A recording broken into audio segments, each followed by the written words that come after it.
all the fuss about this Nocturne show? I don't know. It might be pretty. It's time for the Captain's Cast. Let's go. Oh, theoretical producer.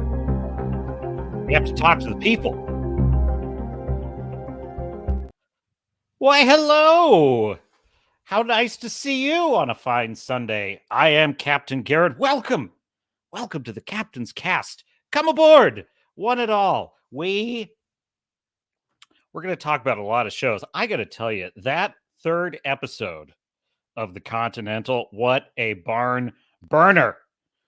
You know, I was struck by the fact that, like, look what this show, you know, if I were to channel Heath Ledger's Joker, look what this show was able to do with a few bullets and 3 episodes. Everybody just loses their minds. I'm telling you right now, after the absolute hell that was 8 episodes of Chinese water torture, aka Ahsoka, at the amount, the absolute lack of accomplishment that show had in 8 episodes, 8 hours, what they were unable to accomplish, Continental, it was like a season finale, the third episode, and it's not even the end of the season. It was absolutely incredible. I'm stunned at the comparison. So we got to talk about Continental. Absolute. And we got to talk about Gen V. I continue to enjoy what I consider perhaps the only exception extant to the rule that woke storytelling isn't a thing. Like, it's an oxymoron. Woke storytellers are terrible storytellers. I think Gen V is the model. If you want to be a successful woke storyteller, this is the show. It's actually pretty damn entertaining. It knows what it is. It's not trying to change any existing source material. It's just what it is. And I can't even tell. I really can't tell, folks. Is it making fun of itself? Is it making fun of both sides? I don't know. But I continue to enjoy it. So we'll talk about that. And the new Grizzy episode, the last gasp of the Ahsoka Shills. We shall enjoy it. Dear sailors and stars, we shall enjoy it together.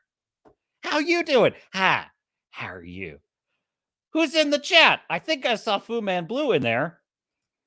Fu Man Blue says, look at me, one step closer to being like my idol, Smooth the DJ. I subbed on Twitter. By the way, we are live on X, formerly Twitter, YouTube, and Rumble. Join us on any and all. And we're going to be playing some clips that might run afoul of copyright, so they might have to be cut out later. So if you are here live, you will have the advantage of seeing clips that may not be available on the restream. So welcome. Tom says, by the way, don't call this a wrench in front of Star Fury. It's a spanner. Thank you, Tom.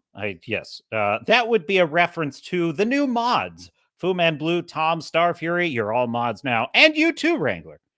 If you're out there, let me know. If you want to continue being a mod, great. If not, well, if you are a mod, guess what that means? That means that you are a commissioned officer on the quarterdeck at the right hand of the captain. So, a hat tip to the mods. And as a aside, just don't tell anyone this. It's just between you and me. Star Fury, I think this might solve your problem of getting kicked out of the YouTube chat. We'll see. We'll see. We'll see if it works. Fu Man Blue says, do mods have the power to remove the hearts? I noticed we have them back. I researched this a lot. So the hearts in the chat, this is like a feature that YouTube is testing, and it just does it randomly on certain I don't know why it's there. I don't like it either. You know, it's not the proper disposition of a tar at sea to be, throwing hearts around. It's ridiculous. That is for sweethearts in port only on approved shore leave. Star Fury in the hat. In the hat. Star Fury, the cat in the hat. Star Fury in that. Star Fury is in the chat. Ahoy, Star Fury, welcome aboard. You are a mod, sir. Yes. Join the Discord.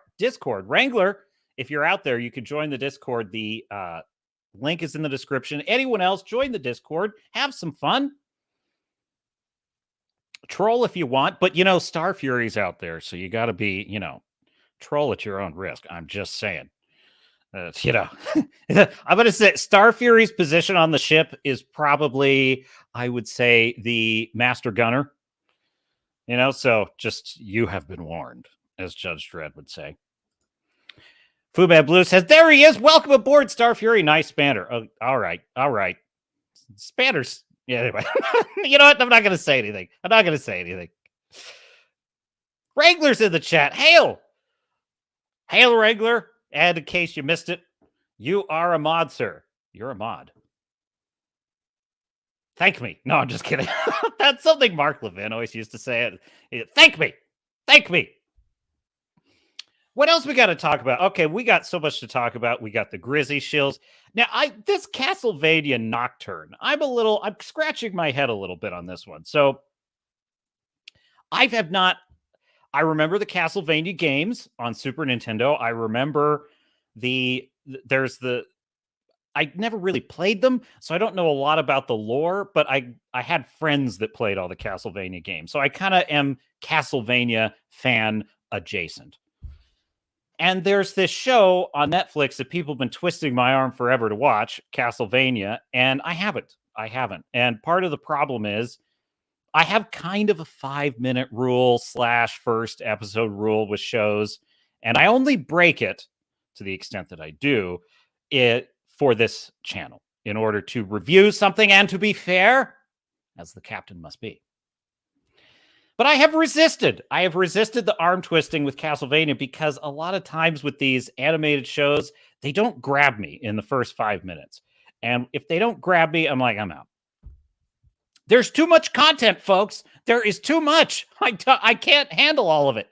So anyway, this Castlevania Nocturne comes out and everyone's complaining. It's Netflix's latest woke boondoggle. And look, I'm not looking for another one of these to subject myself to. I'm not really trying to go out of my way, but I was curious. And so I fired it up last night. And before I started watching it, I paused it. It was like, okay, 28-minute runtime. Okay, yeah, I can do 28 minutes. I'm like, if this is an hour, screw it. I'm out. I'm not doing it. And so I start watching it, and it starts with an establishing shot in Boston in 1783, and there's all these fireworks going off, and it's the celebration of winning the American Revolution. And I'm thinking, well, that's kind of cool. I enjoy that imagery, and seems pretty authentic. But you know what's funny is there's nothing in this show. I watched the whole episode. A lot of it seemed inoffensive. I didn't really see anything that was wowing me, and I didn't really see anything that was, like, oh God, there's the woke message. Oh geez.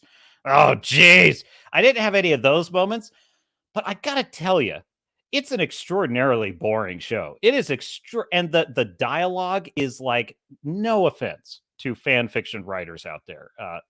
This is cringe fan fiction dialogue. It's bad. Like, now listen, I do not write historical dialogue with exacting detail to the exact way that people spoke back then. I sort of subscribe to the theory of Deadwood, the dialogue. So if you've ever seen the show Deadwood on HBO, they made a decision to use modern swear words in the show in order to allow the audience to experience the shock value of what the swear words of the time would have been like to people visiting Deadwood. So in other words, they didn't use authentic swear language from the 1880s. They instead favored, we'll just use modern because it'll have more of an impact for the viewer. I kind of do that. I try not to make dialogue old-timey in historical writing because I want it to feel vivid and real, but I try and lace it with as much verisimilitude as possible. This show makes no effort at that. Like, it's literally like so it opens up with his mother, who's a vampire hunter. The main character is Brandon Belmont. What the hell is his name? Who cares? Oh, Victor Belmont. That's right. So Victor Belmont's a little kid. And of course, his girl boss mother, who's dressed in not in the way that a woman would be dressed in this time whatsoever, is in the streets of Boston fighting a vampire, and they have a big, dumb, boring fight, and then she has to be killed, and he's very sad about it. But there's like one little line of dialogue where she's like, "Go to the ship, I'll catch you up." But catch you up? That's not the way people. This is ridiculous. But it's not even that the dialogue isn't period specific. It's the fact that it's I would say it's one step above Ahsoka dialogue, which is to say it's pretty bad, folks. It's like it's really bad. They say all surface level things. I think the vampires are at the chateau. Really? Why would the vampires go to the chateau? Well, where else would they go but the chateau? They must be at the chateau because there's a lot of activity at the chateau. I'm like, oh, Jesus. This is so, oh my God. Does nobody write dialogue anymore? And so I'm watching this and I'm looking for the wokeness. I'm trying to like find, all I would say is it's full of, I've only seen one episode. It is chock full of girl bossery. And this is the thing that struck me. There's a, what the hell's her name? Oh, who cares? There's a blonde girl at that the grown-up Belmont is now working with. They're sort of a vampire hunter team. And she is the most insufferable, whiny bitch all the time. And this is the thing. It takes place during the French Revolution. So there's an establishing scene in the beginning in Boston. Where are all the people in the streets? There's nobody in the streets. They're fighting. There's supposed to be a celebration of the end of the Revolutionary War. There's not one civilian bystander anywhere in the middle of the town. I'm like, where is everybody? Who's setting off the fireworks? Then we flash forward into the French Revolution. And here's the thing that struck me about it. It struck me how historically illiterate modern writers are. You can just tell that the wokies love the French Revolution because there's this whole conversation. What the hell's the name of this character? The blonde chick. I'm just going to call her Wrangler. I've left your chat up there. Wrangler got extra attention. There we go. So yeah, so the blonde chick, blonde girl boss. We'll just call her blonde girl boss number one. How about that? Blonde girl boss number one, whose eyes, by the way, are very weird in the show. I don't understand this artistic choice, but she's at a gathering of La Resistance in the forest, because why not? And they're sitting around a campfire, and she's talking about the elites the rich have stolen all of our wealth for years, and now the revolution is going to overthrow them. And we are part of the revolution. And you are also in the revolution. And the revolution must this, and the revolution must that, and the revolution this, and the revolution that, and the enemies of the revolution, and the anti-revolutionary. And I'm like, oh my God, it's like listening to an SJW. And I'm thinking, you know something? I kind of think, be careful what you wish for, SJWs. Be careful what you wish for. Look up Robespierre. In modern terms, Robespierre was the leader. He was the chief SJW leading the French Revolution. Off with their heads. He was the guy that was bringing all the aristocrats to the guillotine. And you know how Robespierre died? His fellow SJWs, to use the modern parlance, put his head in a guillotine. Look it up, folks. It's called the Reign of Terror for a reason. So the thing that is hilarious about SJWs is they think that the dogs won't turn on them. They think that if they win all the marbles, they'll just be living high on the hog. They'll be living off the fat of the land. Little do they know that their fellows will turn on them. They will turn on them. And it's so funny because the way that this character talks, she's insufferable. She's annoying. She reduces all the ideology of the French Revolution to bumper sticker slogans, which is perfect because that's how SJWs think. They have only a superficial knowledge of anything.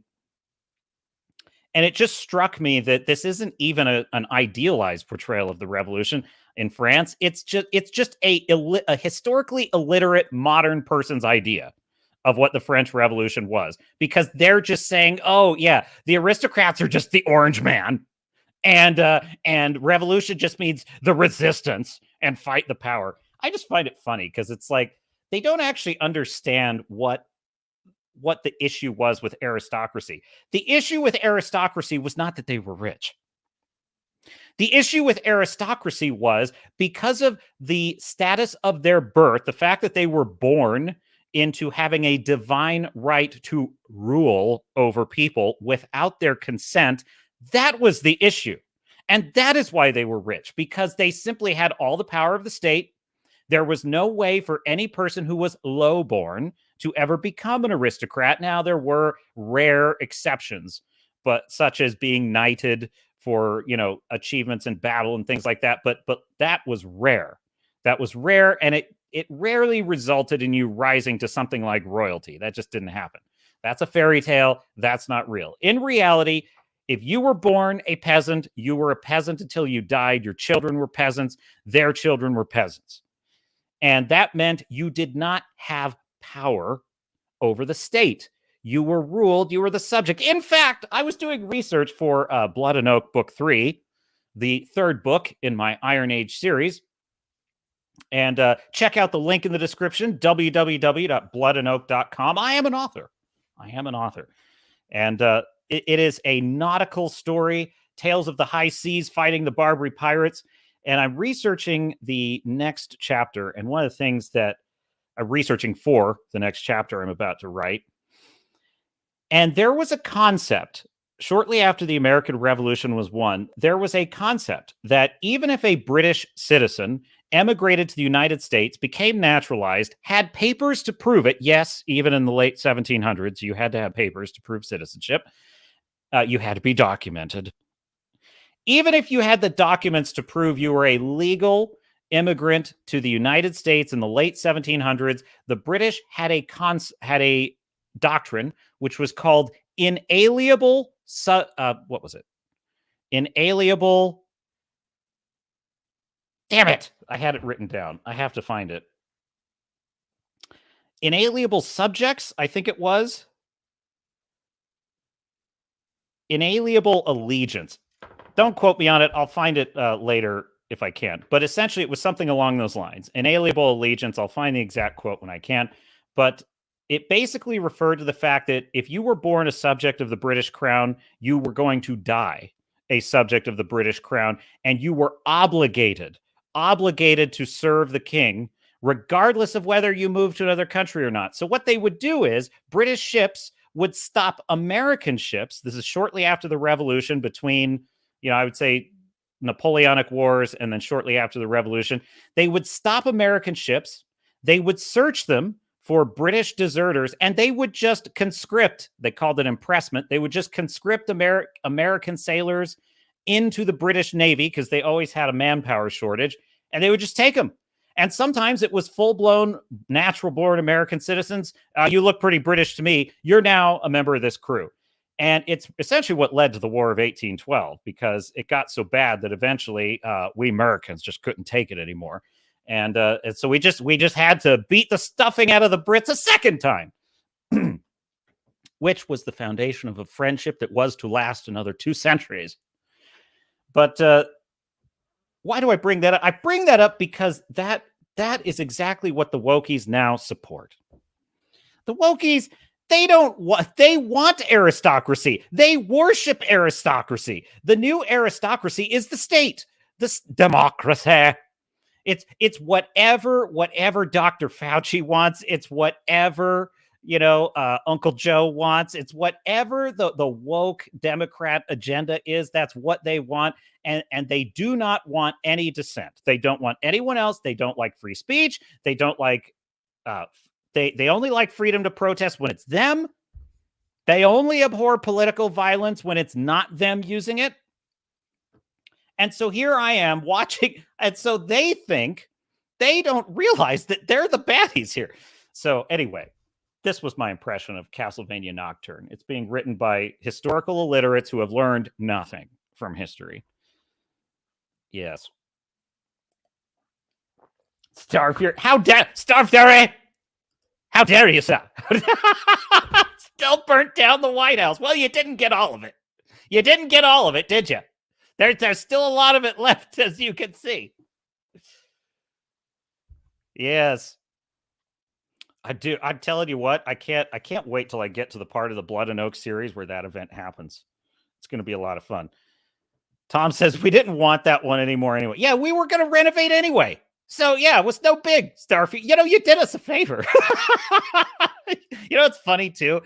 At that time, basically most of Washington D.C. was a swamp with very few like businesses or amenities. It was like exile. The congressmen and senators living, they hated it. They lived in taverns. Basically, they didn't have really much housing. They had to live at inns and things like that. And they did a lot of the business of Congress at taverns in those days. And it was a swamp. It was a miserable place to live. And you know what?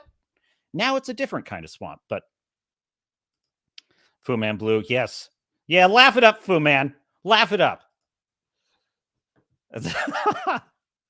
It's such a fascinating story, the burning of the White House, too, because it was such an odd decision. Even the British leadership was like, why'd you do that? That was like, what?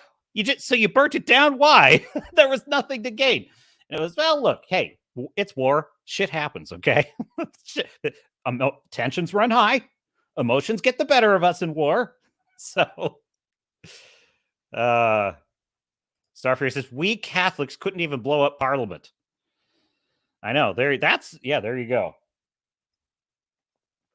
Do Gunpowder on HBO, starring Kit Harington, who played Jon Snow, as essentially the mastermind of the Gunpowder plot. It's fantastic.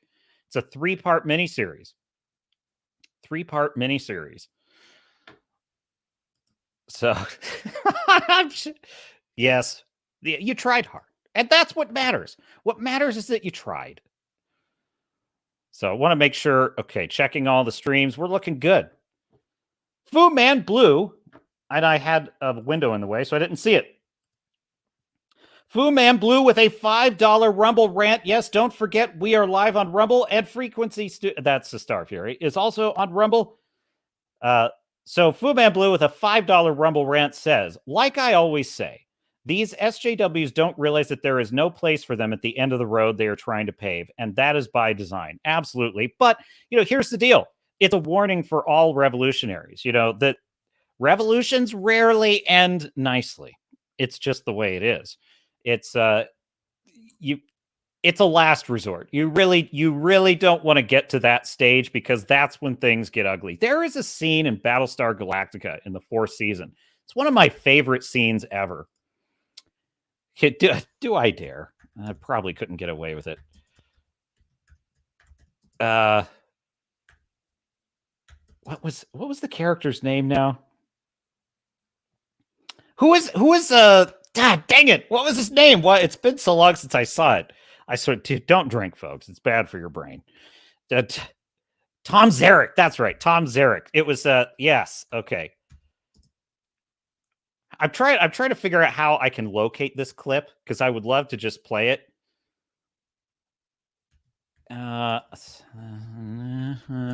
Of quorum. Yes. I think that might. I can't find it. All right, I'll just explain it. But so in Battlestar Galactica, spoilers for Battlestar Galactica, which ended 20 years ago. Anyway, in the 4th season, things get really bad in the fleet. The fleet's falling apart, and some of the crew of the Battlestar Galactica and the rest of the fleet are just really sick of the fight against the... Well, actually, the issue is that now some of the Cylons are allies of the humans, and some people are like, no, we've been fighting the Cylons, and we're not going to put up with this. And so a civil war starts, and Tom Zarek, who has been a kind of a radical revolutionary from the beginning, helps Felix Gato, the officer, the main officer mutinying on the Battlestar, helps him sort of take over the government. And the legislative body of the government is the Quorum of 12. They're kind of like a mini Senate of sorts. And Tom Zarek assembles the Quorum. They've taken over the government. They've taken the Admiral Adama out of command, and they They assemble the quorum of 12, and Zarek basically says, look, there's a new sheriff in town. We've taken over the fleet, and we're expelling the Cylon allies. They're no longer allies, and we would like you 12 to agree to this. It's a coup. It's a coup. And the quorum, sort of naively, you could argue naively, they basically say to Tom Zarek, this is an illegal coup. We're not allowing you to take over our authority. We want to speak to Admiral Adama, and we refuse. And Tom Zarek kind of pleads with him, and he's like, listen, these are all the things that have gone wrong. And he tries to make his case, and they all just make this proud stand against him. And they're like, no, we refuse. You're not going to take over this government. And Zarek looks kind of defeated. He kind of hangs his head, and he walks out of the room, and the quorum continues to argue with each other. And as he walks out of the room, there are 2 tactical guards on either side of the door. And he just looks at them and he says, shoot them. And then he walks out. The 2 guards walk in, and you just hear gunfire and the screams as the quorum are massacred. About 5 minutes later, Gaeta, who is the military side of this coup, walks over the bodies of the quorum of 12, and he's horrified. He's like, this isn't what I authorized. I wasn't signing up for this. And Tom Zarek says, this is what happens. This is a revolution. This is how you do it. And this is and a lot more is going to be, there's going to be more blood before it's over. And I love that scene. I freaking love that scene because I love that it shows that Gaeta has this humanity. He's trying to launch a clean revolution for just reasons. And it gets out of his hands almost immediately. And Zarek is kind of, it's beautiful writing because they're both sort of right. Gaeta's saying, hey, we had the moral upper ground and now you've ruined it. But Zarek is also kind of right because he says, look, you want to win this or not? Okay, you're going to have a stronger stomach if you want to win this. And that's the thing SJWs don't get. That's the thing. It's like, and I would even argue some of the some of the voices on the other side that are like, they think, shall we just say, what can I say on you? You know what I'm talking about.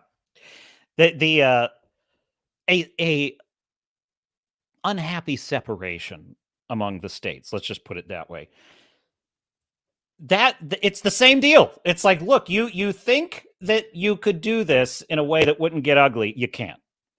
Even the American Revolution, which is, I would argue, one of the more not peaceful, but clean revolutions that have ever happened, it was still ugly at times. It was still bloody, and the John Adams series indicates that well.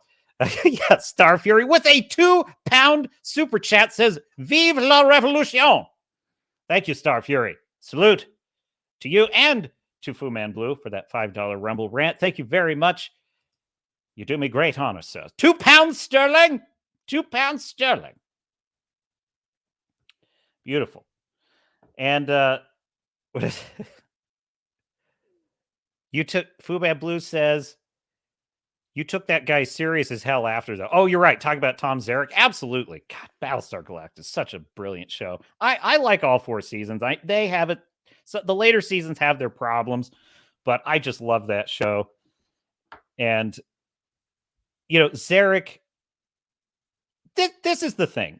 If a woke writer had been writing that event in the show, it would have been one-sided. It would have been superficial. Zarek would have been murdering a bunch of basically the equivalent of white supremacists. He would have been murdering the elites, and they would have been total assholes that deserved it. And Zarek would have been a heroic revolutionary fighting the power, and there would have been no moral nuance to it at all. There would have been no moral complexity whatsoever. There would have been nothing to debate. And that's the feeling I get when I watch Castlevania Nocturne. It's easy to forget. Everyone remembers Marie Antoinette saying, "Let them eat cake." What they don't know is that Marie Antoinette was actually one of the aristocrats that would donate to the poor, and she had great concern for them, and she got caught up in it. The reality is, it's just not that simple in history. It's just not that simple. I mean, one of the reasons I love the film Oppenheimer so much, it's a great film, flawed and certainly not perfect, not as good as I think it could have been, but still a brilliant film. when it's focused on Oppenheimer and the moral complexity of what he did and what he led and what the scientists did and the whole building of the bomb and what does it mean for humanity, like that's when that movie is brilliant.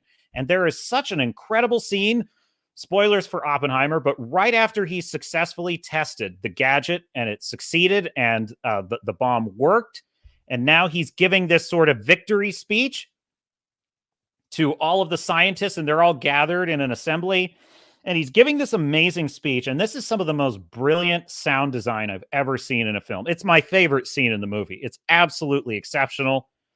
I go to a cinema to have a new experience, and that's an experience I've never had in a cinema before. It was just so cool.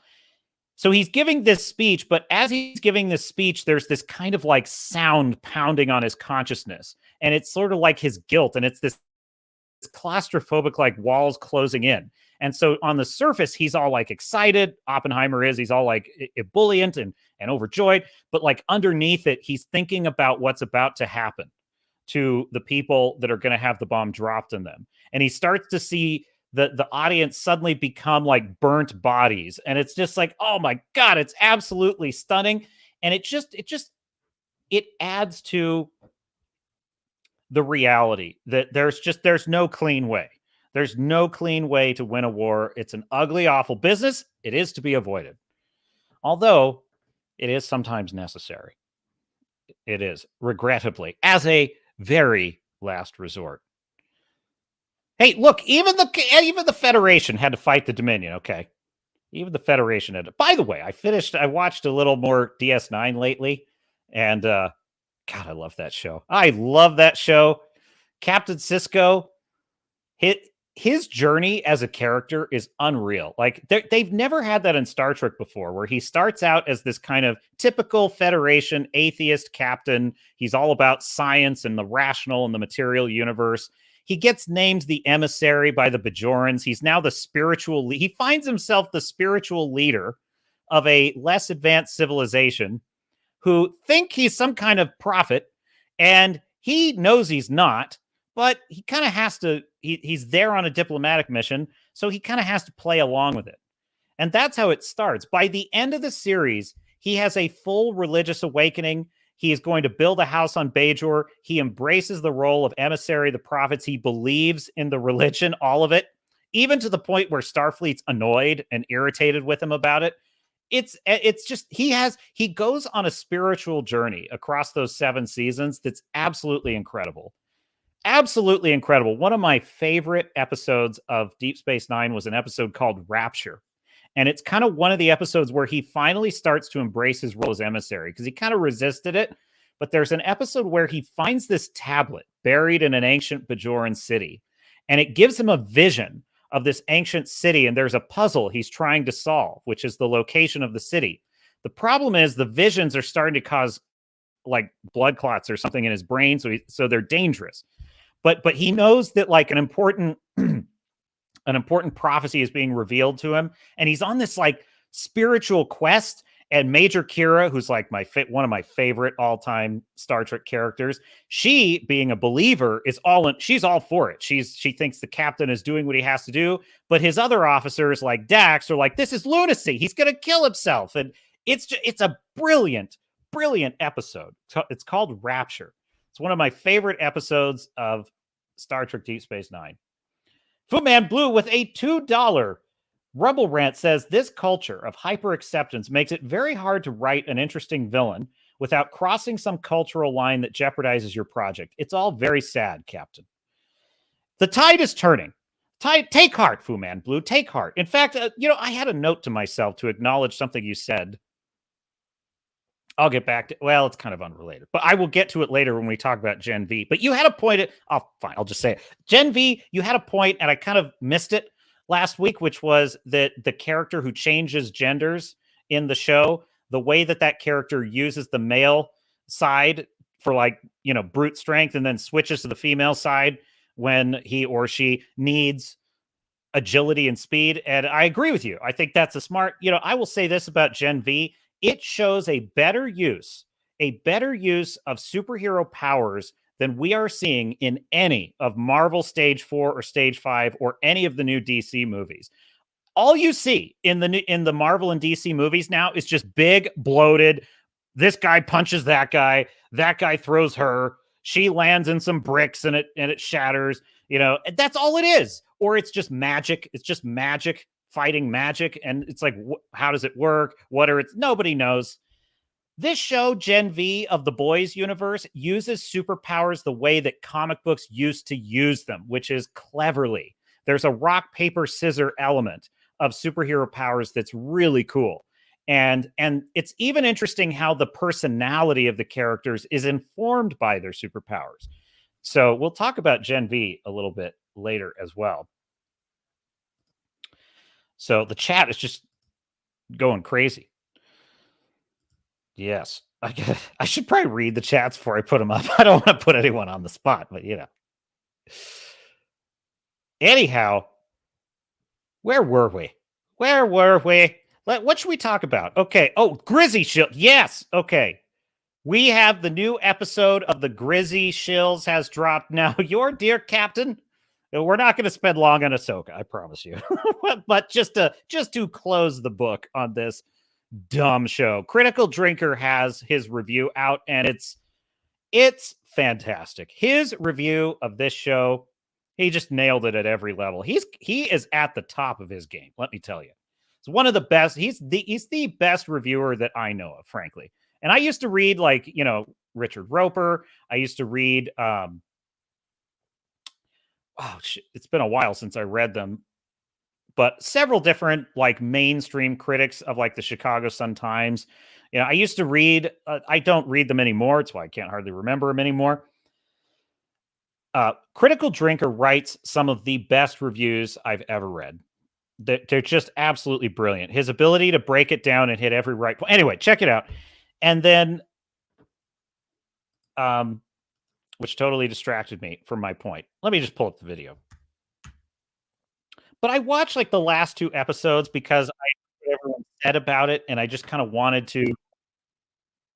Queuing up the video, ready to go. All right, cool. I just wanted to have that full picture because I heard what other people are saying about it, and it is the most devoid of substance show since the last devoid of substance show, Secret Invasion. It's incredible to me how little that show accomplished with so much. Never has so little been achieved with so much in resources, so much in acting talent, so much in goodwill and good faith. So that, it is incredible to me how incapable Disney is of hiring a good writer.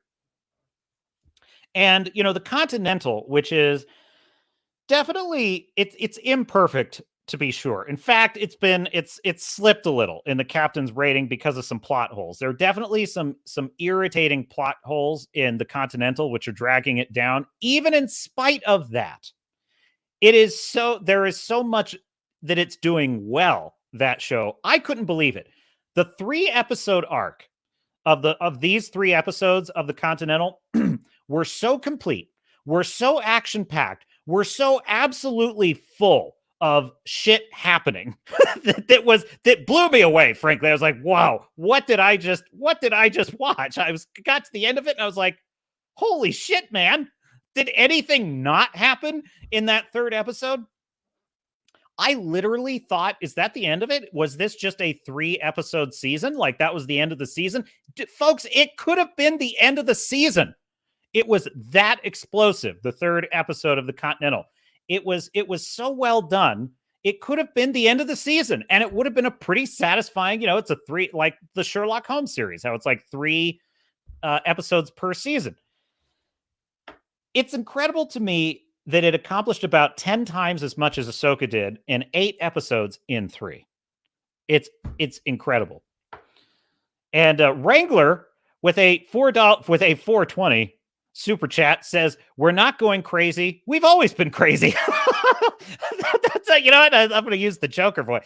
"We're not going crazy. We've always been crazy. See, sanity is like gravity.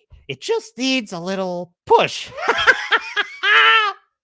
Dude, Heath Ledger's Joker is unreal. I watched The Dark Knight again recently. Oh my God. That is, I think, I'm going to say that is my favorite super villain portrayal of all time is Heath Ledger's Joker. Like, they're just hands down. And then my second favorite villain portrayal of all time is Vincent D'Onofrio's Kingpin in the Netflix Daredevil series. I would say those are my top two of all time. They're just, and number three would be the Green Goblin, as played by Willem Dafoe. We just slipped into a top villains of all time. Willem Dafoe's Green Goblin, especially, dude, he did not miss a beat in his reprisal of that role in Spider-Man No Way Home. He was the reason to see Spider-Man No Way Home. He was the reason to see it. He was incredible. In that his performance in pure cackling evil as the Green Goblin is nothing. I got chills. I got actually intimidated watching that movie when Tom Holland's Spider-Man is just punching the hell out of the Green Goblin. And he's just punching with all of his might, and he's just just laughing in his face like it's nothing. Dude, that was terrifying. That was terrifying. So good. So good. What was I doing? I can't even remember what I was doing. All right, here we go. We're gonna watch the Grizzy Shills. Are you ready for this? Yes, you hit exactly. Strike, Fu Man Blue. Strike true.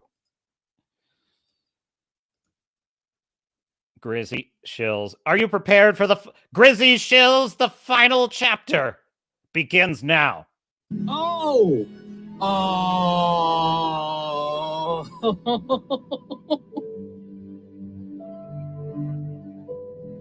Oh my God. Like a lot of people, I was frustrated with constantly getting... Okay, so just so you know, I've not seen this yet. I saved this for you, my dear. I have not seen this yet. This is my first reaction. Rejected. But that was before I discovered never getting laid. Nice. When you make a commitment to never getting laid, you no longer have to waste time in your mostly unsuccessful pursuit of sex. It's essentially like you're telling your sex life, you can't fire me because I quit. Son of a bitch, dude. And we already know how low your standards are. Try never getting laid today, because you can't disappoint anyone in the bedroom if no one wants to sleep with you in the first place. And that's a fact. Oh my God. We are in for something. I think this show has had some of the best moments in Star Wars, period. Well, that's because you're an idiot. Look at her!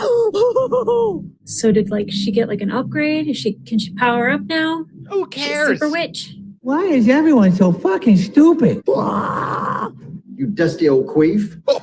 It's a mortal blade. Oh! I don't know why, but this woman literally reminds me of this chick from South Park. They call me Nut Gobbler.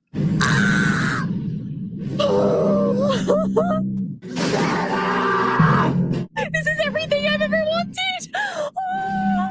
Yeah. Oh my God! That chick, you know what? She is the perfect epitomization, or she is the perfect exemplar of this idea of this is the best content since last content. This is everything I've ever wanted until next content. There go the two Phis. What a shot, dude. I just got chills. Can you shut the fuck up? The Jedi, the Witch, and the Warlord. Rip off! Dude, I wanted to throw up in my mouth when I saw that title. Are you shitting me? This is, there is a fine line between homage and just being a moron, Dave Filoni. It is weird, the level of ripoff, that there's a level of unoriginality. I would say Filoni's work, I would say it's derivative. The problem is, in order for a work to be derivative, it must be copying what it is deriving from. And he doesn't copy anything because there's nothing happening in the show. I just love this show. Pathetic. You're a freak. I've connected to it in No. a way which I did not think. Stop I this! would. When did you become such a pussy? Who told you how to build a lightsaber anyway? Oh my god, dude, he's making a freaking lightsaber. Oh my god. Oh my god. You know what? I have said before that I take these people at their word that this is an honest. This one is fake. That's no way that's real. Dude, you do not. You need to like live some kind of a life. Although, look at those shelves full of Funko Pops. This can't be an honest reaction. He is hamming this up. God, dude, he's making a freaking lightsaber. Oh my god. Oh my god. I'm like, yeah. Why don't you mind your own business, you scrout out? Is he gonna light it? Well done. Oh, it's blue. It's blue. Are we seriously doing this again? Red. That's red. It's blue. Years later, a doctor will tell me that I have an IQ of 48 and am what some people call mentally retarded. No, not the Nazi. Woo! God. Just body checked them both. Oh, God. The mash. Oh! Ah! Jesus. Look at this. Oh, this Look at this. Colors. This right here is the new Jedi They Order. literally just said, like, all the pretty colors. Look, you know what? That this. Honestly, I'm less looking at the shills here. I'm just looking at the horror show that is this show. I mean, I have never seen a character be as absolutely tactically stupid as Thrawn, yet the show thinks he's a genius. He's literally like, yes, it's all going according to plan. Every time I lose my 2 TIE fighters and my 2 troopers, why does this guy? He's literally, you know what he's like? He's like a video game villain. You know how the video games villains always just send their troops in waves that you can easily defeat? And it's like, if you just sent all the troops at once, then I wouldn't be able to defeat them. But you always send them like 2 at a time. And that's what he does. He sends 2 troops, 2 TIE fighters at a time. It's like, dude, I've never seen this man's.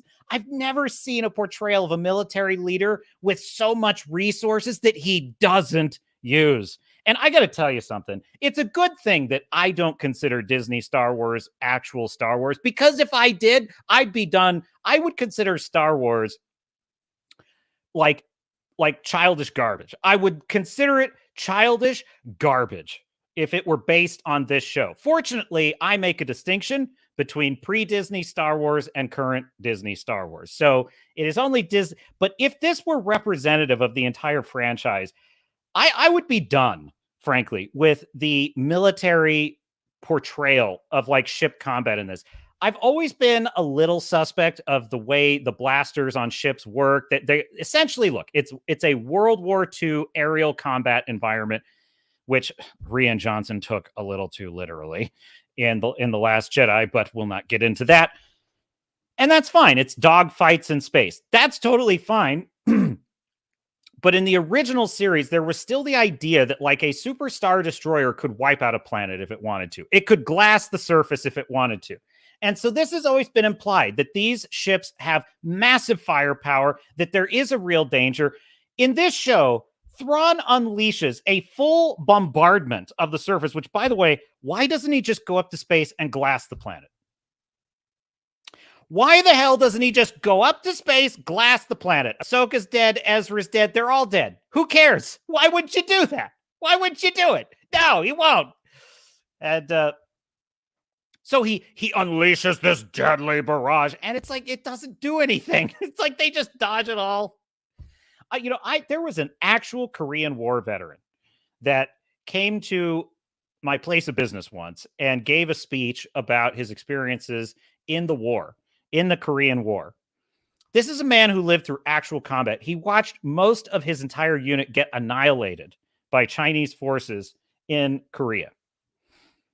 He described what it was like to experience an artillery barrage. He said, when you are under an artillery barrage, all time stops. All time comes to a stop. There is nothing else in the world except that. And the way he described it put chills down my spine. It painted a picture of horror that I don't think people fully appreciate. It is a nightmare to endure, what that event. And I'm just thinking, like, this show, there's nothing. There is no danger, no tension, not at all. So yes, let's listen to the Shills. Oops. Let's listen to the Shills continue with their inane fake reactions.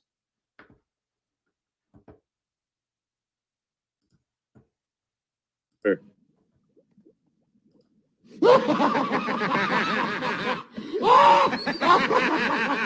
I guarantee that guy's still a virgin.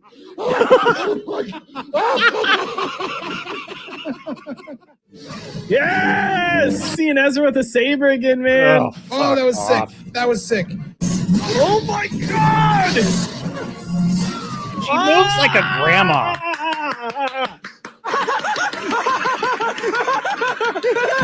That was awesome. All right, nut gobbler, chill out. That was very cool. I've got an infected urinary tract. Oh, I've no. been pissing blood for a week. Oh no! Oh, these stupid witches! There's something seriously wrong with you. Oh, the green glow! I'm so glad they're seeing this. I'm so glad fans are seeing this. Woo! Nobody gives a shit. Ooh! Sick! Holy! This is a Dave Filoni type fight. Oh my gosh. Oh my gosh. Oh, dude. Creepy jaw. Creepy jaw. Oh, God. It's Oh time. yeah, she has the force because of course she does. Yes! Yes! All the fanboys be hating right now.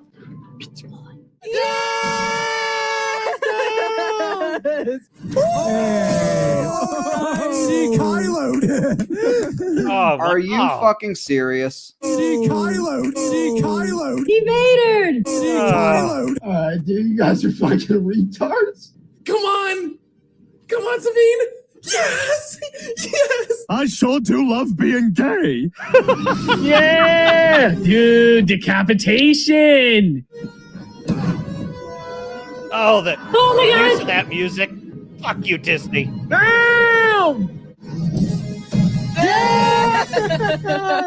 Let's put it this way. I'd be busting nuts like a squirrel. If you're happy and you know it, clap your hands. Eat shit.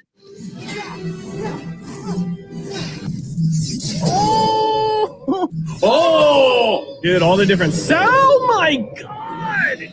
This is Disney Star Wars, so you do know there's no guarantee she's dead, right? Oh! Oh my god, he's so Fatality. right about that. don't know that! I fingered myself so hard, broke a nail. Today, victory is mine. Long live the Empire. No! Yes! No, because they're following me. What? Why do you care? I'm retarded? I thought they'd be able to. I can't even speak English right now. Can you ride in the wave? Can you catch it too? No? I'm surrounded by idiots. It's the father and the son. Whoa! Whoa! Live action Dathomir! Live action Dathomir! Live action Dathomir! She literally sounds like a chimpanzee. She's Live action Dathomir! She wears underwear with dick holes in them.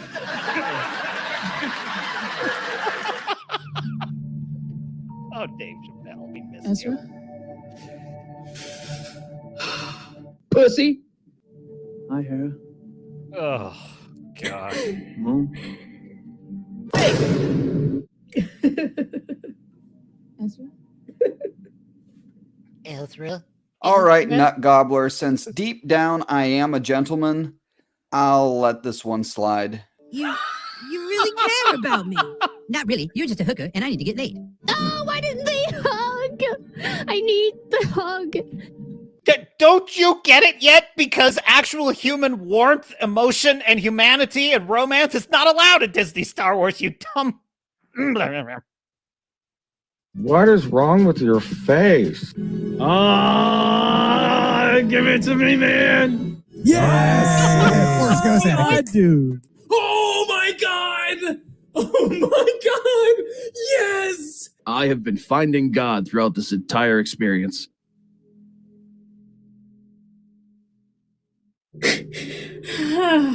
Still no tears? Dude, she's the Amber Heard. She's the Amber Heard of Disney Shills. There's no actual tears.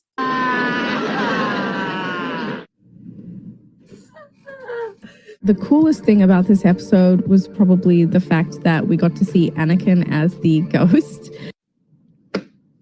Dave fucking Filoni Oh, doesn't disappoint, does he? God. Please like and subscribe if you enjoyed the video. Make sure you check out some of the other Star Wars content already live on the channel. And most importantly, thank you for watching, and thank you for watching this series. Oh, Grizzy. Oh, Grizzy.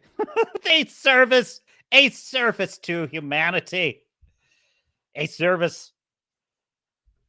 Oh my God. If I never see another shill reaction to that stupid crap, it'll be too soon. It'll be too soon. Oh my God. What does the chat think? What does the chat think about the shills? I must know. I must have your thoughts. Comments. That's why the witches are wearing red. No, no, Star Fury. No penicillin for the UTI. Star Fury says, where the hell did they get the kyber crystal to be able to build a lightsaber? Thank you.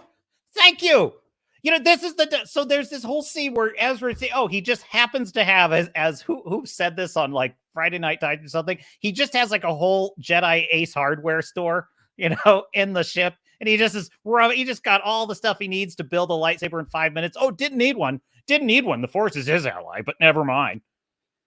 It's incredible to me. How can you as a writer write a scene that then is immediately contradicted in the next scene and not say, oh shit, we have to rewrite this? How can you not say that? How can you not say, oh didn't we in the last episode script, didn't we say that he doesn't need a lightsaber? And now in this script, he's building one as fast as he can. Do we think we should rewrite this? How can they? Anyway.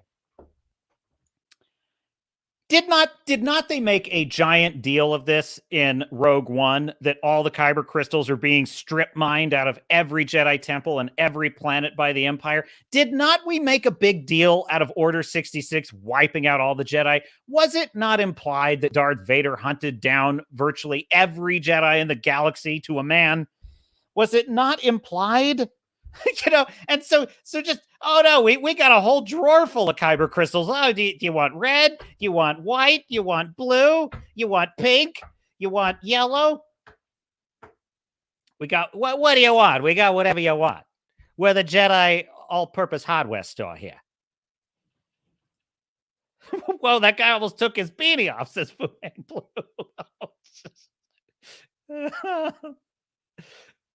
The human race has no hope. Please nuke the planet. Tom says it's the only way to be sure. No, not look for this. Fu Man Blue says, is it me or are there fewer different shills? I don't know that I saw that. There was a couple ones in there I haven't seen before. Definitely. Yes. What else? What else did I miss in the chat? Starfury says, I don't care, but they don't follow their own internal logic. This show is just references. It's just references. That's all the show is. It's like the best part of the show was when Anakin was a fourth ghost. Dude, that's their only answer to this whole series. That's all they ever... Anakin was in it. Anakin was in it. That's all they can say. It's like, but folks, you dumb shills, why was he in it? That's the question. That's the question. Why was he in it? For no reason. That's why. Got it. That my fate, it's classic. The guy in the last edition of Ahsoka Shills, the one that, he says, here, take your lightsaber. She says, take your lightsaber. And Ezra says, no. And he just he just let it slip. He's like, what? Why? No, take what? No. It was like, yes, sir. That is the correct reaction to this nonsense. It's nonsense. That's why jeez. No, I read that one. Yes. It's because Luke built one in episode 6. This is the thing. Everyone is giving the worst argument about this. I despise this argument. You have to have seen Rebels. You have to have watched the Clone Wars. Well, I fucking watched every single episode of the Clone Wars, and I watched every single episode of Star Wars Rebels, and I have reviewed Dave Filoni's episodes previously in those shows positively. Some of them were quite incredible. I now kind of want to go back and check the credits because I have my doubts now how much of it he actually wrote.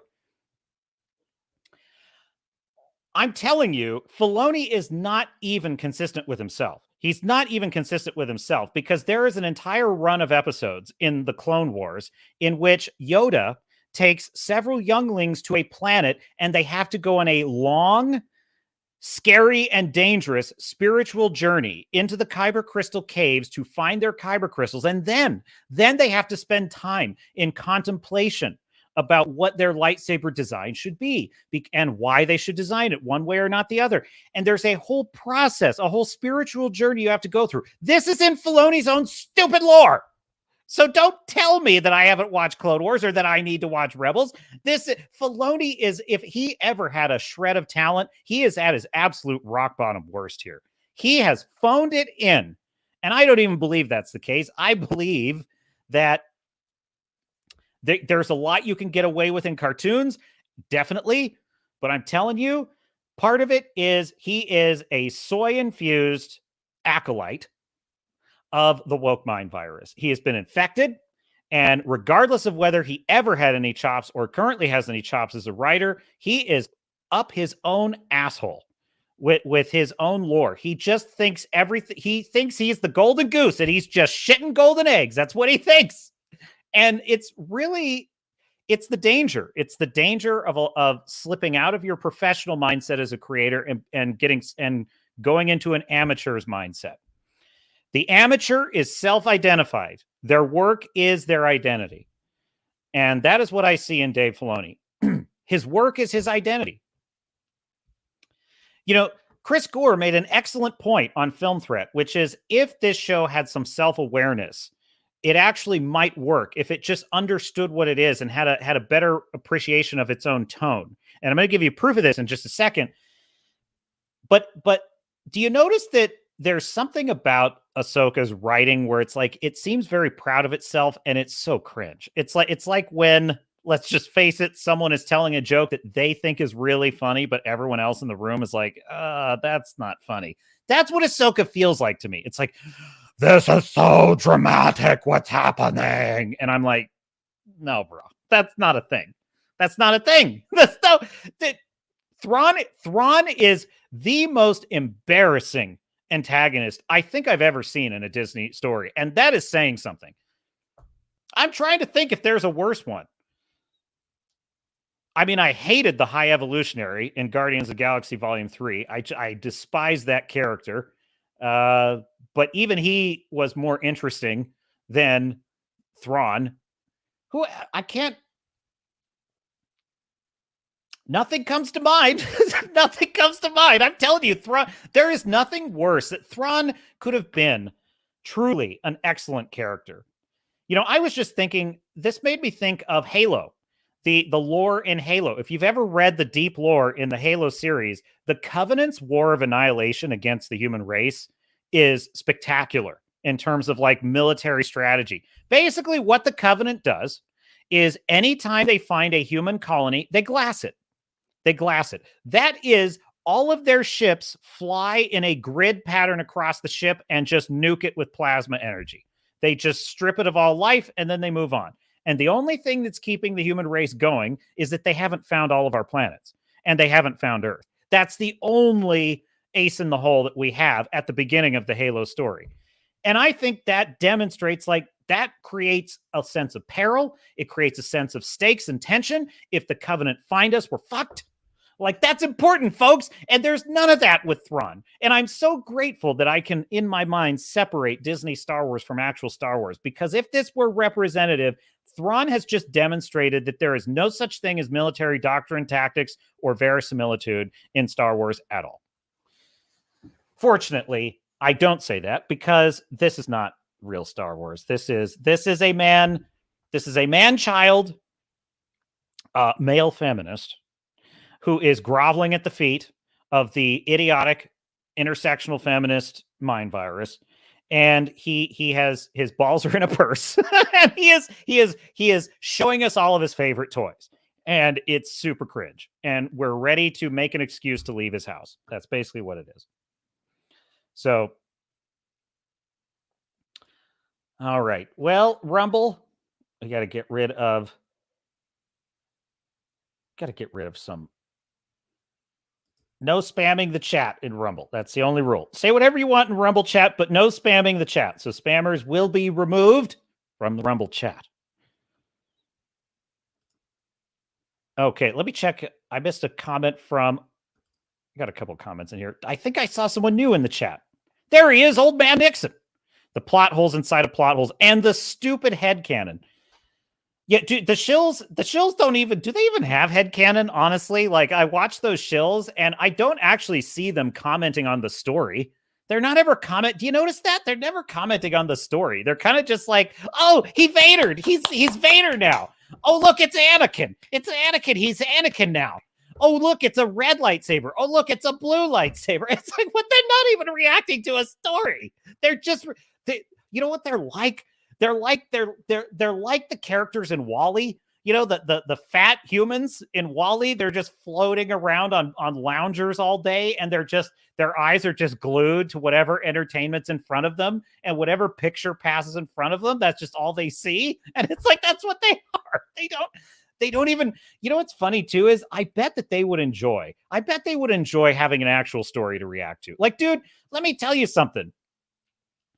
You could have done reaction channels like this with House of the Dragon. You could have done reaction channels like this with like Breaking Bad. That would have been awesome. I don't know. Maybe people did do that. That was I wasn't really plugged into the YouTube scene at that time. That would have been something because you would have had something to talk about. You would have been like, oh my God.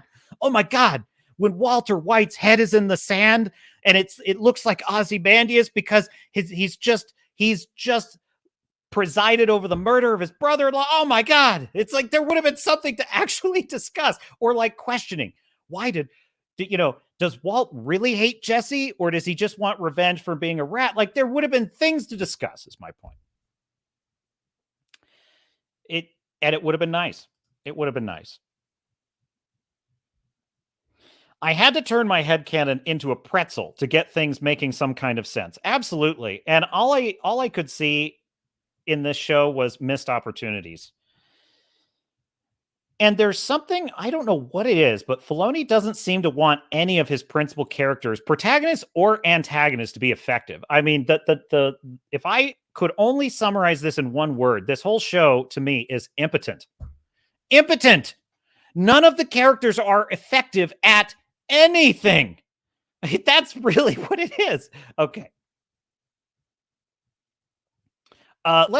So there was a video. There is a video that I want to show you that I think illustrates in a very clever way kind of the missed opportunities. So here we go. There is a YouTuber that went ahead and they basically redesigned Ahsoka as if it were in the 80s. Yeah, as if it were a cheesy 1980s. And I'm going to tell you, this is amazing. This is so awesome. Here we go. So this is if Ahsoka were a cheesy 80s TV show. And I remember watching MacGyver and Quantum Leap and what was it? Miami Vice. I remember shows like that vaguely when I was a kid. And yes, they were very dorky. Ahsoka Tano, mystical Jedi warrior, trained to be a child soldier by the master of evil. She must learn to walk her own path while maintaining order in the galaxy. Dude, this is the best thing ever!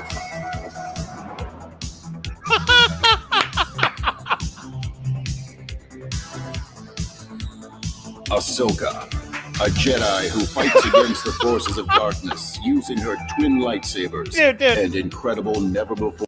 I just love how they show her cringiest slow movements, and it's like that's what they show for. Dude, this is exactly what it was like Buck Rogers in the 500th century or the 50th. What was it? Buck Rogers in the 9th century or something. That's what this reminds me of. Foreseen abilities, water breathing, whale song, and quick change. Joined by a ragtag band of friends, they journey into the unknown. Sabine, Mandalorian warrior, explosives expert, hopeless Jedi, street artist. Hera, a pilot with the heart of a pilot, who is always dressed to pilot.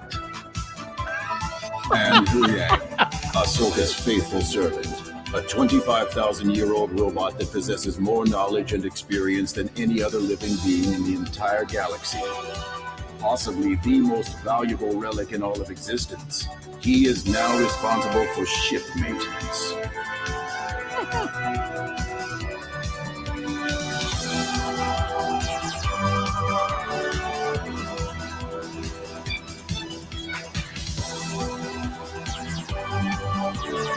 Dude, I love this!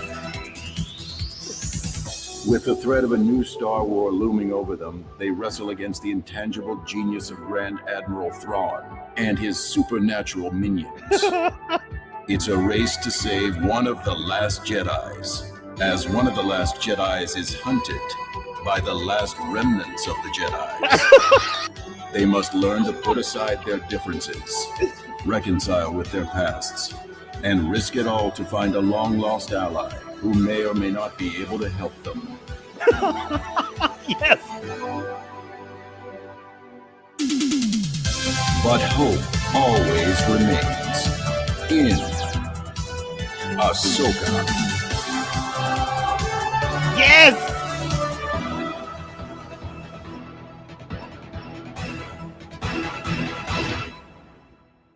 Dude, I am watching this show all day long. I am watching that show. Tell me you wouldn't watch it. Dude, okay. There's so many good parts. Huyang, a 25,000-year-old robot with the knowledge of all the Jedi, possibly the most valuable artifact in all the galaxy, is assigned to ship maintenance.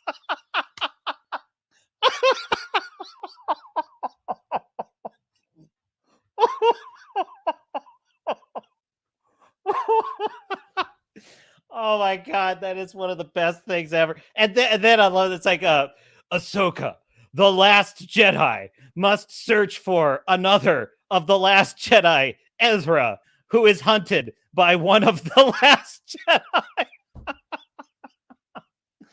Oh my god. But dude, it's like the subtle cheesiness, as a new Star War looms. it's just a little off brand, just slightly off brand. It's so, oh my god. It's like if, because there's this weird negotiation. It's of back then, the network, you'd have a creative who creates a TV show, but then the network has to sell it to the viewer, because back then you had to earn viewers. Back then, you couldn't just be a woke-tard with a Netflix deal and make as much garbage as you want and just fail upward. Back in those days, you had to sell. If it was garbage, they had to try and sell it. And so I like how it's almost as if a network executive is interpreting what the actual creative ideas of the show are. So it's a little bit off. So it's just like, the great Grand Admiral Thrawn as a new Star War looms. Just so funny. That made my week. I'm telling you right there. And what's so great about that too, Chris Gore made this point. Hat tip film threat. And I love this point. He said, if you could make this show just be its own thing and have its own kind of a little bit oddball tone and have that self-awareness, it could have been pretty enjoyable, possibly. I would argue that, look, it's still got to have a plot. Okay, it's still got to have a plot, but a plot. But he's kind of right about that. There's something about shows that have, The Boyz is pretty good at this. I'm trying to think. There was something recently I saw that was a little bit like this. And if it comes to mind, I'll share it with you. But, Loki is probably, of all of the Marvel cinematic shows, I would say it's probably the one I found most enjoyable at the first season. Now, I understand what it is now. It's a total mystery box where nothing's ever going to get answered. And I did get very frustrated by the end of the Loki story. And I find the whole time authority thing very annoying. My point is, though, the thing about Loki that I think it does do well is it has a quirky, oddball sense about itself. It has a very consistent tone throughout. It kind of knows that it's an oddball show, and it just plays it as kind of an oddball show. It's still, unfortunately, suffering from the problem that literally all Disney shows suffer from, which is that they just can't ever deliver on the promise of the premise. Like, not ever. They can't ever do it. I don't know what it is, but like they are unable to just have a plot resolve. They just won't do it. Do you realize what Ahsoka is? Like, literally, you have Thrawn, who is in the other galaxy trying to get to this galaxy, and we have Ahsoka trying to get to that galaxy to stop him. And at the end of the show, they've just swapped places. They've just swapped places completely. That's it. That's it.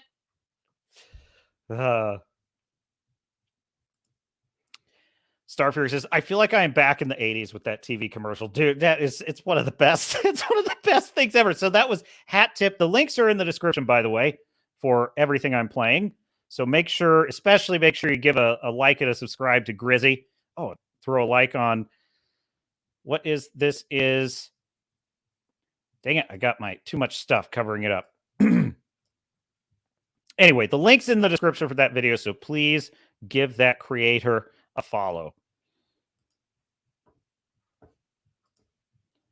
Wrangler says, wait till they cross her over with Tron. I know, right? Yes, moving on in the stack of stuff. So, should I share this article? Yeah, I was talking about Castlevania Nocturne. Yeah, let's fire up this article. I want to, because it kind of is relevant to Ahsoka. How did we get here? How did we get to a place of storytelling like this? Well, this is one of the ways.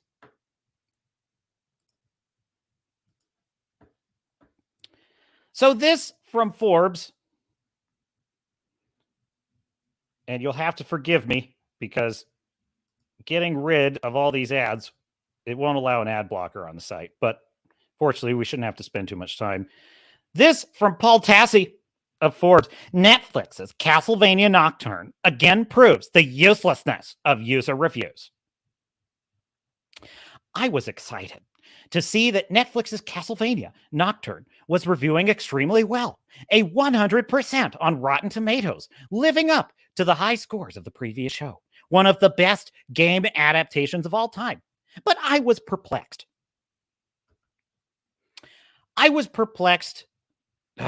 These ads. Is there no justice? By the 52% audience score, literally half of the 100% and Rotten, as it were. I wondered what was going on here. It's another one of these. Having watched all of the series now, I cannot agree with the bad writing, bad characters complaints at all that you see in the user reviews. But instead, a lot of focus is put on what else? Its prevalence of black characters and other characters of color. Cough button.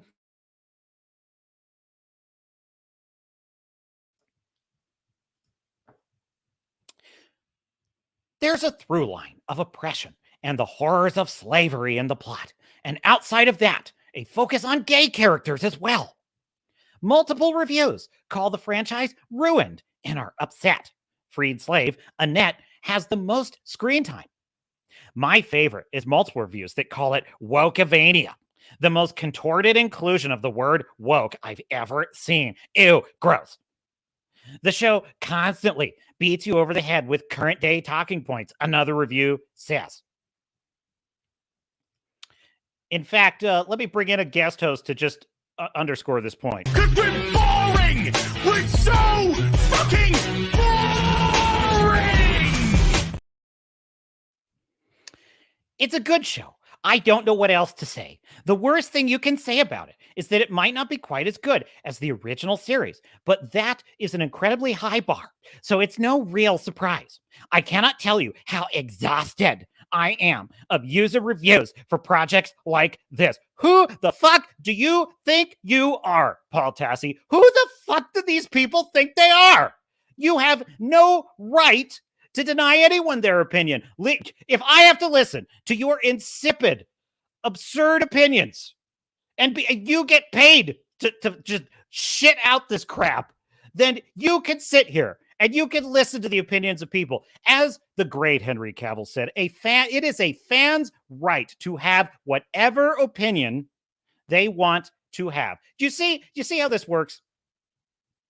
The diversity, equity, and inclusion crowd, that they hate inclusion. They hate inclusion because inclusion means everybody's included. Well, they don't want that. I say this on almost every stream. Woke people have no principles. None.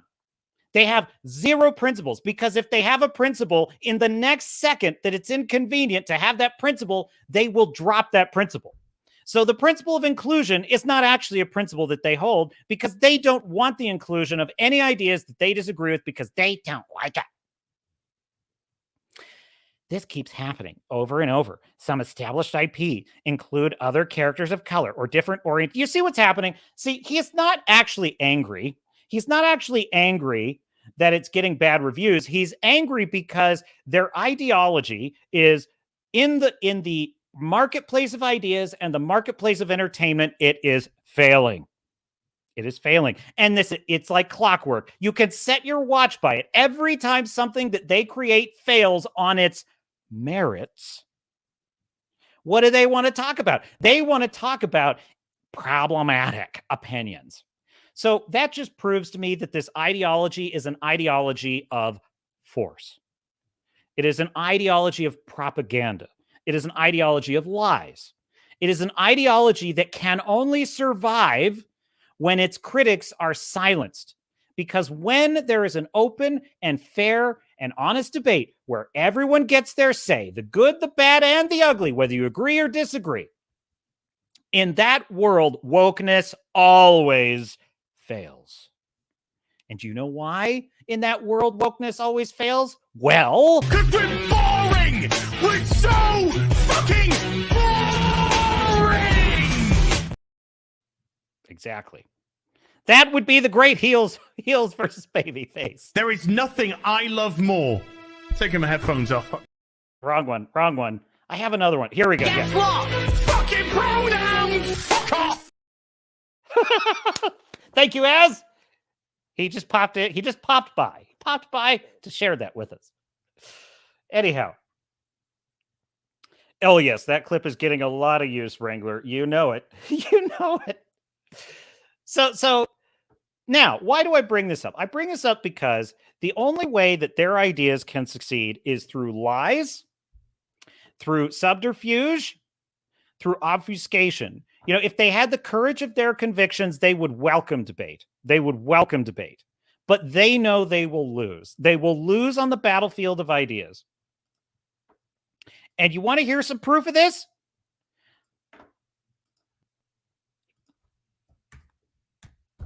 I got receipts. This from Data Racer on X. Rotten Tomatoes critic admits that they give fake positive reviews to maintain their access. Would that be review bombing? Everybody in our industry occasionally has to play softball, occasionally has to, you know, look the other way a little bit. Everybody has to do it. Wait, we're turning what? Like a movie in the sense that, you know, I hated a movie, but I won't say that I hated the movie, or an actor behaved a sort of way and you don't want to, you know, put it out there that happened. Right, because you might not get the next review. Right. Next So gig. to some degree, everybody in our industry that is a part of this quote unquote access media has to sort of decide which battles they want to pick. Everybody in our industry occasionally has to play softball, occasionally has to, you know, look the other way a little bit. So in other words, what you are saying is that you are liars. That you are liars who want access, and you have to toe the line and you have to toe the message. But if anyone has their say from the audience, well, they're bigots. Well, they're istophobes. Yep, exactly. So this is the Ahsoka. Ahsoka is what Ahsoka is because of this shit. This is why. Because they don't have to succeed on merits, because they only have to succeed on the ideology in their mind.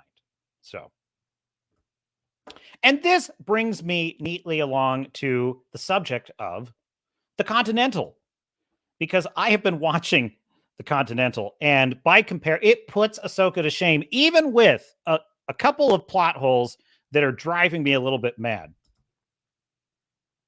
Fu Man Blue says the schoolyard level of reactionary dialogue is what's exhausting. Exactly, Fu Man Blue, referring to as a rebuttal to Paul Tassie's, you know, whining. They're such whiners. You ever notice this? They're such whiners, these people. They can't ever take it. In fact, you know what? I'm going to interrupt myself for just a second, because you know, this is on this same subject, right? I found this little nugget on the internet the other day. I'm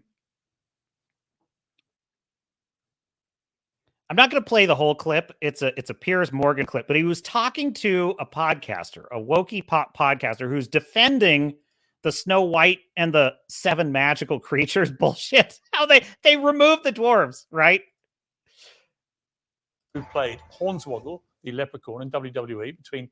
So this is an actual dwarf who is pissed about the fact that they've changed. They basically denied 7 opportunities for acting roles from little people.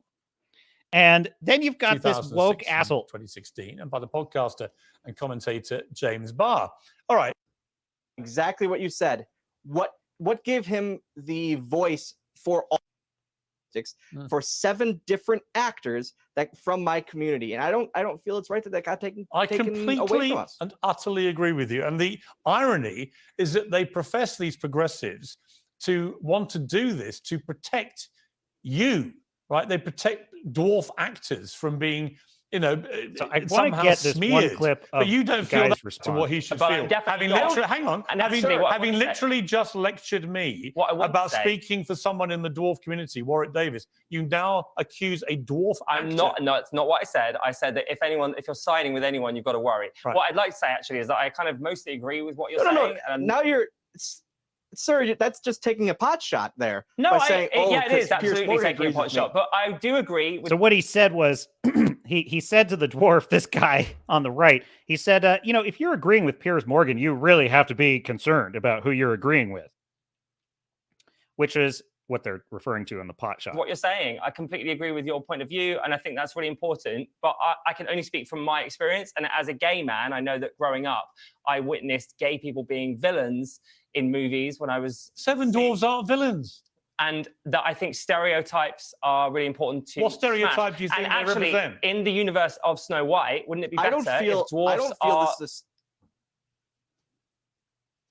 this isn't a part of this about the stereotype. Right. This is about roles that were made for people of my stature that don't have the chance to go out for other roles normally. But you, James, so Barr, why are we you want to stop Dylan getting a role in a Hollywood film? I am not going to get into an attack on a dwarf. You don't want a dwarf actor to land a role playing a dwarf part. Listen, dwarf can play a dwarf part, but I think it's important to change narratives that don't fit in today's society. And really, it might be better It might be better if dwarves sir, just exist in pardon normal me. roles everywhere What's- because they do exist. What was in so real bad life. about the way dwarves are depicted in Snow White? Have I missed something? Well, listen, I'm not here to talk about. That's what I'm kind of wondering. As well. I don't Tell us. represent Disney, but I'm just saying I think I see their point of view. What's their point of view? What was so bad about the depiction of the dwarves? Why are you What's the so point of view? upset about a movie changing with the time? Oh, that is my favorite woke gaslighting. Why are you so upset? Why are you fuckers so upset? Nobody had a problem with Snow White and the Seven Dwarfs for 80 years until you idiots came along. Why? And that's always what they do. They are always the most upset. They're the most incensed and outraged and angry. And they're wanting, we're so angry. And then the second they're losing, well, why are you so upset? What are you so upset about? Times and moving forward. Because I think that honestly, with great respect, there is real news we could be discussing. No, but this is real news if you're a dwarf actor who are now out of work because of virtue signaling idiots. But you're just who using think this- that everything has to be rewritten You are just to be using Dylan inclusive. as a cheap when in shot. fact it's not inclusive at all. No, you're using Dylan as a cheap shot to attack a Wookiee. I don't think Dylan feels I'm using him as a cheap shot. And what I would say about the Wookiee thing is this. I have spent the last year listening to people tell me only gay actors should play gay parts. Only Welsh actors, so Michael Sheen, should play Welsh characters, and so on and so on and so on. But the moment we have dwarf roles, which are the most famous dwarf roles in Hollywood history, then the only people apparently who can't play them are dwarf actors. Weren't dwarf and I roles. see there It's a cartoon. stinking Piers. woke hypocrisy. It has not changed. It was a cartoon. Those weren't. Oh, that's my other favorite, isn't it? Oh, it's a cartoon. They're not dwarves. They were drawn characters. It's like, so they're not. But if you had a person of color in a cartoon and you swapped them to be whites, then let's see how far that argument goes. Actually dwarfs in the movie. They were drawn, okay? So firstly... They were drawn as dwarfs. No, that is... But it's a literally story like- about dwarves, sir. Dwarfs. Well, they It's a shouldn't be story called that. about They should be dwarves. called... They shouldn't be called dwarves. No, they should be called people with dwarfism. They shouldn't be called... What's wrong with being They shouldn't called be dwarves? called dwarves. Snow White and the Seven People with Dwarfism. That's not the correct That's the term. story. Dylan, The story apparently is you're literally not Snow allowed to White call and the yourself Seven Dylan can call Dwarfs. himself whatever. Apparently, Dylan, you're not allowed to call yourself dwarfs, apparently. I would love to hear, what should I call myself, sir? I think you should call yourself whatever you feel comfortable with, but as a person... He calls himself a A dwarf. dwarf. Well, that's A great. then. dwarf. Good Yeah. for you. I'm happy. So now, sir, let me pause that. So it shouldn't be called Snow White and the Seven Dwarfs. It should Listen, just be I called do not want to Snow get White. cancelled So are because you I saying- think your point of view is more important than mine right now. But what I'm annoyed about is There it is. That was what I wanted you to hear, my dear sailors. Listen to what he said. He says, I don't want to get canceled. Can you believe he said that? So listen, with great love to the wokies out there, stop being willing slaves. Stop living on your knees. This is the thing that is so cringe about Castlevania Nocturne. Like the elites, they rule over us. Like, have you ever seen a man so desperate to be a slave? It's like, well, your opinion is more important than mine. That's so unbelievable. I could never be like these people. It's like you literally have to spend your whole life groveling. So the whole issue here is he's like, well, dwarf that's a problematic term. But then the dwarf that's on the show is saying, I'm fine with being called a dwarf. Whoa, well, that's good then. You should call yourself whatever you want. No principles. They have no principles. They don't. I saw something in the chat. Wrangler says, let's make Cobra Bubbles white and Tarzan black. That's called creativity now. Yay. Exactly. Oh, there was another great point, too, where Dylan, the dwarf in this video, he said to the guy, he's like, listen, I don't think I should be playing a guy who's supposed to be like 6 feet tall and like a big burly like barbarian or something in a movie. I'm okay with not being cast in that part because you need an actor who looks that part, and I don't. He's like, I'm fine with that. I don't have an issue with that. They got into the whole thing about only gays should play gays. And like Piers trying to take a cheap shot.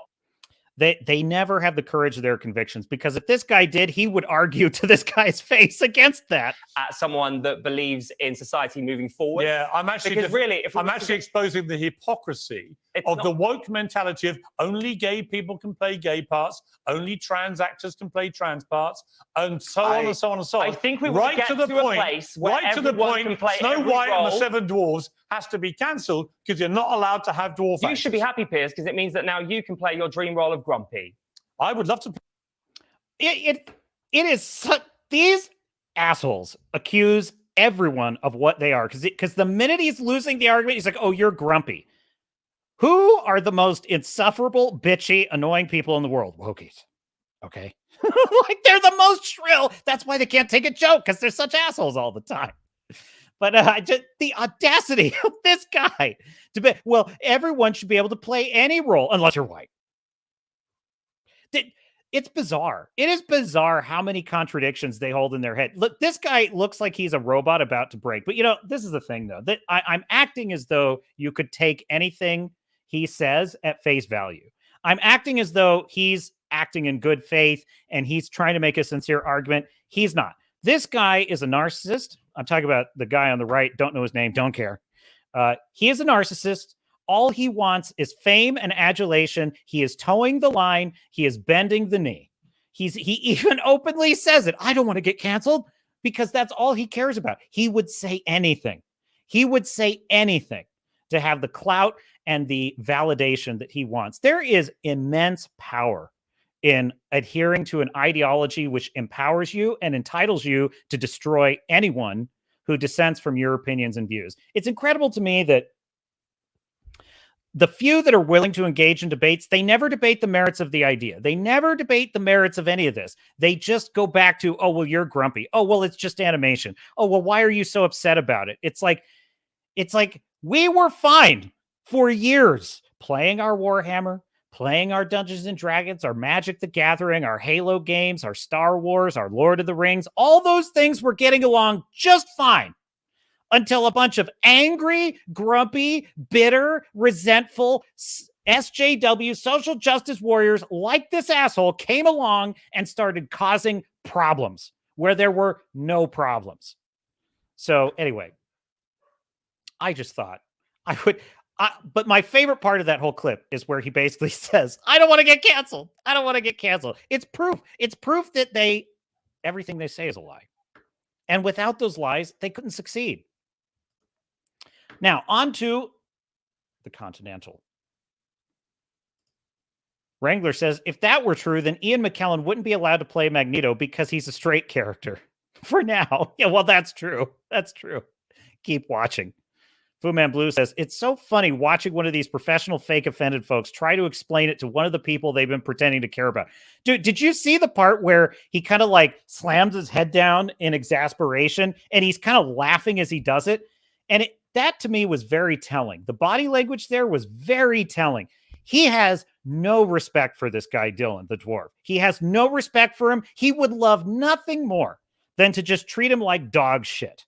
You know, he kind of reminds me of like an asshole frat boy. That's kind of what he reminds me of, like an asshole frat boy, a kind of preppy who thinks he's better than everyone. And he wants desperately to just act that, because he acts that way toward Piers, right? He's totally fine acting that way towards Piers. And he his normal tactic when if it were just a normal, like, well, okay, I didn't mean normal.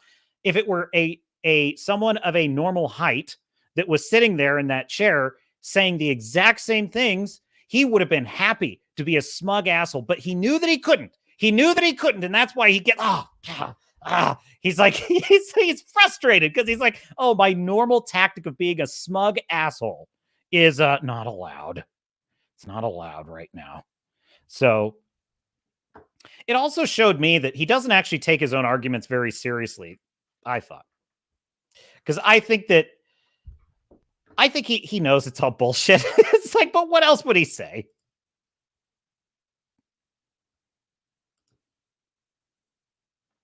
Starfury says, no, I don't want to be Zulu warrior and get shot at by Denzel Washington, who's leading the British forces at Rourke Strip. Yeah. Oh, can anyone play Zulu warriors now?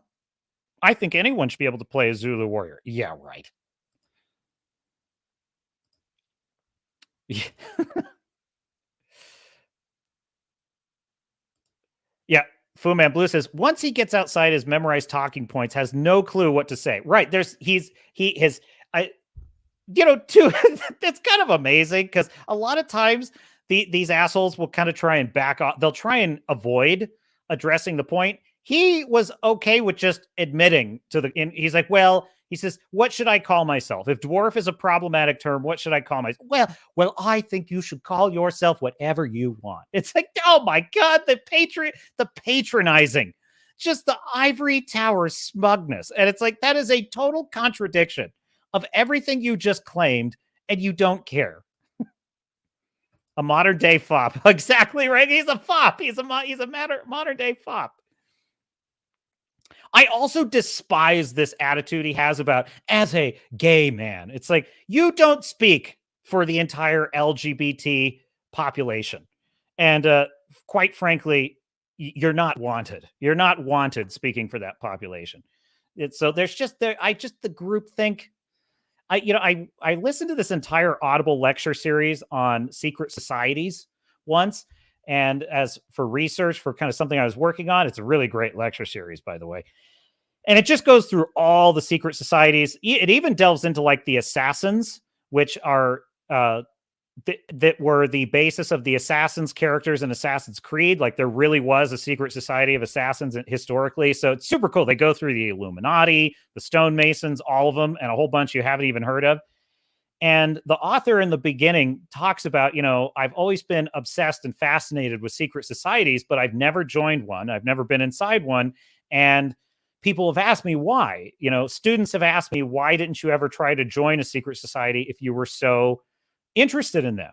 And he says, I always tell my students that because while I'm fascinated by secret societies, in order to be part of a secret society, you have to submit to everything that the group demands of you.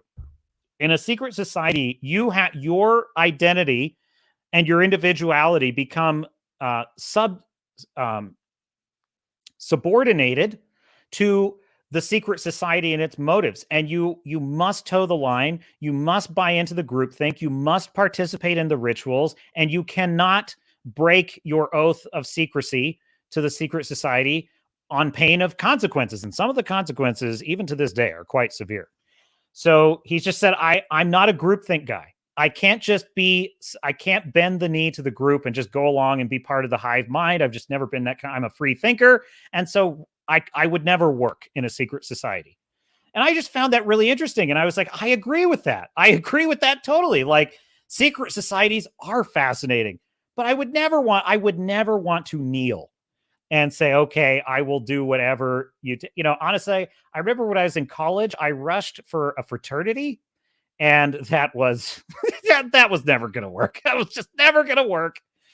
And there's several problems with fraternities, not the least of which is an absolutely dangerous level of alcohol binge drinking. It's kind of criminal what fraternities and sororities get away with in terms of just dangerous levels of binge drinking. And I've seen people that had to go to the hospital and get their stomachs pumped, and it's catastrophic. But aside from that, there is something about like having to become a slave to an organization that is just loathsome to me. It just is. That's kind of the thing. It's like, if you want to be part of the group, you have to be a willing slave. And I'm just not. At least when I show up to a corporate job, I get a paycheck. So, hey, being a prostitute's better than being a slave. Maybe. I don't know. Fuban Blue says, I hope they never hire a method actor to play a Zulu warrior. No, you would not want that. So now on to the Continental. So far there's 3 episodes. I got to tell you, I get to the end of these 3 episodes and I'm thinking, is that the end? Is that the end of the season? Because no, I don't want to spoil. I'll give you a kind of a very light spoiler, but I won't tell you kind of what happens. But basically, it's all building towards Winston Scott, who is, of course, Ian McShane's character in the John Wick future. He is plotting to take over the Hotel Continental and take it away from Mel Gibson's character, which is Cormac. And all I will say is, there is like a solid hour a solid hour of just this absolute battle royale with assassin versus assassin. It is just this battle of attrition, this war of annihilation on like every floor of this hotel. It's incredible. Some of the tactics that they use against each other are just amazing. The way they use this environment of the hotel in so many clever ways absolutely blew me away. It was stunning. But this is the thing though. Almost every setup, almost every emotional beat that they set up in the first episode, they paid off in this crazy, epic, totally bananas climax where just nothing is left on the table. Every single element that they can throw into it, they just throw into it. They go whole hog. It is just a knockdown, drag out, full-blown, crazy, absolute battle. And everything the show has on the board goes into this. I mean, every character does their thing. Every single character that has a vendetta or an axe to grind, grinds it. You know, it's just, every rivalry is paid off. Every battle is brutal, ugly, life and death. Every minute, it's another reversal of fortunes. You know, 1 minute, Cormac's winning. The next minute, Winston's winning. The next minute, Cormac's winning again. Then Winston's winning again. You feel emotionally drained by the end of this episode in a good way. Like, it just goes and goes and goes and goes. And by the end of it, you're like, holy shit. Oh my God. There's like, and dude, this is the other thing that's really awesome. At the end of it all, the show kind of pauses and lets you it lingers on the aftermath. This is very crucial. This is a very key thing. And this is one of the things that all of the Marvel shows and all of the Star Wars shows on Disney cannot do and do not do. They don't spend time letting you live with the aftermath of what's just unfolded. Also, nothing is unfolded. So that's kind of two problems. A, nothing interesting unfolded, but also when something sort of mildly interesting or supposedly interesting unfolds, you then have no time to appreciate it because, oh, go, on to the next thing, no time to stop.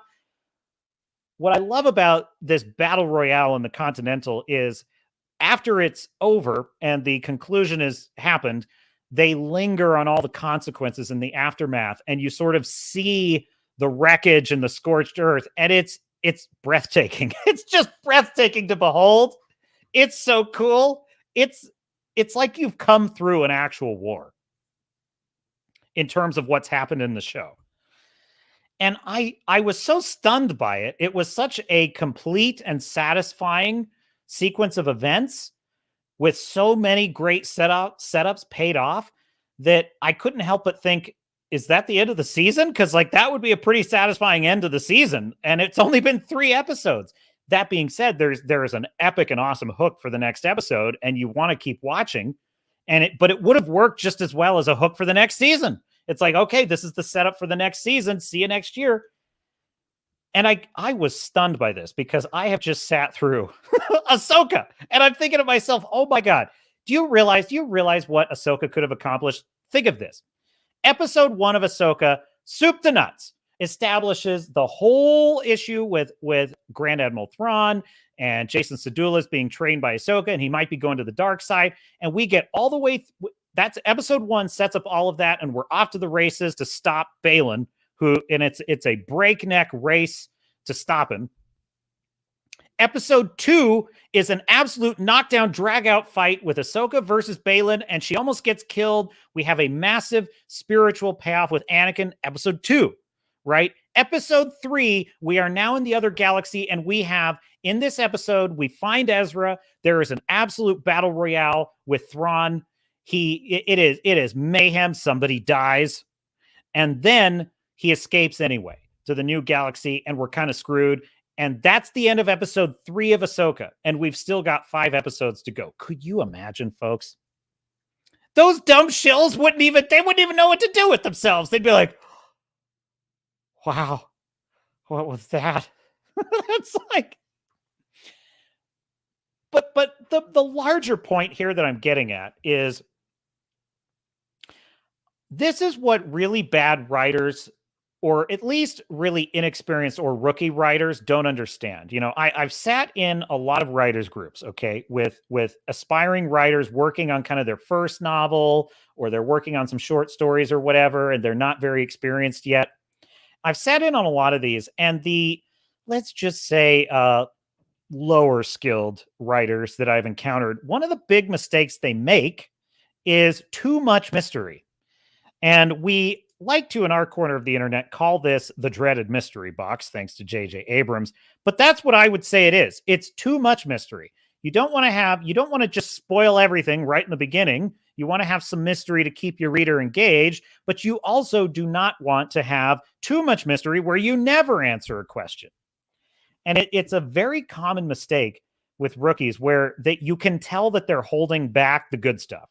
They're holding out on you. That's basically what it is. It's like, okay, well, how come these characters are talking about this in like the third dialogue and still, you know, this character hasn't answered this question, or they're not being pressed on this, or we still don't have a reveal about, you know, what's going on in this haunted house. We still don't have a reveal on this. It's like, and that's one of the main mistakes that they often make. And this is the key thing.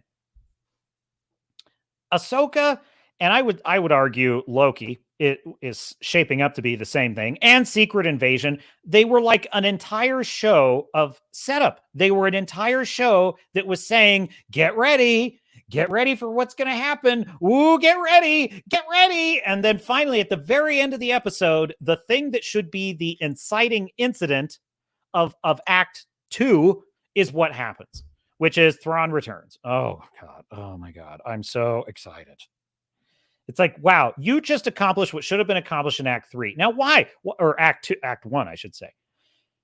Why did you hold that back? Why did you hold all of that back? Now, the Continental does not make this mistake. The Continental goes the opposite direction. I literally thought that we would not get the full-blown Winston Scott assault on the Continental. I didn't think that was going to happen until like the last episode, like episode 10. And here it is in episode 3, and I am blown away. And I think part of it is I'm just not used to this. I'm not used to things happening in TV shows. It's unreal. So anyhow, I thought that was super cool. Now, my problem with the show is there are some plot elements that are bugging the crap out of me. So at the end of the first episode,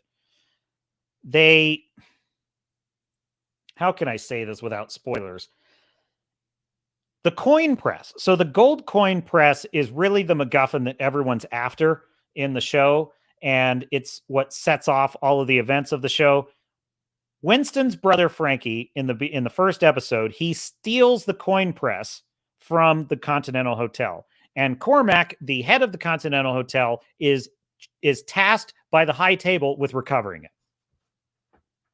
Well, at the end of the first episode, without getting into spoilers, Frankie's brother,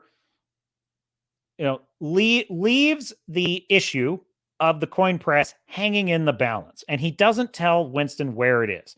Now, my problem with it is there's actually no benefit to Winston not knowing where it is. I feel like the thing that Frankie should have done at the end of the first episode, given the events that occur, is he should have told Winston where to find it, or at least given him a hint, but he doesn't.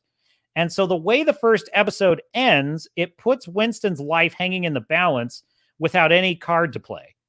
And I found that irritating, and I still don't think the show answered that very well, given what happens at the end of the first episode. However, they do kind of work their way to paying it off in a way that's somewhat satisfying, despite that plot hole. But then there's an event that happens in episode 3 that I think contradicts Winston's character, because he has mostly been shown to be he's a pretty good guy. He likes to take care of people. He doesn't really want people to get hurt if they don't have to. He seems to demonstrate concern for people. That's his character. But then there's a scene in which he is getting attacked by 2 assassins who've come to kill him in his hotel, not the Continental, it's another hotel.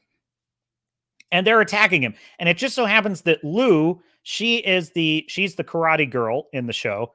She is there with him. And so they're fighting off these 2 assassins together. Well, there's a moment in the battle where Winston escapes the assassins and is, he's just fleeing. So number one, he leaves her for dead. So he leaves Lou for dead. And she gets knocked out by one of the twins. And the twin conveniently doesn't kill her. He's massacred. This assassin has massacred every civilian, no matter how inconsequential that he's encountered in the entire show. But for some reason, he lets Lou live. So that's annoying plot hole number one.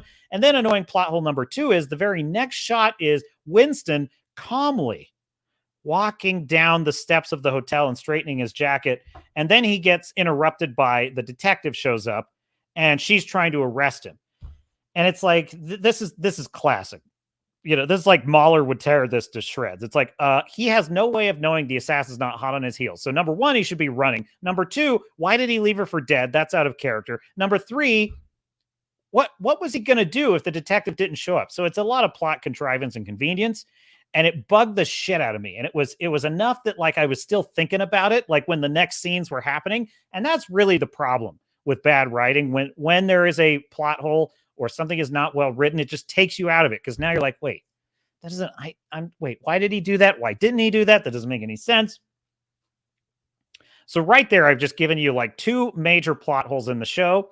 And because of that, the captain is officially downgrading the rating of this show from a 9 out of 10 bars on the epaulets based on the first episode. I am now downgrading it to a 7 out of 10 epaulets. And I'll tell you what, it was slipping down to like a 5 right up until all the shit happened in episode 3. And I was like, damn, that battle royale in the Continental is so absolutely just bananas crazy awesome that I was like, okay, you can keep a 7. You can keep a 7 at it. That's a C. It's a passing grade. So the show gets a passing grade, if only because, but I've got to look, if I were just by comparison with Ahsoka, it's about an 11 out of 10. I'll tell you that much by comparison with Ahsoka. But that's not the game we play here on the Captain's Cast, live on the Swords and Starships channel, YouTube, Rumble, and X, formerly Twitter. Please like and subscribe. And thank you for joining us in whatever capacity. We don't do that on the Captain's Cast. We do not rate shows by comparison. We rate shows on a principled rating system of merit. And so I can honestly say the show is sitting at about a 7 out of 10 because there's some sloppy writing at parts. But I got to tell you, what this show is able to do with as many characters as it has is pretty impressive because it's very much an almost Ocean's 11 kind of Golden Fleece heist story. It's similar to that in how it works. So there's a big team of characters working together. The first 2 episodes are kind of Winston recruiting his team, which is done pretty well, and setting up the heist, which in this case is more like an assault, not really a heist. He's assaulting the hotel to take it away from Cormac. And by the way, Mel Gibson is freaking awesome. He is awesome in this show. I love his character so much. And I got more to tell you about his character in a second. But all these characters have a story. They all have a rivalry. They all have a payoff. They all have their own personality and backstory. They all have their own motivations and reasons for doing the things they're doing. And what I really like about the show, and I hope that they strengthen his character a little bit more, that would be Winston. I like that Winston, he's a little bit like Commander Shepard in Mass Effect, kind of building a team to take on the Collectors or the Reapers or whatever. He's building a team, and that's kind of his strength. If John Wick is Death's very messenger, capable of walking solo into a hornet's nest of assassins and wiping them all out, Winston is kind of the opposite. He's actually very much incapable of wiping out a hornet's nest, but what he can do is recruit people and get them on his side and get them working for him, which is, by the way, exactly what he does with John Wick in John Wick Chapter 2. So it's actually very much in character for Winston because you notice that Winston frequently manipulates John Wick in the John Wick movies into doing what he wants. Well, he's very good at that in this show. He manipulates mostly in a friendly and caring, but he's a little bit selfish, which I kind of like that aspect of his character. And it works very well. It's a very good ensemble cast. Everybody gets a payoff. Everybody has a reason for doing what they're doing, even. And here's why I bring up the mystery box, right? Because what is the problem with the Jar Jar Abrams mystery box? The problem is setups, but there's never a payoff, and they just hope you forget about it by the time they move on to the next payoff. Well, this show was starting to annoy me because there were mysteries in the show. Even as I was watching episode 3, I was like, okay, but why? Why is this? I was like, why is this detective even care who Winston is? This doesn't make any sense. Why is she after him? What was even the inciting reason for that? So I'm starting to rack my brain here, and I'm thinking, dude, is this just a bunch of dangling plot threads that are going nowhere? And then they reveal the motivation of the detective, and then they reveal the motivation of this character and that character. And I suddenly realized, oh my God, okay, yeah, this is how writing used to work. This is why when I was watching WandaVision or Loki season 1, I was still, or Mandalorian seasons 1 and 2, I was still watching it in good faith because they would do these little mystery box things, but I would assume that they were going to pay those things off. And now it's the opposite. Now I'm watching the Continental and they set up something that's mysterious and I'm annoyed. I'm immediately distrustful. I'm like, why aren't you answering this question? And it's because I have been trained by these garbage TV shows to expect that mysteries will never be paid off. It is incredible to me the complete and satisfying story arc that episodes 1, 2, and 3 of Continental told, with setup and payoff, mysteries and questions answered, but yet with more mysteries yet to come. You know another TV show this year that did this very well? Star Trek Picard season 3, as written and guided by Captain Terry Matalas, and the first 4 episodes of Star Trek Picard season 3 are a kind of mini story arc, and it also surprised me when I was watching Picard season 3. It really surprised me that episode 4 had such an incredible payoff and such a satisfying conclusion to the story with a great hook for the next run of episodes. And I thought, this is a banger way to do long form storytelling. Like if you're going to do a season of something like 8 to 12, maybe 8 to 14 episodes, folks, I think this is how you do it. You have the first 1 to maybe 5 episodes, depending on the total length. So in other words, the act 1 of the season. So I would say that's roughly episodes 1 to 3 or 4. And you just tell a really banger storyline that comes to an epic close at the end of that 3rd or 4th episode with a massive hook for the next run of episodes. And then acts 2 and 3 of the season. So the episodes, I would say like 4 to 12 or 14 or whatever the number is, that's an even larger arc. And I think that is a solid way to do a TV show. I really do. And the shows that do that are the ones I enjoy the most because you get this like mini ending in the middle of the season and it gives you this sense of payoff and satisfaction. And some of the better seasons of American Horror Story, not the current one, some of the better seasons of American Horror Story also did this pretty well, having a kind of mini payoff in the early part of the season. And it's like, dude, you got to throw your audience a bone. You cannot just leave them dangling unless you're a dumb shill, unless you're nut gobbler. Nut gobbler, like, oh, it's a blue lightsaber.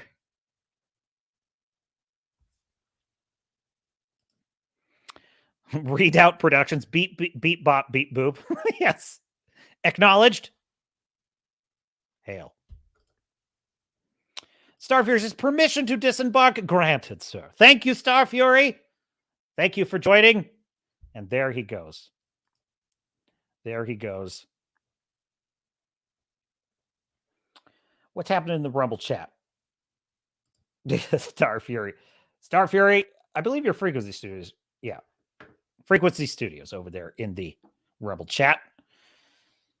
The other thing I love about Cormac in this show, played by Mel Gibson, he is an example of a villain that is a madman. He's like a screaming madman. He's always angry. He's yelling all the time. He's kind of flying off the handle and he's unpredictable, but it's done well. So if you recall in my review of Guardians of the Galaxy Volume 3, I was very annoyed by the High Evolutionary, because he's always yelling, "You're failing me!" and he's just screaming at everyone all the time. He's like the opposite of Thrawn. It's like, Thrawn in this season of Ahsoka, he's like, sir, all of our TIE fighters have been wiped out. Yes, that is an acceptable loss. Everything is going according to plan. Sir, they wiped out a whole division of our stormtroopers. Good. Excellent.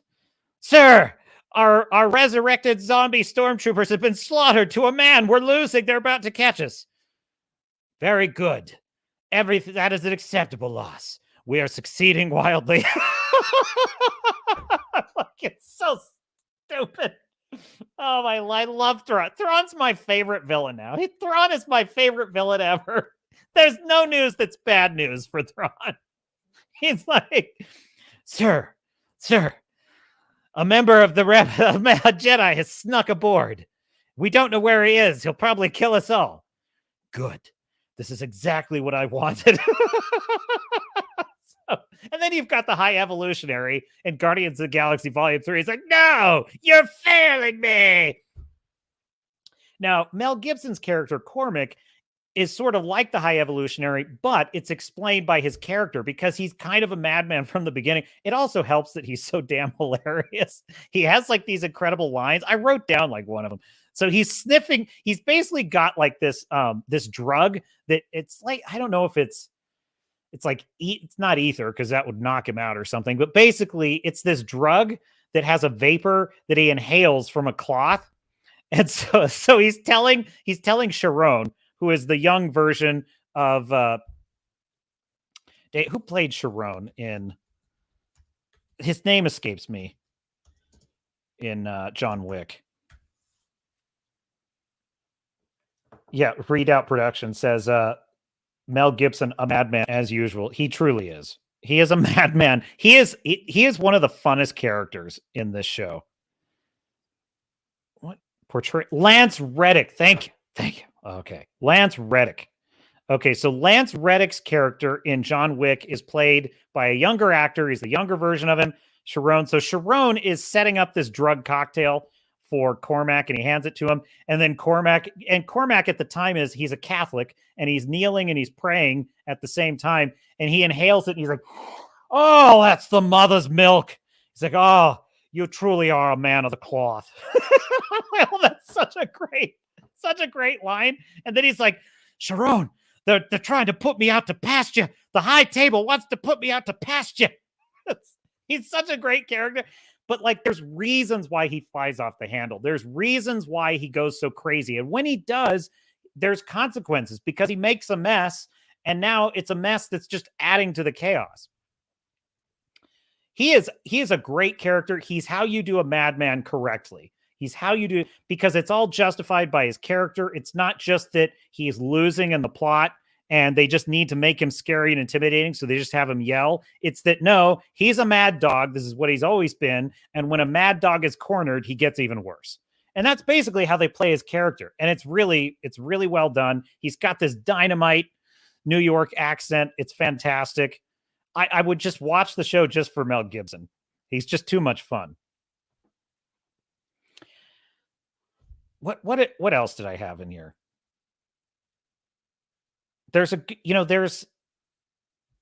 Sharon has this great story I also love because they're shading in. I'm not the biggest fan of prequels because there's always a risk you could break the lore of the original story. And then sometimes they're kind of boring because you know what's going to happen in the future. I think this is a prequel done well because what they're doing is they're kind of shading in some of the backstory so far of these characters in a pretty clever way. Sharon is an immigrant from Nigeria, and he's living in this hotel, and there's this great conversation he has with this cellist who plays the cello for the patrons of the Continental Hotel. And him and Sharon, it's implied that they kind of have this friendship developing, which might be a little bit more than a friendship. And he's basically saying to Sharon, don't you want to live somewhere where you're not surrounded by death all the time? Don't you want to live somewhere peaceful? Like come with me to England, because he's going to England. He's got like a scholarship at a music university.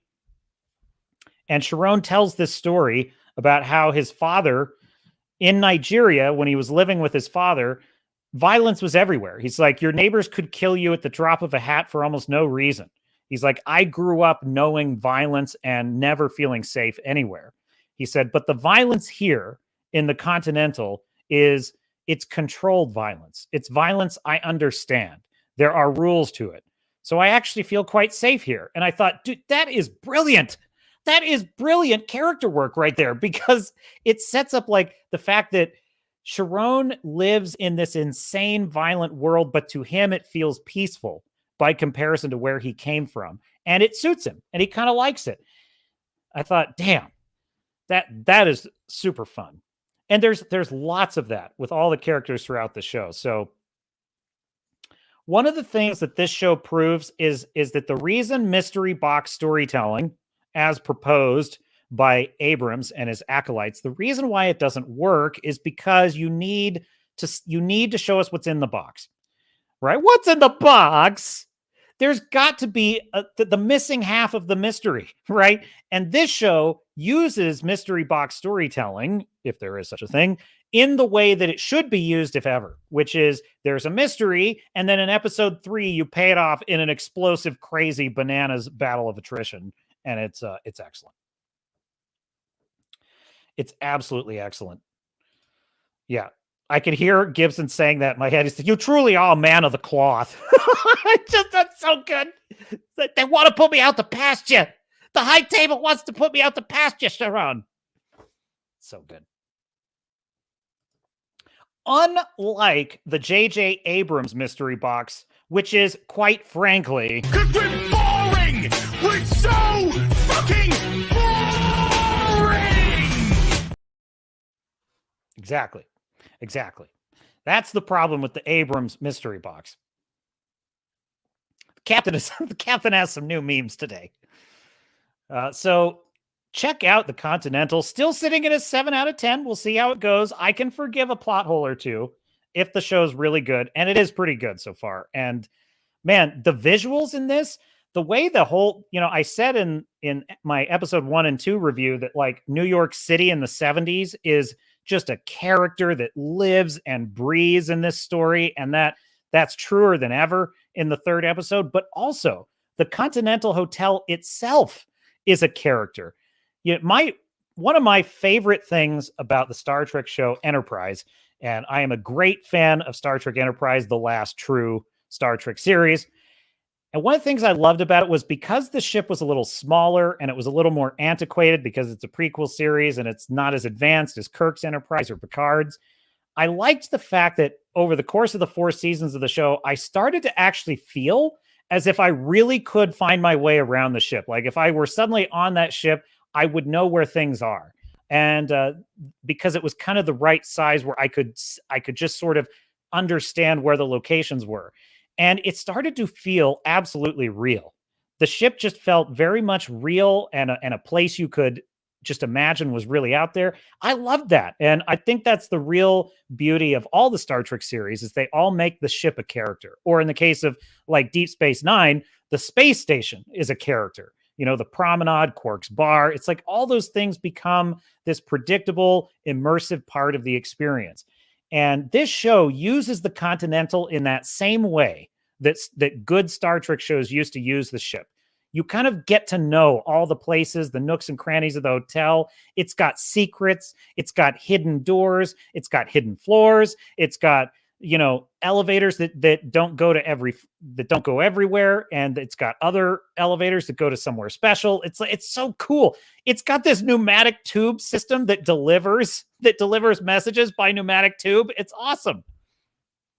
There's a basement, there's a kitchen, there's a control room, there's a penthouse, there's just all these real places. There's ducts that you can crawl through.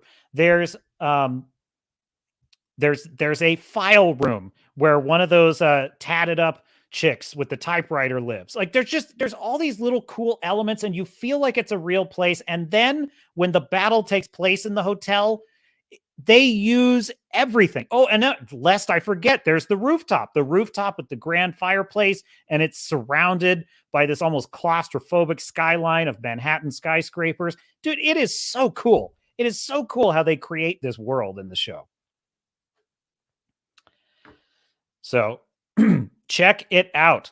Now, another show moving right along today, another show that I am surprised to tell you I'm continuing to enjoy is Gen V from the Boyz universe. We're going from the John Wick universe now to the universe of the Boyz. Are you still watching this one, Fu Man Blue?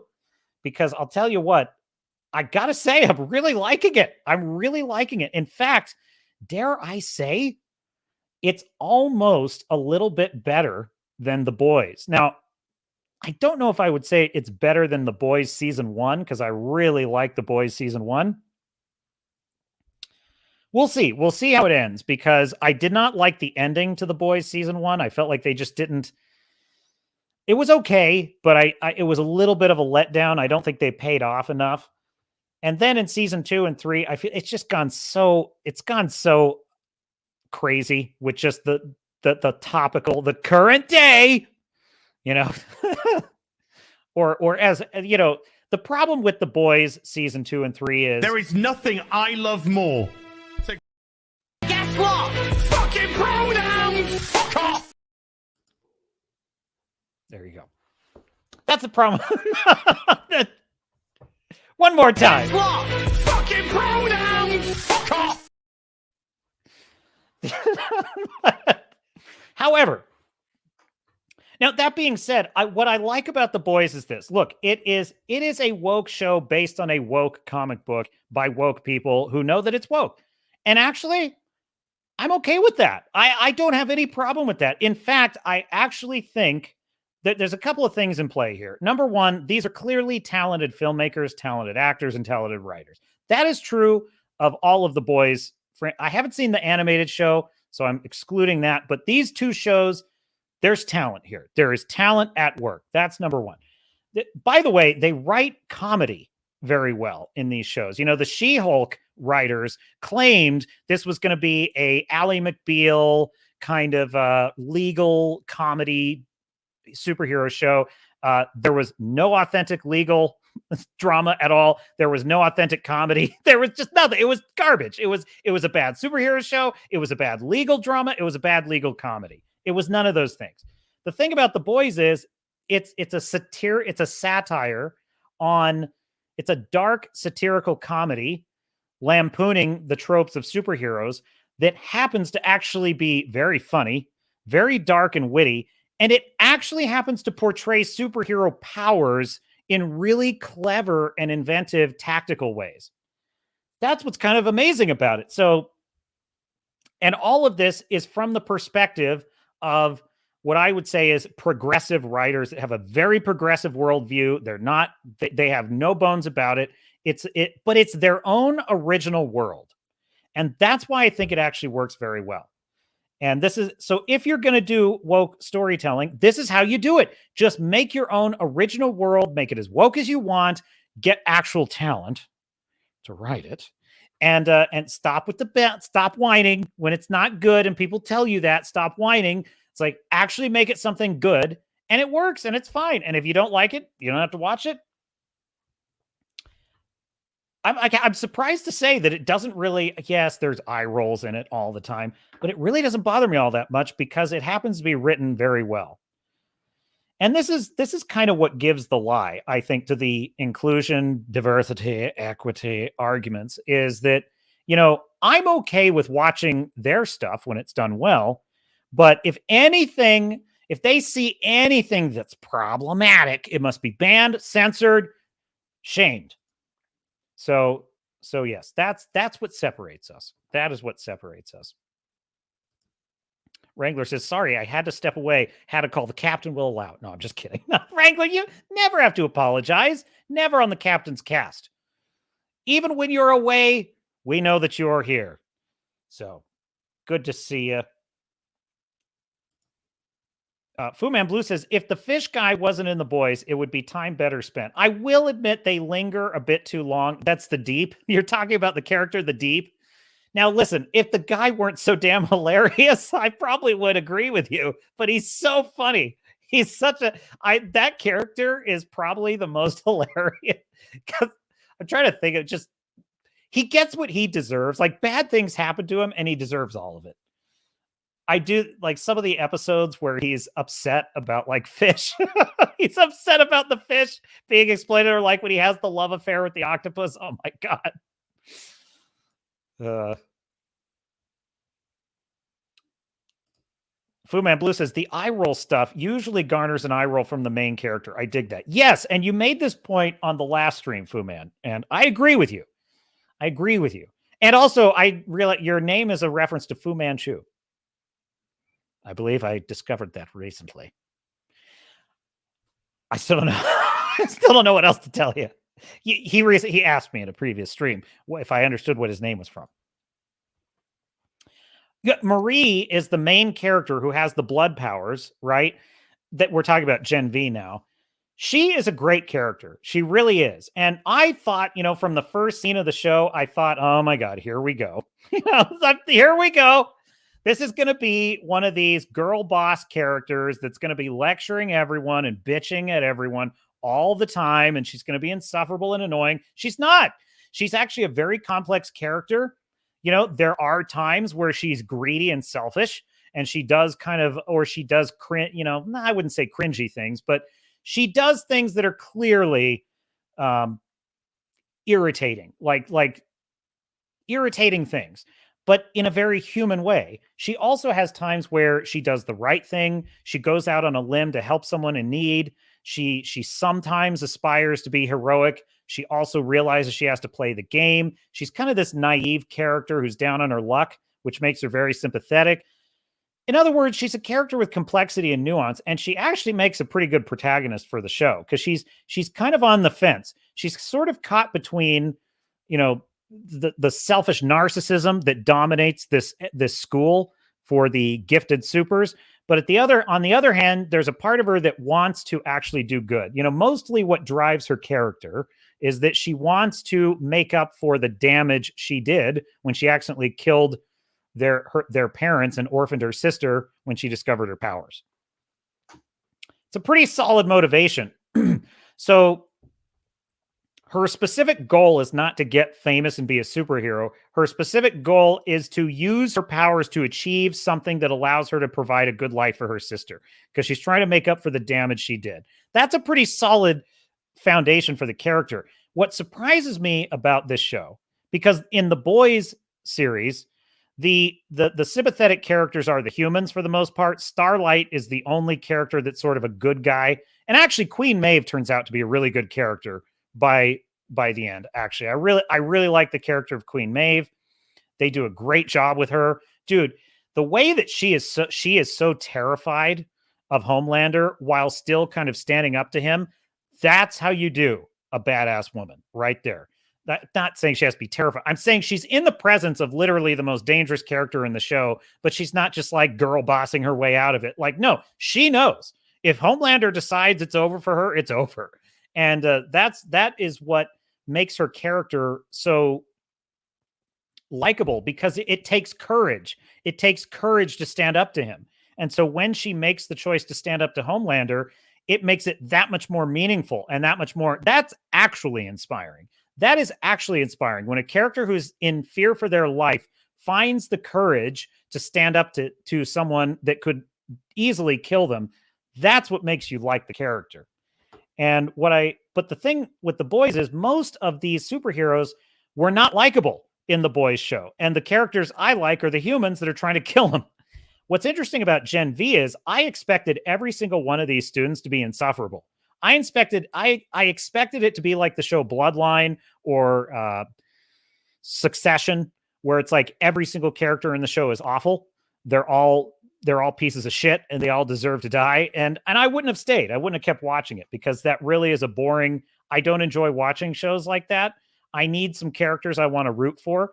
What kind of surprises me about this show is all of the core protagonist characters, this kind of ragtag group of students that are working together. They are all very flawed people. They all have deep moral failings of their own, but they also all have, aspects of them that are heroic or self-sacrificial, or are at least trying to do the right thing, or at least trying to find some good in the world. It turns out that they're all pretty damn likable characters. they're all pretty endearing. They all have redeeming qualities that make you kind of root for them, even when they're giving in to temptation, or they're maybe doing something that's, you know, greedy or self-interested. I really like the character of Cricket. She's such an endearing character. And I would say this, they're basically like actual young adults. They're like actual young adults. They're immature, they're inexperienced, they're naive about some things. They're horny all the time, which is, you know, that comes with the territory. They've got all that angst that they're dealing with. That they're hungry to like have success in life, and sometimes they're willing to step on someone to get there. But they're also learning lessons. They're also learning that, okay, maybe the world's more complicated than I thought. Okay, maybe stepping on people to get my way isn't always the best approach. And it's really well done, I have to tell you. And as I said before, if you're looking at it through the lens of the Blake Snyder Save the Cat 10 genres, it's an excellent institutionalized story, because it's basically about a group of people that are caught up in this institution, right? And they're basically having to make decisions about, are they going to play along with what Vought wants, or are they going to rebel against Vought, or is Vought going to crush them? And that's kind of what the tension and the drama in the story is. And you're starting to see these disparate characters are starting to knit together in a very organic way as a kind of unlikely friend group. Do you know what it actually reminds me of? It reminds me of like teenage, high school, or college movies of the late 90s. It actually reminds me a lot of that. Like shows like movies like Road Trip or Can't Hardly Wait, or like it's another good there was a lot of those kind of slasher movies in the late 90s, like I Know What You Did Last Summer, or Scream, or what was one of the other ones that was really popular in those days? The Faculty was a good one. So there were a lot of those kind of horror movies, comedies, dramas that were surrounding the angst about high school and college. American Pie comes to mind is another one from that era. This show kind of reminds me of that. And I say that it reminds me of that because it's not just about selfish, spoiled brats on TikTok whining about the patriarchy. It's not just about them whining about all their stupid, you know, current day, as would say, drama, their first world problems. It's actually has a lot of heart. They have a lot of relatable desires of like, they want to make their way in the world, and they're just caught up in this hellish world of the Boyz. I think I'm saying I can't believe I like these characters. I really can't believe I like these characters this much. It's weird. It's weird. Fu Man Blue says, yeah, she seems to react based on the situation without having to flash back to inform every choice for the audience. That would be Marie, the main character. Speaking of the Boyz, Fu Man Blue says, the deep only exists for the plot beat of the blowjob girl. That was priceless. Oh, he gets a little more than that in the show, but yes. He's the Me Too character, is the deep. Fu Man Blue goes on to say, I like how her goals, that being Marie, I think, create some blinders for her in a way so she isn't sucked into every new thing she sees, like all the social dynamics she's introduced to. Cricket is interesting too. She reminds me of the Smallville cult lady. I don't remember the cult lady in Smallville, but I did see all of Smallville. Actually, that's a good comparison though. I would say Smallville and a lot of those shows like that in the early 2000s, late 90s were very good at doing young adult characters who had a mixture of, flaws and weaknesses. I will say Smallville probably had some Mary Sue's. I really got annoyed by the journalist character. She was always able to hack into anything. She always knew exactly what to do. She never seemed to have to struggle. Like whenever Clark just needed something smarty pants done, he just went to her and she could do it. That always kind of annoyed me because she's supposed to be a high school newspaper writer. I mean, come on. But, what do you want? It's a CW show. Although CW has slipped in quality, because I'll tell you what, Smallville is Shakespeare. It is the equivalent of The Sopranos or Breaking Bad compared to what they're writing on CW now. Good Lord. Oh, dude. So this latest episode of Gen V introduced this character called Ted Knight. Okay. Oh, no. Tech Knight. Now, because you have the character Golden Boy killed himself under mysterious circumstances on the show, you have this sort of reality TV mystery hunter who shows up, and his name is Tech Knight. He's a TV detective. And he does these super cheesy, like, it's like for investigation discovery, that kind of thing. And he just hams it up for the camera at this college, and he's investigating the mystery.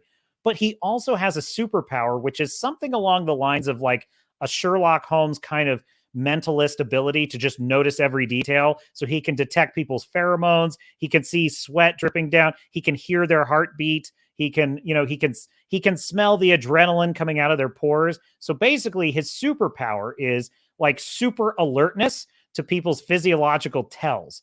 So he's a natural detective, and he can ferret out lies wherever he finds them. This character is excellent. He is incredibly interesting. He's hilarious. He's this egotistical narcissist, but he also has a deadly scary lie detector power. He's a lie detector. That's basically his ability. And he goes around wielding it like an absolute scalpel. And he's got a knife to the throats of every character in every scene. It's unbelievable. So there's this other character, and she is the dean of the college, who surprisingly does not annoy me either. I'm really surprised that I like this character, because this is definitely the typical kind of matriarchal character who's there to lecture all the toxic white males about their patriarchy. She's not at all. She's very complex. She's definitely a social climber. She is a power hungry character, but she's done very well. And there's a great scene between her and Tech Knight where she thinks she has the upper hand, and she's telling him a lie. She's spinning a lie about something that's gone wrong. And he's like, well, the adrenaline coming out of your pores tells a different story. And immediately you see fear in her eyes because she realizes she can't hide the lie from him. It's great. The other thing, though, that's great about it is he's fucking hilarious. He's so funny, this guy. And he's like, oh, man, I'm going to Johnny Depp the shit out of some unlucky kid at this school because he's going to pin the whole thing on him knowing it's a lie. It's so awesome. Now, what I love about this character, though, I'm watching this show, right?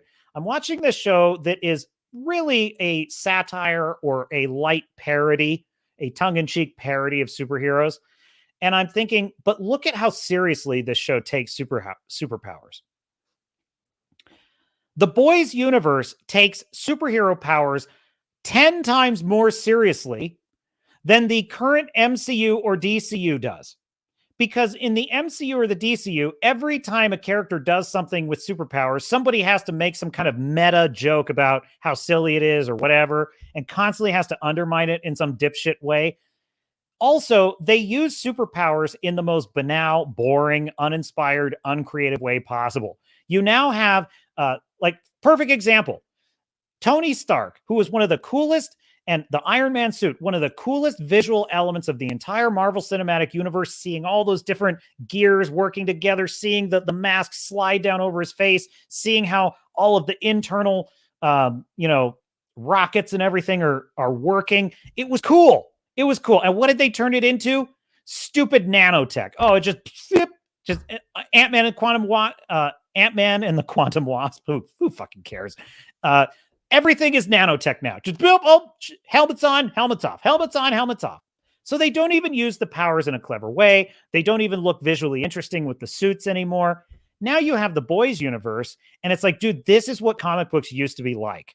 In comic books, you would have characters like Batman able to defeat Superman. How? Because Batman is a smart detective who always has an ace in the hole. He always finds the weakness, right? That's cool. The Boyz does this with the different superpowers because you have this character of Tech Knight who doesn't have any of the physical abilities. He's not super fast. He's not super strong. He's not a physical threat. And yet he's able to walk around undoing the plans of every single character because he's got this one ability to detect. He's a lie detector. It's freaking brilliant. And I thought, for a show that doesn't seem to like superheroes, it does superhero abilities and the kind of rock, paper, scissors, tactical gamesmanship of it. It does it really well, and it uses them in ways that serve the plot, that explain the character and their motivations and are devastatingly hilarious, like devastatingly funny how he uses his abilities in some of these ways. All the characters have this. It's damn impressive, folks. And it's also an absolute travesty. It's an absolute travesty.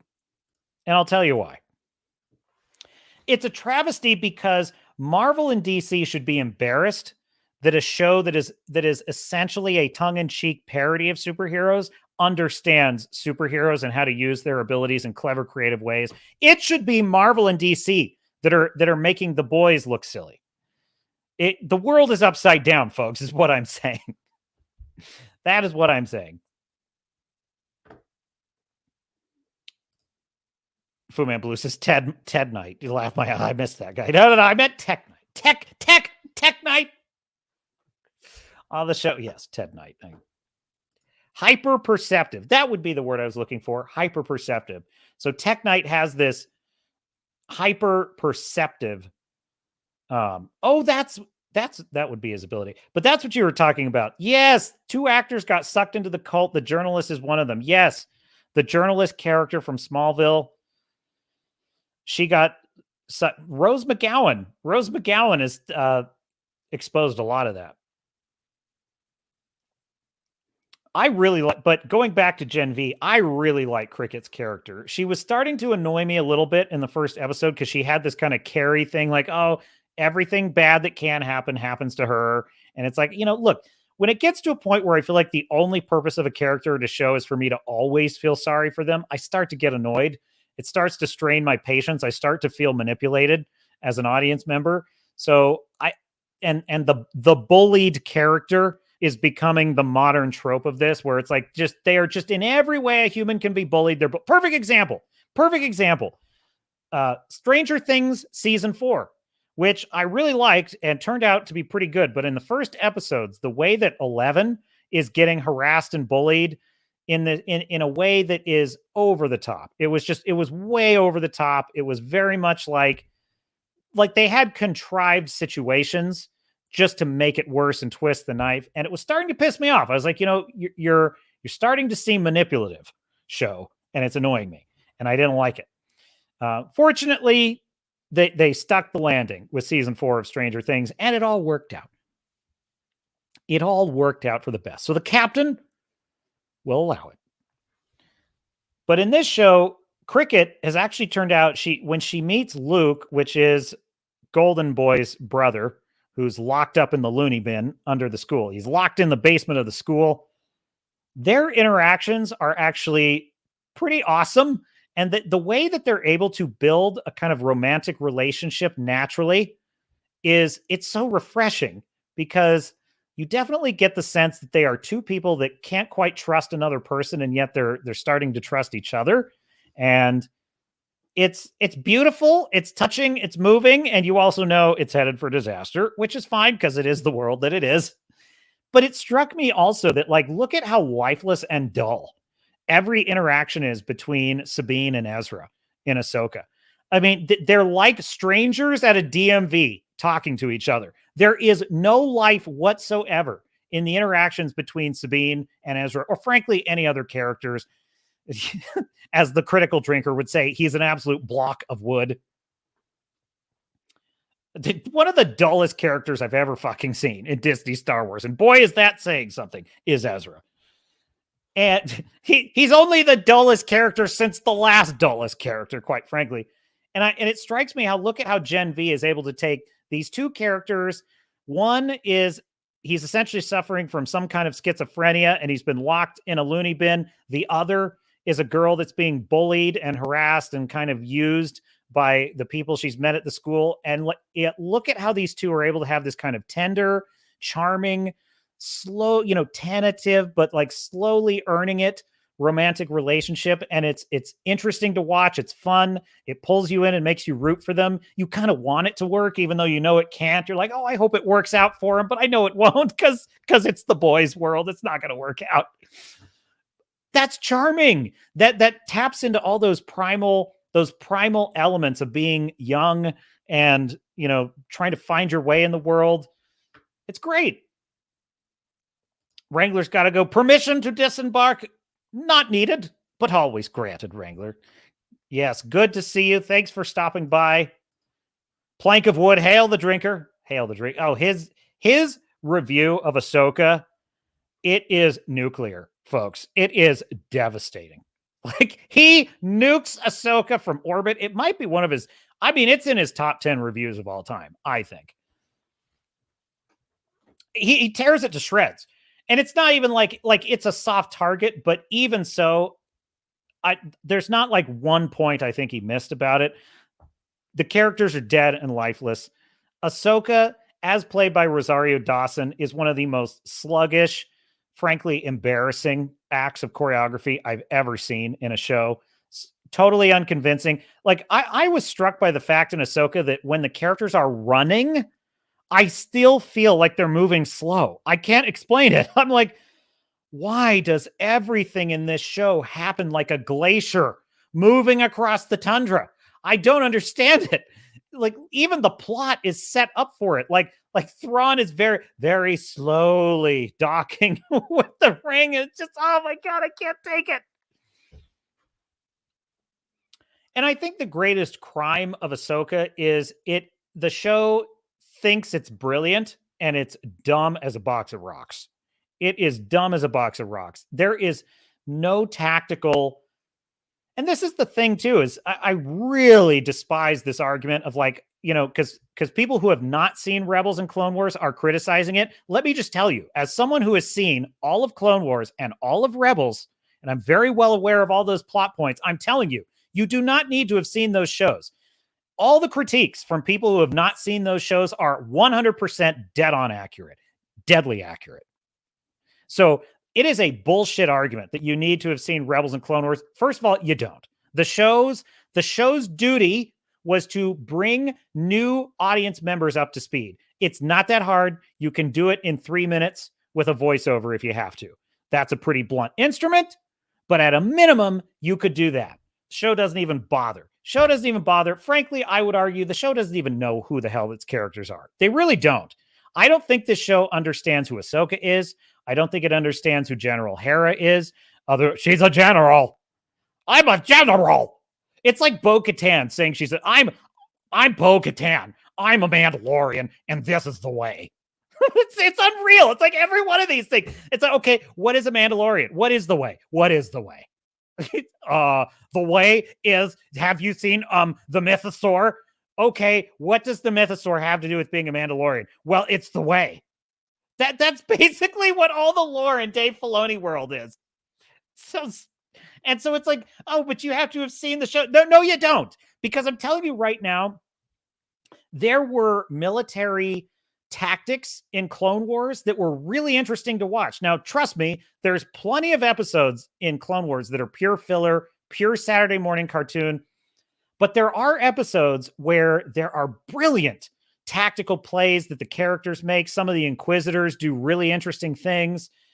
I still think that, they added one final season to Clone Wars to explain what happened to Ahsoka during Order 66. I'm telling you, that run of episodes, freaking great. And the final episode where Ahsoka has to escape Order 66 is excellent. It is excellent. It is a very fine piece of storytelling.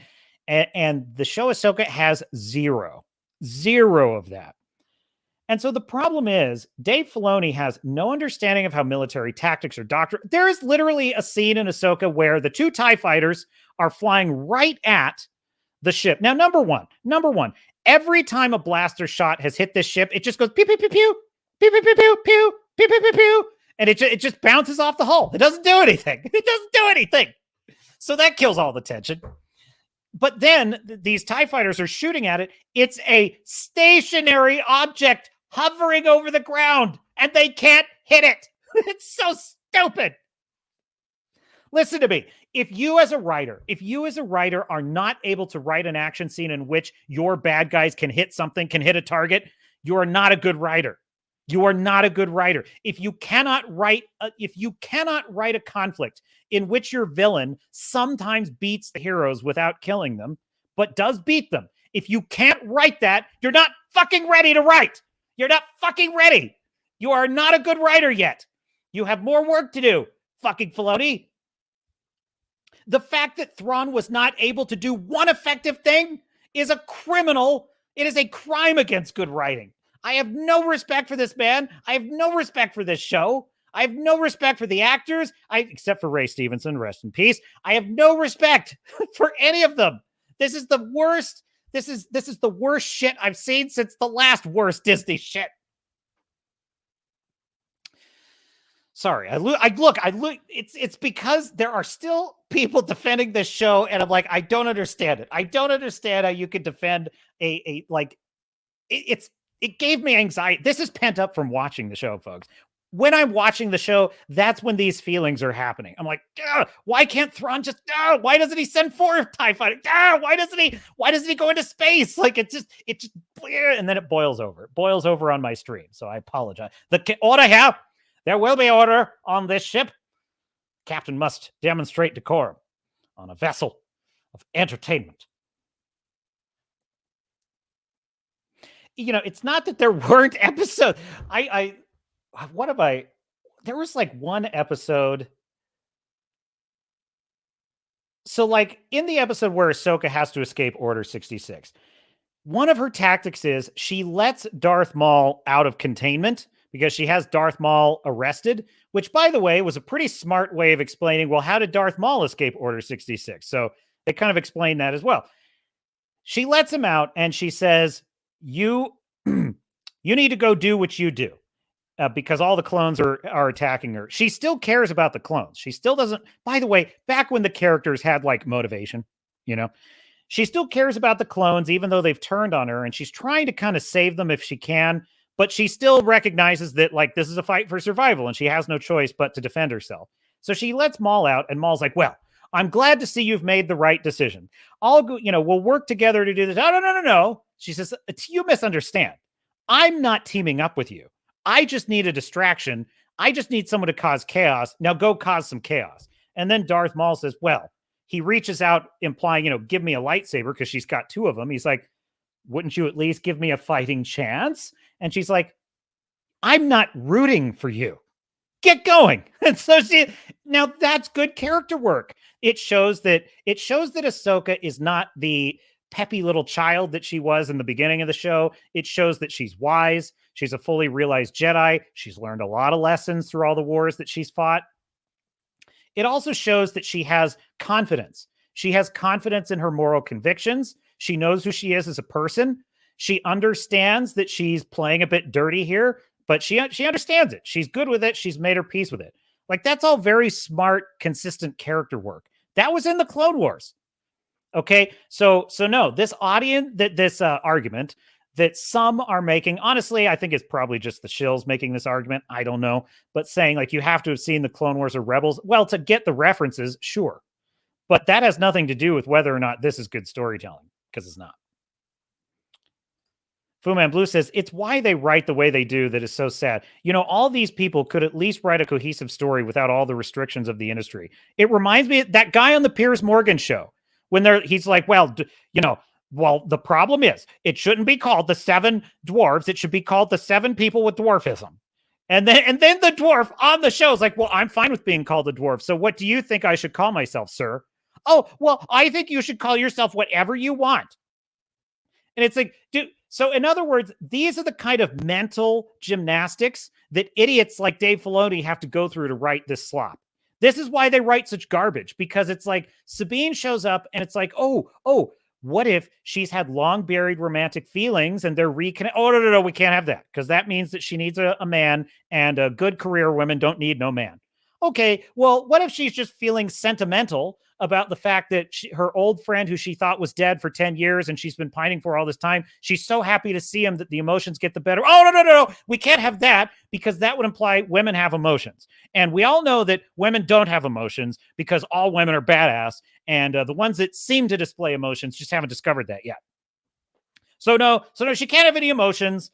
Okay, well, what if she just has a nice conversation with him where she tells the interesting story of her adventures, and maybe because she had to betray Ahsoka just to get to the other galaxy, she has to spin a little bit of a lie so that he doesn't ask too many questions. No, we can't have that because that would imply that she's having to do something to please a man. So what will the dialogue be? The dialogue will be, Ezra, hey, how did you get here to this other galaxy after 10 years of my being lost? Also, how did you know I was here? Also, where's Ahsoka? Where's everyone else? She's like, I don't want to tell that story. Okay, well, I'd kind of like to hear that story. I'm super curious. And then she gives the SJW, I've got like constipation smile. Can't I just have this? Can't we just have a peaceful moment? Dude, in Critical Drinker's review, he absolutely nailed it. He absolutely nailed it. When Ahsoka arrives, does she ask one question about why did you betray me to the Sith Jedi or not Jedi or Grey Jedi, whatever the fuck he is? Why'd you betray me to the Grey Jedi mercenaries? And also, why did you imperil the fate of the entire galaxy? None of that. Ahsoka's just like, well, you did what you had to, girl. Love you. Fucking great writing. What a dipshit. What a dipshit is Dave Filoni. Fu Man Blue says, you can see the writer trying to escape their confines. They're trying to escape the plantation, you know? Every time you see a decent plot turn that never gets paid off in the interest of empowering a female whammon in some way. And let me tell you something, right? The Continental has excellent female characters. So you have the character of the detective, JD, I think is her name. What's her name?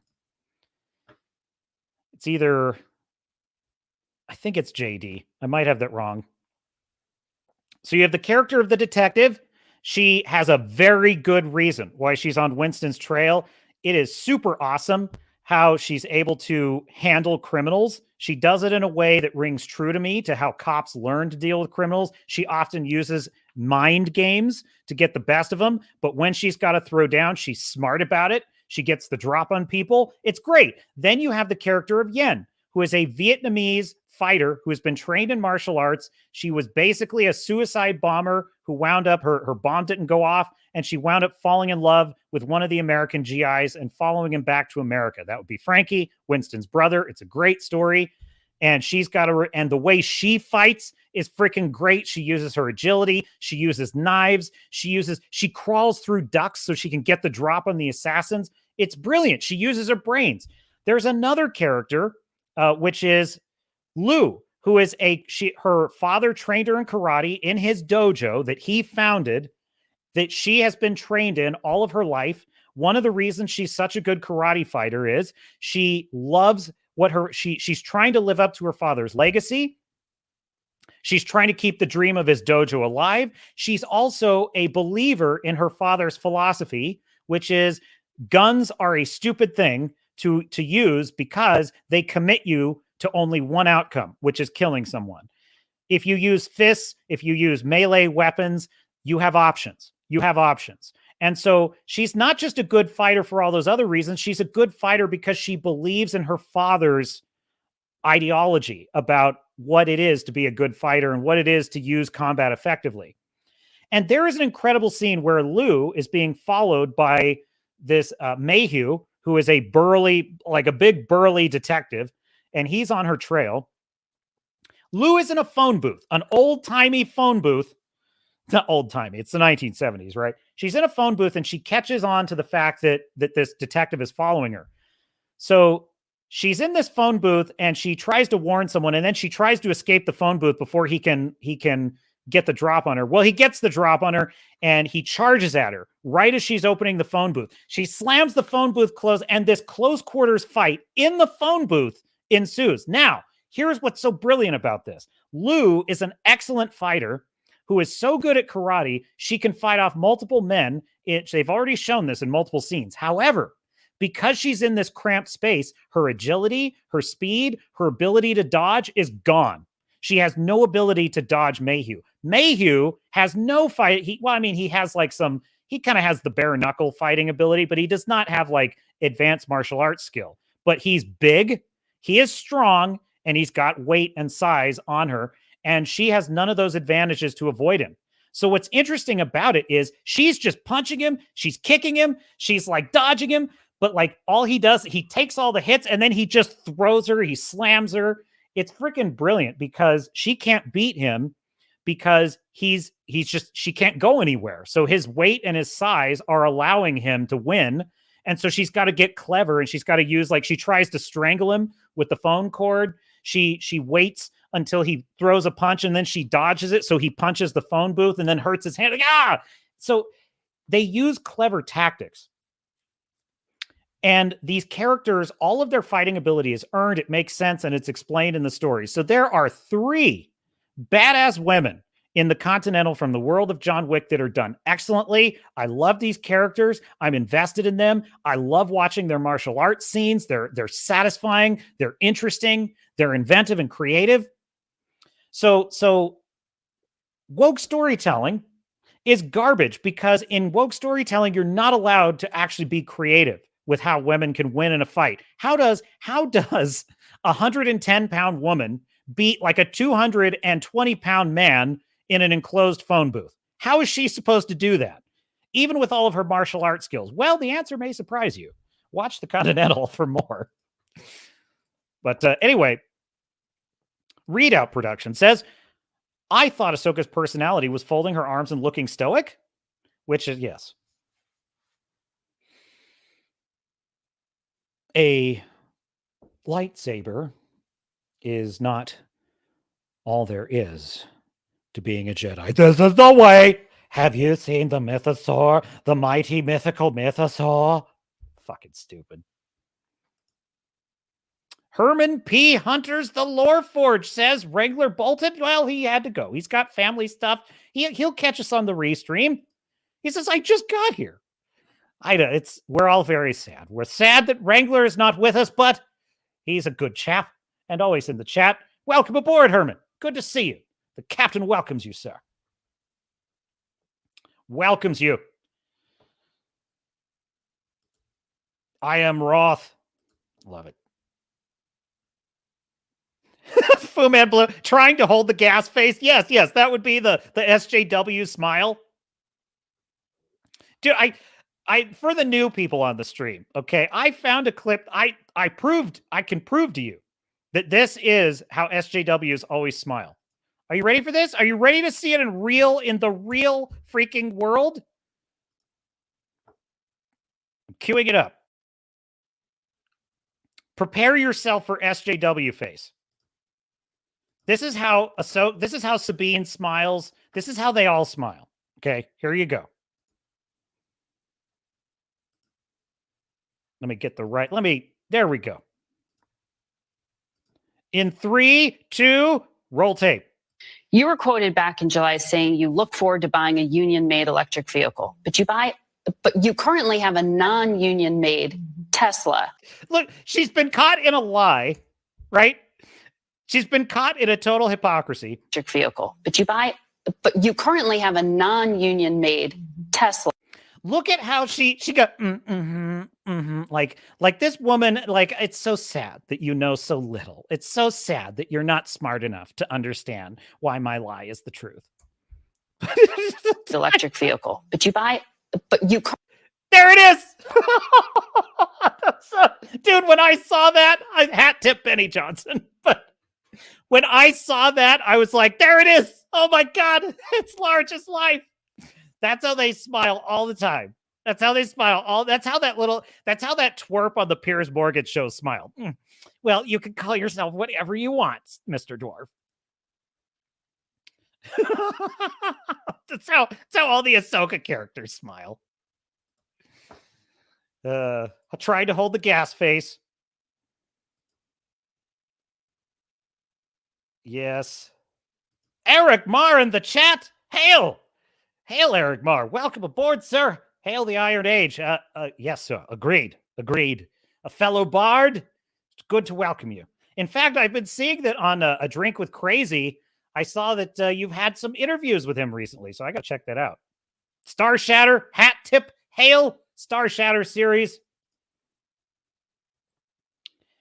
Yeah, we got all kinds going on in the chat here. What are we talking? Well, we've covered a lot today. You're going to have to watch the restream, Eric Mar, but we've been talking about the Continental. We watched the new Grizzy video, the Disney Shills. Oh, it's a blue lightsaber. Oh, God. Oh, my God. But yes, we have been talking about the Continental, which is freaking... Dude, this is what I was telling the chat, right? You have 8 episodes of Ahsoka. What happens in the beginning? Thrawn might return.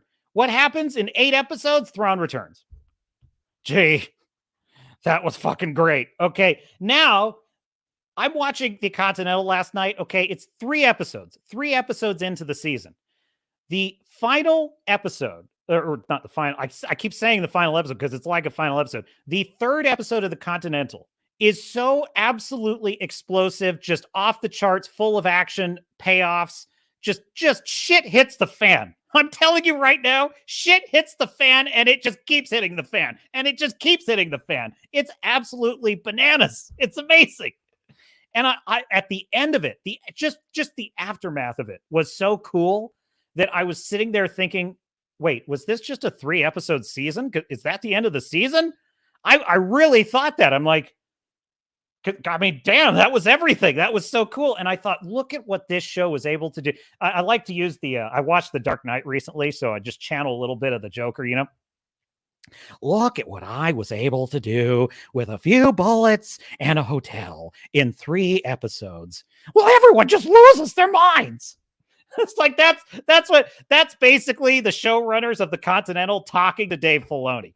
Look, I just took the rules and I turned them in on themselves. It's fantastic. Best supervillain portrayal in live action of all time. Best of all time. So, yeah. And then what else were we talking about? We were talking about Gen V of the Boyz universe being surprisingly good and surprisingly entertaining, and the exception that proves the rule that woke storytelling is shitty storytelling. That the woke colonization of previous stories is doomed to failure because it's nothing more than propaganda storytelling. Well, the Boyz and Gen V is an exception to this rule. It's an exception to this rule because I actually think that if woke storytellers were serious about telling good woke stories, this is how they would do it. They would create their own universe that has the right thematic elements for the story that they want to tell, and they would actually have talent. They would have talent. And the writers of Gen V, whether you like the show or not, are pretty talented. They're pretty good at writing funny, witty, sardonic, sarcastic, kind of a lampoon of superheroes, but they also tell a really creative story about people with superpowers. Like, they use the superpowers in clever, interesting ways, not just like for their characters, but just tactically. Tactically, they use like I'll give you one example. Okay, there's a character, Cricket, who can shrink down by puking. She has to throw up in the toilet, like has bulimia, which is kind of an element of her character. She's basically kind of an allegory to she alludes to a bulimic character. Anyway, she has to literally make herself purge in order to become small. And then she has to eat again to become big. And you would think that, well, maybe that's too clever by half. And I kind of thought that in the first episode. Well, then there's an episode where she has to sneak into a facility by getting super duper small, like Ant-Man size. She gets into this facility and a guard stumbles upon her and catches her. She jumps onto the guard's shoulder in small form. It is, dude, do not be eating while you watch the scene. She crawls into the guy's ear and she kills him by crawling through his brain and out the other ear. It is one of the most blood-curdling, toe-curling things you've ever seen, okay? And I thought, damn, I didn't see that coming. That's what I mean about the fact that, like, these storytellers in Gen V are more clever with the use of superpowers than any of the writers of Stage 4 or Stage 5 MCU or DCU. So we've been talking about that as well. In fact, there's probably a couple points on that I meant to bring up that I did miss in Gen V. Okay, there's a great part where Tech Knight, who's like the TV detective, someone's like, "Oh, can I get a selfie, Tech Knight? Can I get a selfie?" And he's like, "It's an honor, boss." And he's like, "Isn't it?" He smiles for the camera. He's like, "Isn't it?" So great, dude. I'm telling you, one thing that works really well about Gen V, it is an incredibly smart and well done parody of Hollywood. That's really what it is. I'm telling you, it's probably not even fair to call it a woke show, because it's actually it really skewers Hollywood culture. It skewers Hollywood culture. It skewers, to an extent, it skewers woke culture, and it also kind of makes fun of like Gen Z narcissism. Like it really does tackle, but it also kind of makes fun of, like, I would say, millennial and Gen X smugness. Like the older generation kind of looking down their nose at the younger generation. It really kind of takes pot shots at everyone. It is clearly written by progressives who agree with a lot of the ideology of the progressive left, but it doesn't bother me, because that's what the show is. The show doesn't make any bones about it. The show is not stealing a character that already existed, like Batman, and turning him into a BLM enabler of looters. It's like, that's offensive to me. You're taking a character that would never do that, and you're perverting the character to push your bullshit politics, and it's not even interesting. It's not even a good story. What makes the Boyz universe work is because the Boyz universe just is that. That's just what it is. It's like, yeah, this is a show that kind of knows, that thinks that humans are trash, and if you gave us superpowers, this is what we would do. Which is an oversimplification. That's me making an oversimplification, because it turns out that the characters are actually pretty likable. The characters at Gen V have a lot of redeeming qualities, and I am stunned. I'm stunned that I find myself liking these characters. They're deeply flawed characters. They constantly make dumb mistakes, but they're the kind of dumb mistakes that young people trying to make their way in the world make. With the exception of yours. I never made those mistakes because I was born a captain. No, I'm just kidding. I was very much a lowly ensign back in those days, having to learn tough lessons.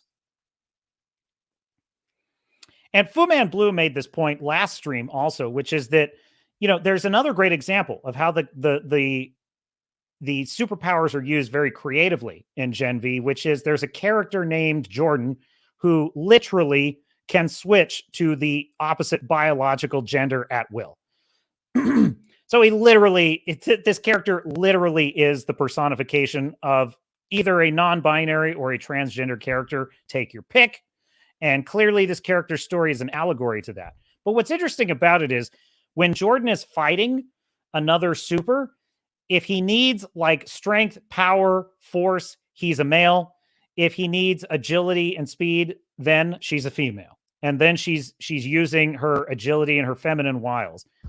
There's even a scene where she's kind of like romantically attracted to the protagonist, Marie, and switches to the male to then make out with her. Now, listen, regardless of what you think of the ideology, and if you watch this channel at all, you definitely know what I think about it. I actually think that's really good storytelling. I actually think that makes a lot of sense. In fact, this is when science fiction is good, it's sort of allegorical, meaning it creates a situation that is obviously fictional, but it uses it to explode the concept and explore it and look at it from different angles. Well, that's actually pretty smart storytelling if you want to. And here's why it works, right? Because I feel when I'm watching Gen V, I really do mean this. Unlike in most woke storytelling where I am the one being observed by the story is looking at me and saying, it's like good Soviet propaganda. It's like, are you a good communist too? Now, when I'm watching Gen V, I get the feeling that the writers are presenting this as something to think about. I don't mind that. The fact that a fictional superpowered character can switch biological genders at will is a total fantasy, and it has nothing to do with the real world. But I'm okay with writers saying, but what if this? Okay, I'm okay with that. And when Star Trek was great. And so it's a very disingenuous argument they make about Kurtzman Trek that, oh, well, Star Trek has always been political. It's like, no, you're dumb writers who don't know what the fuck you're doing. because this is actually, Kurtzman Trek is woke storytelling par excellence. And it is a perfect example of why woke storytelling is trash, because they never present something in an interesting science fiction way. They just use science fiction tropes so they can just have the story be so they can have Klingons dancing and singing to autotune. Like that, they are knuckle dragging morons, is what the writers of modern Star Trek are. However, the writers of Gen V are an exception. And that, by the way, is the exception that proves the rule. Proves the rule. Call him by his proper name, the Hedge. Who would that be? I missed something in the chat. I've been letting the chat go by. I marvel at like advanced YouTubers, that have been doing this a lot longer than I have, and damn, they're good. There's talent, and you need to have talent. There's like skills you've got to level up. It's like a video game, you got to I feel sometimes like I view my life as though I'm like a Fallout character or I'm in Mass Effect or something. And it's like, oh, you have unlocked the use of meme perk. You can now delight your audience with the use of occasional memes. Oh, yes, I've been working so hard to get that perk. It's like, you now have the multi-stream perk. You can now multi-stream on multiple platforms. Which, by the way, is my way of saying the Captain's Cast here on the channel Swords and Starships is streaming live on YouTube, Rumble, and X, formerly Twitter. So please do like and subscribe. Please.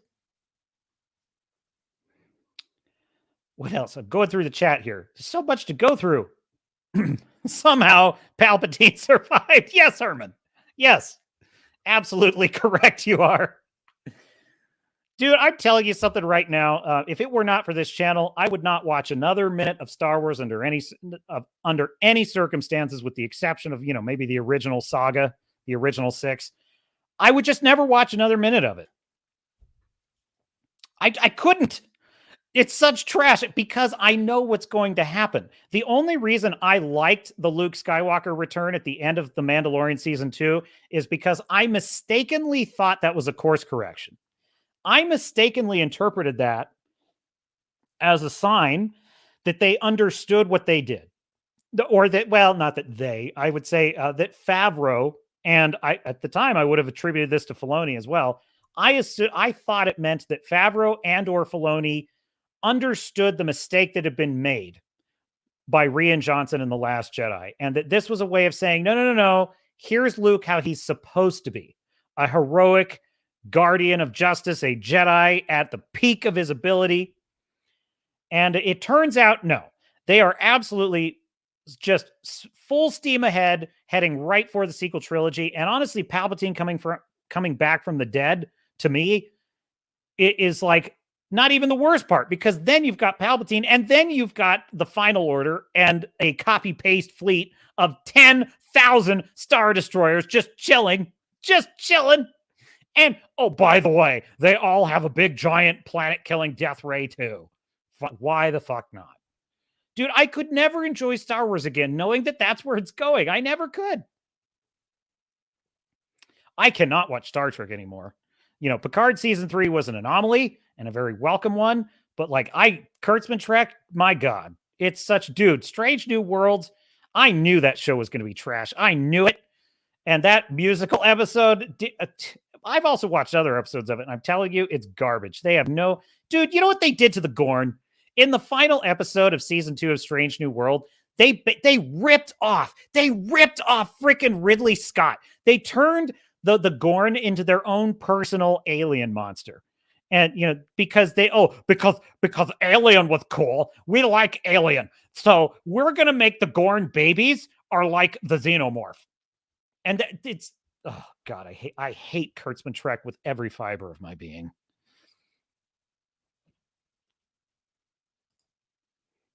Nothing built by weaklings lasts, says Eric Marr, with a typically Warhammer style take, which I respect, sir. I respect. In the grim darkness of the 400th century, there is only war. By the way, I'm reading The Devastation of Baal.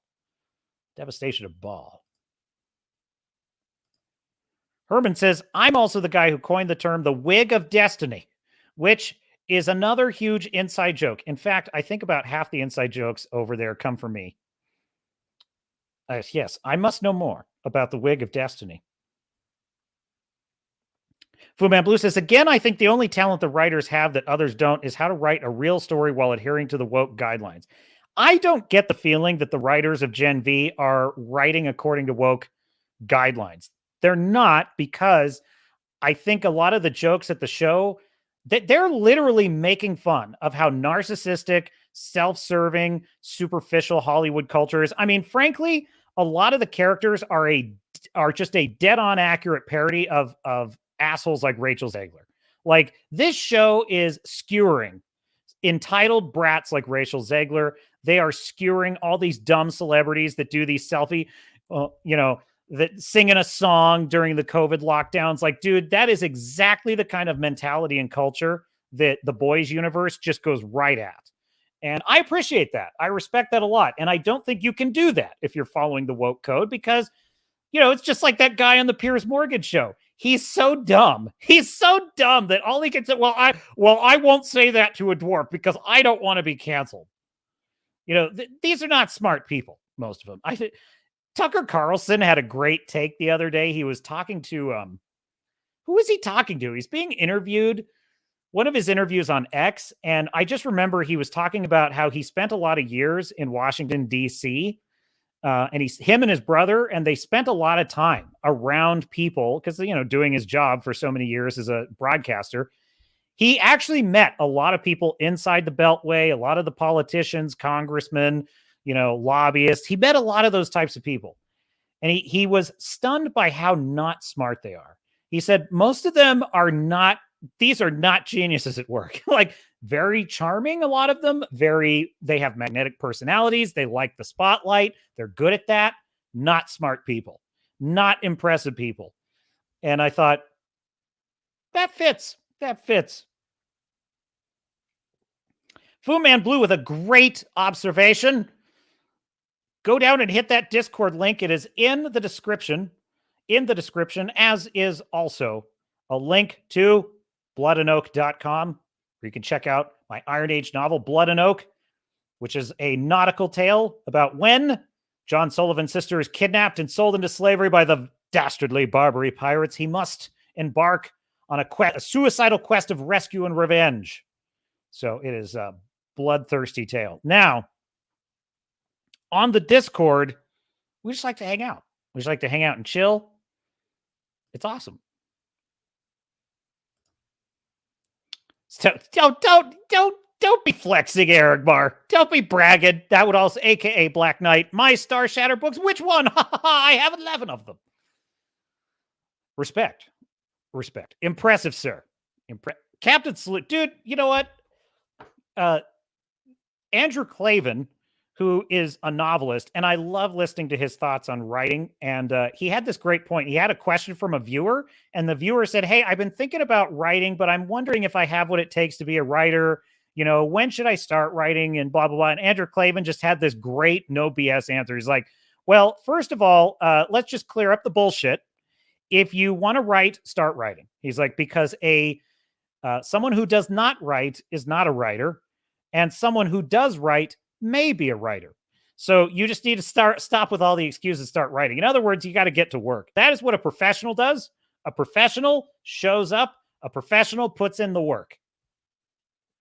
And as it is said in the Bhagavad Gita, to paraphrase, you are entitled to the work, but not the results of the work, meaning work is its own reward, and a professional understands that, which is why a professional is not the person you find standing there on the picket line saying, if I have to stand in this dress for hours, I deserve to be paid.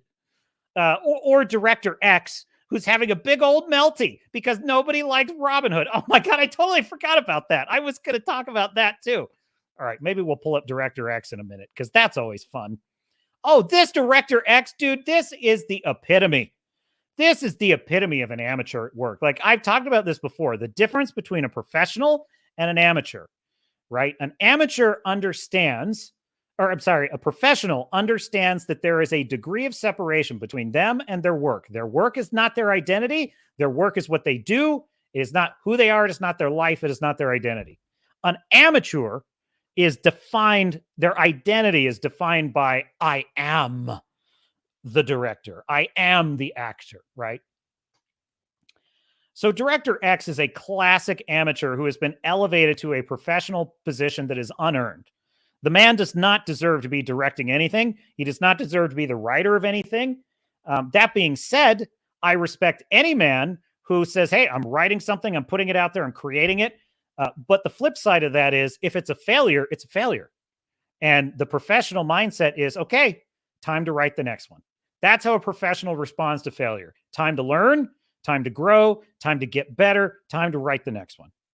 In fact, Stephen Pressfield, who wrote The War of Art, makes a great point about this. He had finished his first novel after years of struggling with resistance and, starting and stopping and never finishing. He finally finished his first novel. He called up his mentor to celebrate. He called up his mentor, who was also a prolific writer, and just said, hey, I finally did it. I finally finished my novel. It's so awesome. I feel so good. It's so amazing. Thanks for all the years of advice. And his mentor was like, good. Now start a next one today. Today, start your next one. It's like, damn. Now that's a professional. Director X is a whiny, bitchy, man-child amateur. And I don't have time for it. Eric Marr, on the other hand, with 11 Star Shatter books, and that's just one of his series. Professional salute from the captain. There he goes. What else we got in the chat? You guys have been busy.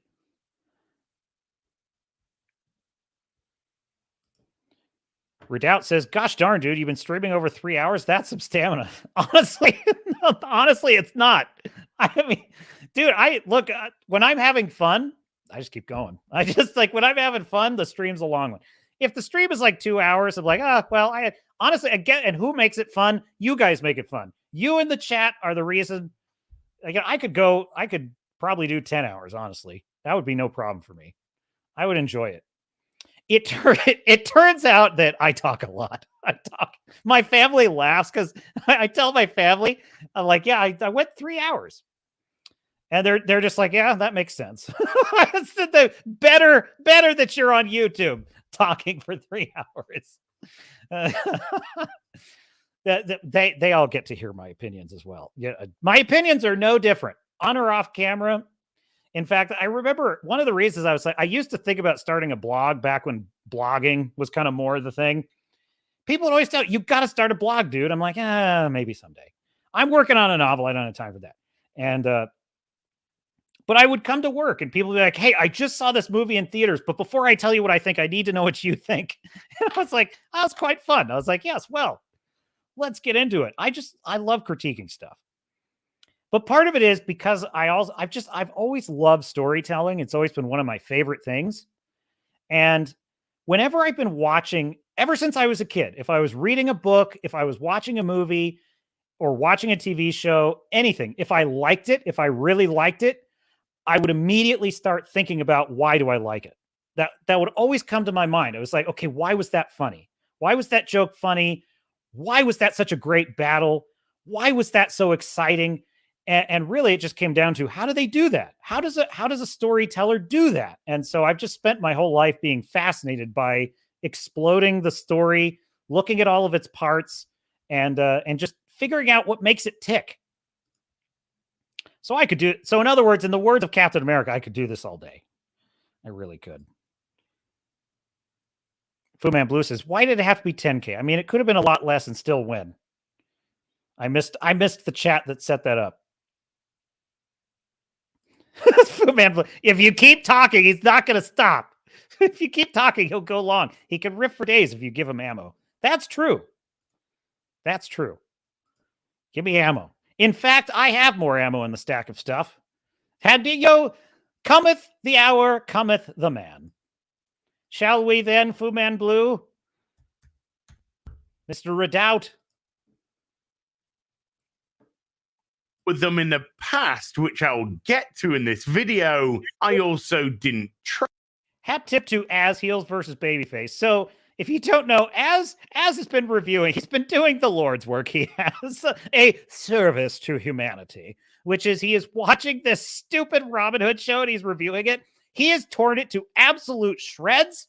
And Director X, this amateur hour loser, who has directed garbage, government-sponsored propaganda garbage. He has no talent. He has no chops. He has no business making this. Now, listen, if he gets the funding and he gets it made, more power to him. That's not what I'm criticizing. I'm not saying anyone has to have a pedigree to make anything. If you want to shoot your movie on an iPhone, go for it. You've got my full support. But to get the enormous privilege of making something and then think you're entitled to success, the woke virus has poisoned you wokies. It has ruined you. It has destroyed you.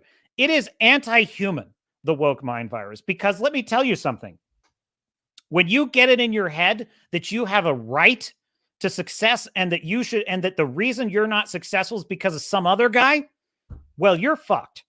You are fucked, and you're going to be a loser for the rest of your life. You're going to be a dumb, whining bitch, which is what this guy is. Shall we hear what he has to say? To give you a taste. Hey, how you doing? Julian Christian Lutz, PKA Director X, the creator and showrunner for Robin Hood. Okay. Can you speak up, mate? We can't hear you. With a Y. And I'm going to respond to... Yeah, with a Y, not an I. Some videos I've seen recently about the show. Let's play it. Let's hear it. So he starts off by saying that this is not Hollywood mandated. I had a vision 8 years ago. I had a thought about a modern day Robin Hood. And when I was talking to some people about it, they said, why don't you do Robin with a Y? And he's like, that seems new. That seems different. Well, of course, the fact that it'd already been done a long time ago. Dude, I'd rather see that Robin Hood, quite frankly. Don't worry about that. But I'm trying to be as fair as possible here. He does start off by saying something which I absolutely agree with. And I'm going to let him tell you in his own words. And I get it. And I understand. I'm a comic book nerd. I'm a real fucking nerd. So I know the pain. I've lived through the movies and the TV shows where they take the things we love and fix them for us. Then why did you do that, sir? I'm making a modern day Robin Hood.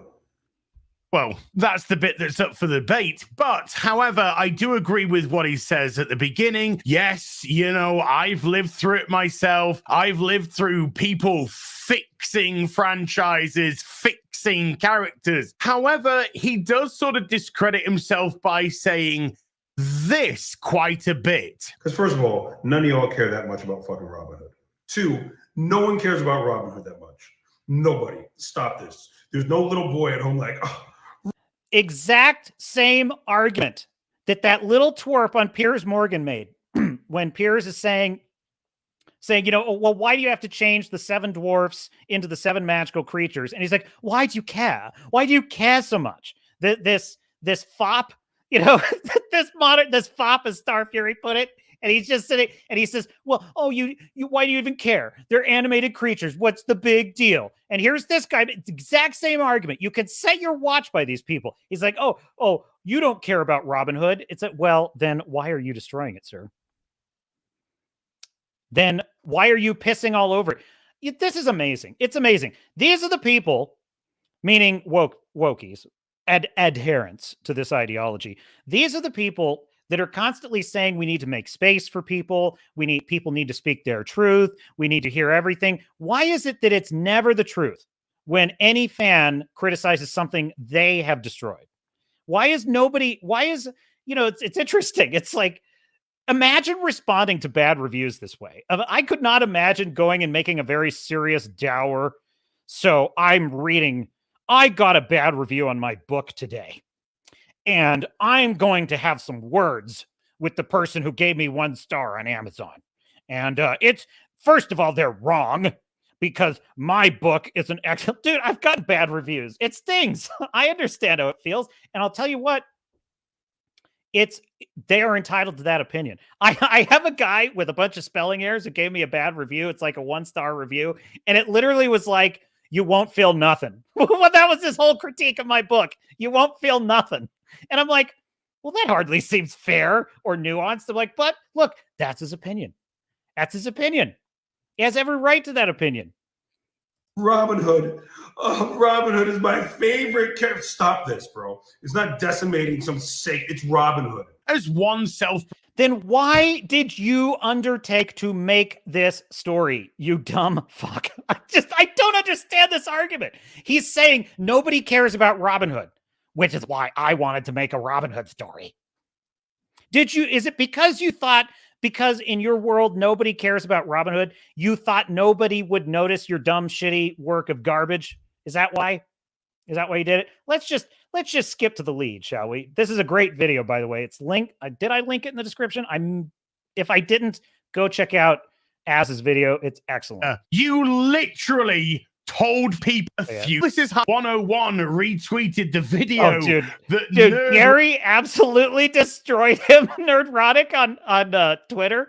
He said alternate opening for Robin Hood, and he just showed the looters from the chick that filmed herself looting the Apple store. It was amazing.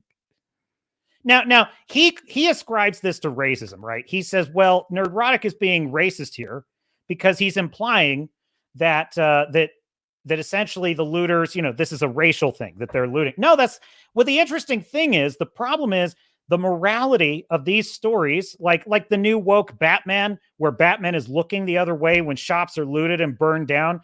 Well, this is the morality the wokies have put forth, that a looter, a shoplifter, someone stealing or destroying a business has a right to destroy that property. What Nerdrotic is making fun of is how sick that is. How fucking sick that is. How sick it is to endorse this behavior that in your stupid Robin Hood show. That's what he's making fun of. Race has nothing to do with it. But roll tape.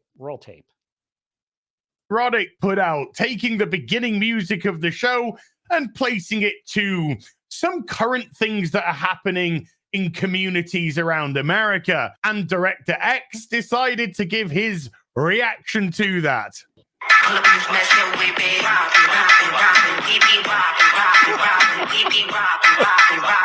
Yeah, he doesn't look too impressed, does he? But the irony, of course, the main villain simply wants to raise the value of the area because the people in Sherwood Forest are bums that don't seemingly have a job, and they're the ones that committed all of the crime in the first episode. But I guess Director X is completely oblivious to what he actually put out. Now let's just go to a post by Clifton Duncan, an awesome guy Clifton. Who we've had on the channel many times. Very intelligent, very clued in, and he understands bullshit when he sees it.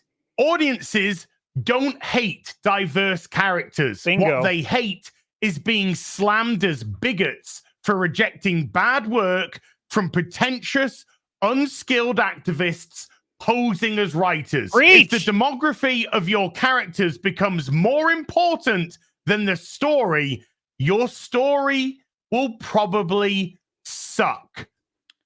In the words of Lieutenant Jim Dangle of Reno 911, do you hear that? Do you hear that sound? That's a period to your fucking sentence. That is the end of the sentence right there. It's like you are hiding behind racial attitudes to protect your dumb, pretentious, woke storytelling. You're bad. Not woke is not even the right word for it. It's just bad storytelling.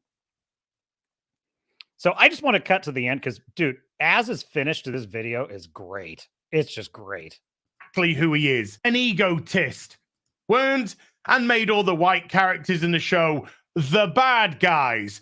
So he's talking about, I might have missed the setup for this, but he's talking about how this guy, Director X, wanted to come on Az's channel live.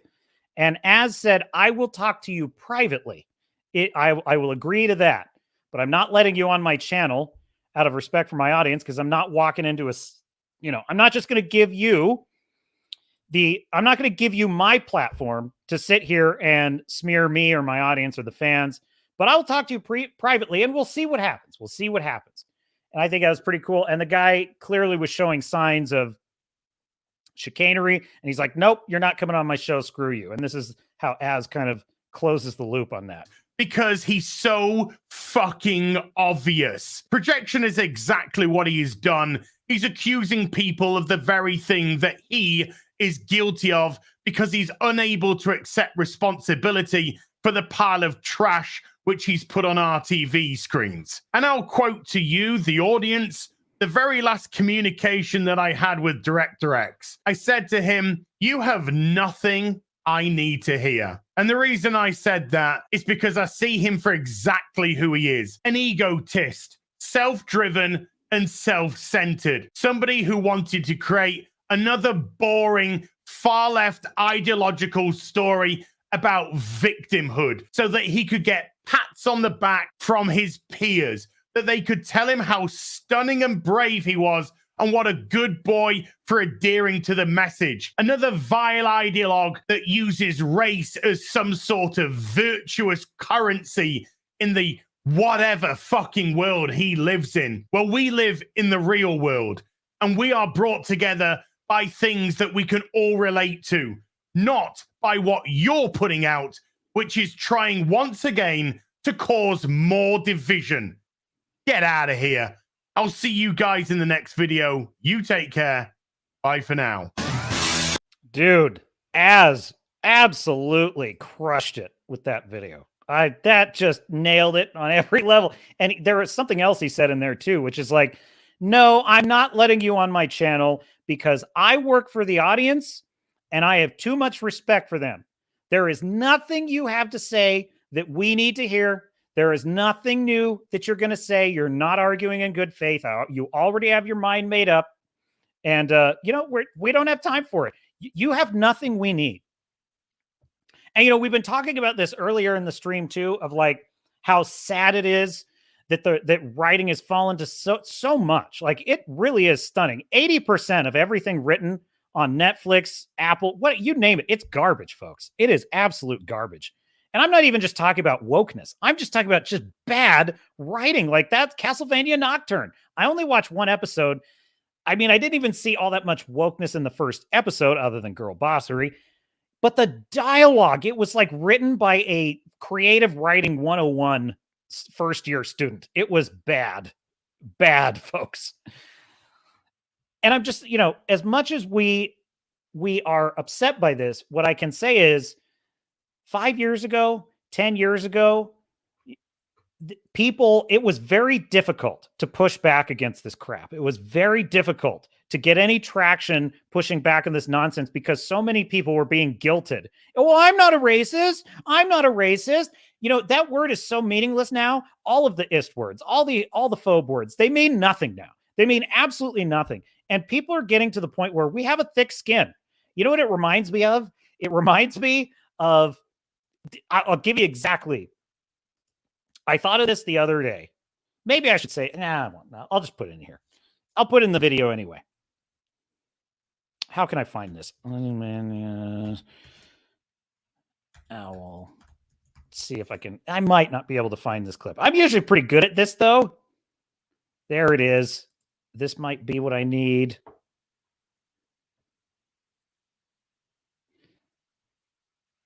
Right. There it is. Yep, I got it. Spoilers for Watchmen, by the way. So, I am a great fan of the Zack Snyder Watchmen movie. I absolutely love it. I've also read the entire comic, and I love the comic as well. And brilliant. Absolutely brilliant story. Absolutely love it. And so in the story, spoilers for Watchmen, if you haven't seen it. Anyway, Ozymandias, who is one of the Watchmen, turns out to be the villain of the story. He's the most powerful of the superheroes that is not Dr. Manhattan. He's the most powerful superhero because he's super fast. He's basically undefeatable in single combat. And Rorschach and the Owl in the earlier part of Act 3, they fight him and he just kicks their ass. He just mops the floor with them. But then once his evil plan is fulfilled and it's done, he's a pacifist. So he no longer wants to fight anyone. And so when I think about what the words racism and sexism and homophobia and all that stuff. When I think about what that does for people, it used to be, it was like taking a punch to the face. Do you know what it's like now? I'll show you exactly what it's like Ozymandias in this scene.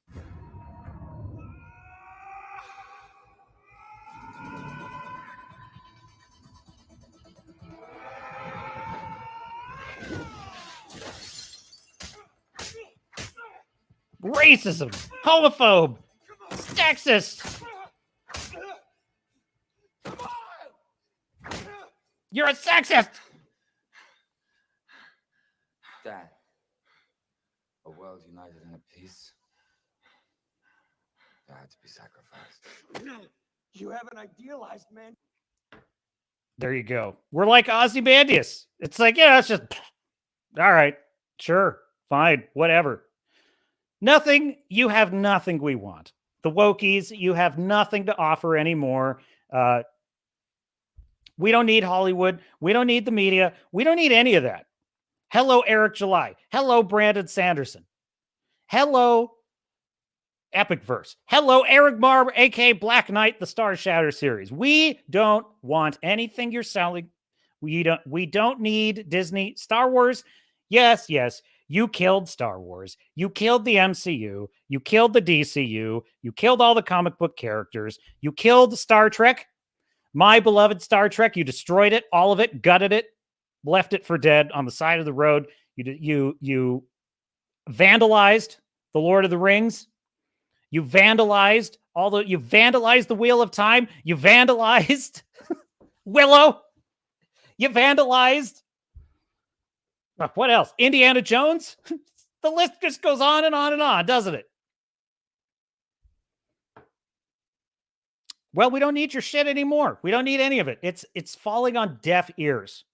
We're going to build new things. We're going to build our own things. And they're going to be better than anything you have. And what you will do when you watch in horror, as you've already done with things like the Rippaverse, you will watch in horror as things succeed on merit and there's nothing you can do about it. And then you'll start fighting dirty like you always do. You know, you'll start whipping out all of your weapons, censorship, bullying, exclusion, reverse racism. You will use all of the weapons and sometimes you will inflict damage, but it won't matter because we're wise to your game. We're wise to your game. It doesn't work anymore. And the fact is, in the words of the great HBO miniseries Chernobyl, which it closes with the words of the scientist at the end. He says, "The truth will lie in wait for all time." That is why a house built on lies will always collapse. And that's all I have to say about that. The owl looks like Star-Lord. I'll tell him what X always told me. Don't no. Should I have shown that one? I don't know. There you go. He should have been talking about Director X. He should have been thrilled that people were talking about that third-rate garbage at all. I might have shown that one during... You're exactly right. You're exactly right, Fu Man Blue. He's just clout chasing. He's just clout chasing.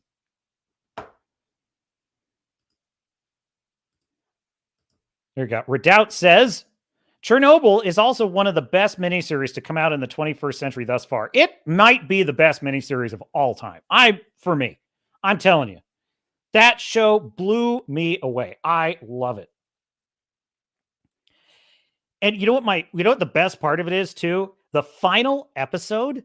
So one of the things that was a little bit frustrating, I thought at first, when I was watching the first couple episodes, was they would not show you what happened on the night when the reactor exploded. They left a lot of that in mystery, and they're kind of doing this for the first 4 episodes of it. They're doing a kind of forensic investigation. So they're piecing together what happened after the fact. But I was like, but I kind of want to see it. Well, then in the final episode, they put it all together and they show you, and they do it in the setting of a Soviet show trial, and Jared Harris, who plays the lead scientist, who's freaking brilliant, and then Stellan Skarsgård, who plays the party leader that's working with him. They are incredible in this series, especially the way they play off each other. It's one of the most biting indictments of communism I've ever seen. And I honestly was like, how did this one slip the net? How did this one get by the Wokies? I don't understand what's in the water. You know, Death of Stalin is another great one. What was the one with Bill Pullman where he's in the chess game? That's another really good one. I forget I think it's Dangerous Game, maybe.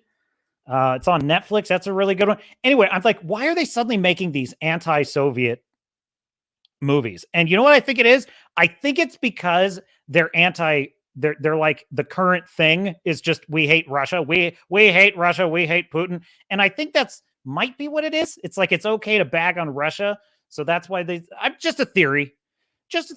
Anyway, the way that final episode explains how the reactor works, how the explosion happened in absolute, just deadly accurate historical detail, but does it in a way that's dramatic, that has tension, that's interesting to watch, and it's fun and entertaining as a viewer. It was incredible. It's one of the best miniseries I've ever seen. Hands down. Maybe the only other contenders would be Band of Brothers and The Pacific, which I'm a great fan of. And then, of course, John Adams. I love the John Adams miniseries. That is another really good one. Every American should watch the John Adams series. And you too, Star Fury. You too. And I think even Star Fury should watch John Adams. What am I missing? There's like another really, really good one. I feel like is not coming to mind. But in any case, there you have it. Dude, there's nothing wrong with a good limited series. It's nothing wrong at all with a good limited series. Oh, Waco. Waco's another really good limited series that I thought was pretty fair to both sides of that. They were pretty fair to the feds, but also pretty fair to the Branch Davidian characters. I was surprised by that. I thought it was going to be basically like you are to assume that the Branch Davidian characters are just MAGA, and the feds are just, holy. They're just these holy characters doing the Lord's work. And I just kind of what I thought it was going to be, but no, it was actually a pretty good movie.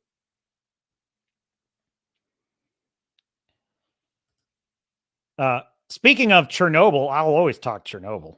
This thing will go another hour if we start talking Chernobyl. I am obsessed with that event. Like, I have a real obsession with kind of just nuclear stuff in general. I'm very into that.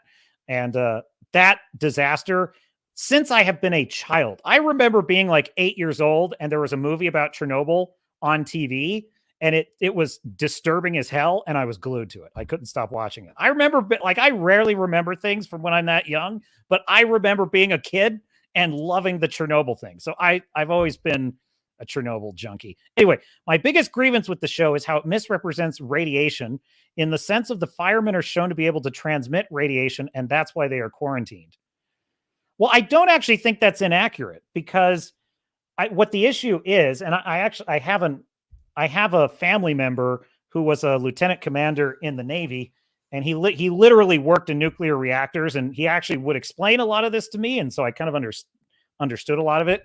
It's not like gamma radiation, like the rays. The energetic rays, you can't transmit those. So you're correct about that. But I think what it is, it's the irradiated material, the dust, the ash from the fire is laced. It's all radioactive fallout, basically.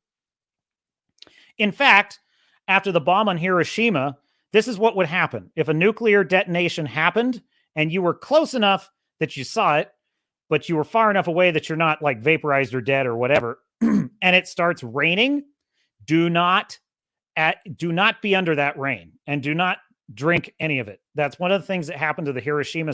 Like, I'm giving you advice for when the nukes hit. Anyway, when Hiroshima happened, there were survivors that saw black rain coming down.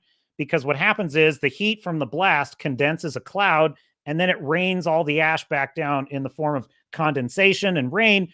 And people who were, they had been burned, were thirsty, and they were drinking it. What they didn't know they were doing is they were drinking radioactive ash.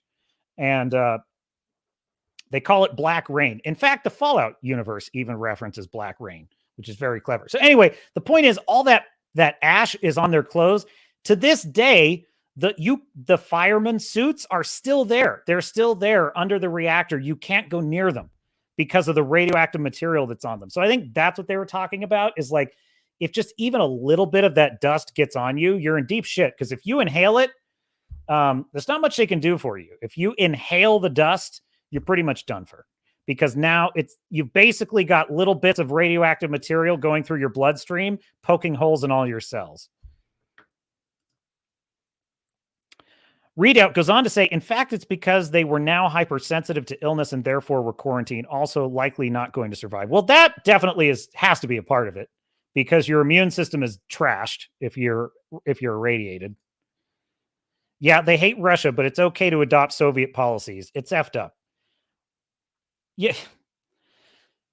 Well, there's that old saying, like, I hate totalitarianism, especially your favorite kind. And I think that's a really apt phrase, because, you know, they adopt all the same mentality. In fact, you just reminded me, I watched a movie on a lark called The Book Thief.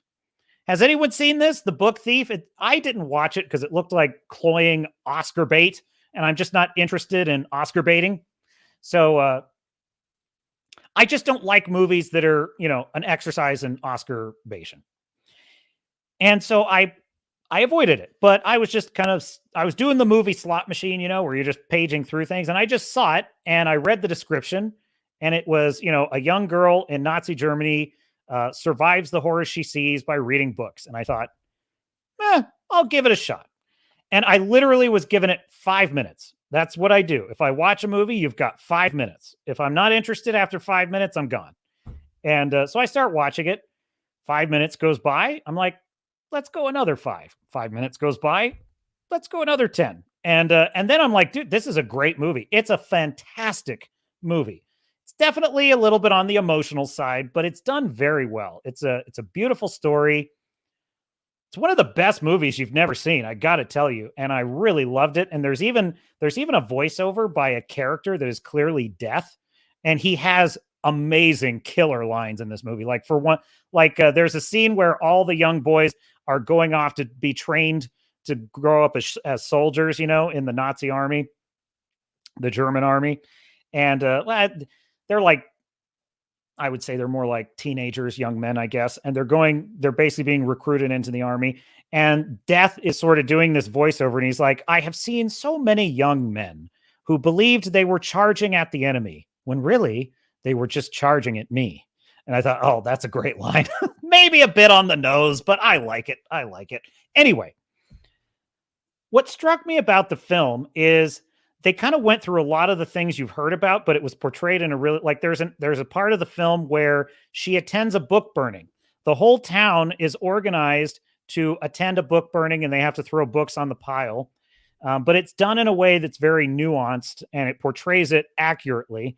And what struck me is it's like almost every single thing that they are portraying in this, that the Nazis are doing, banning books to purify the minds of the German people. I'm like, hello, hiding posts, deplatforming, censoring, shadow banning.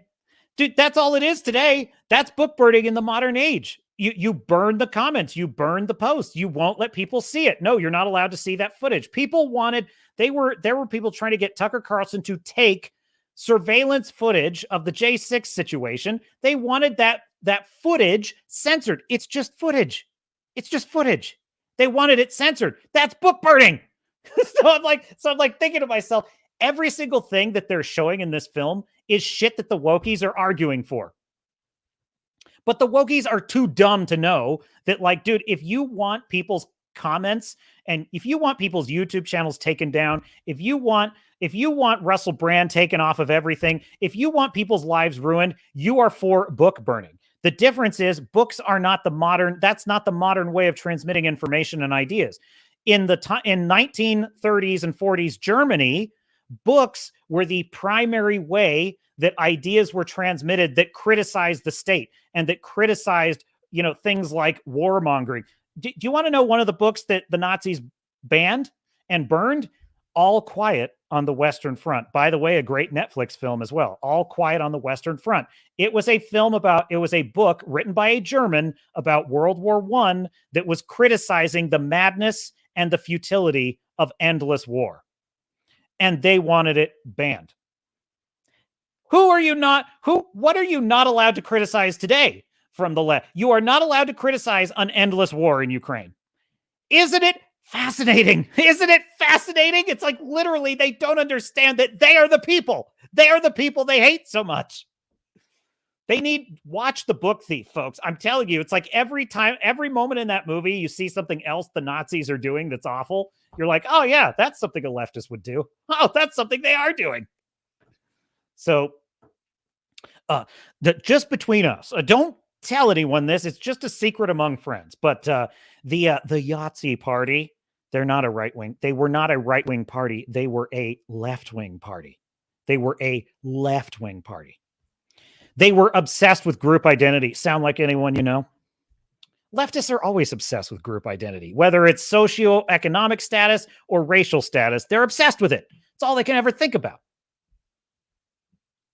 So yeah, anyway, The Book Thief, aside from all that, The Book Thief, what an excellent drama about just living under Nazi rule. It's brilliant. It's really a good movie. I loved it.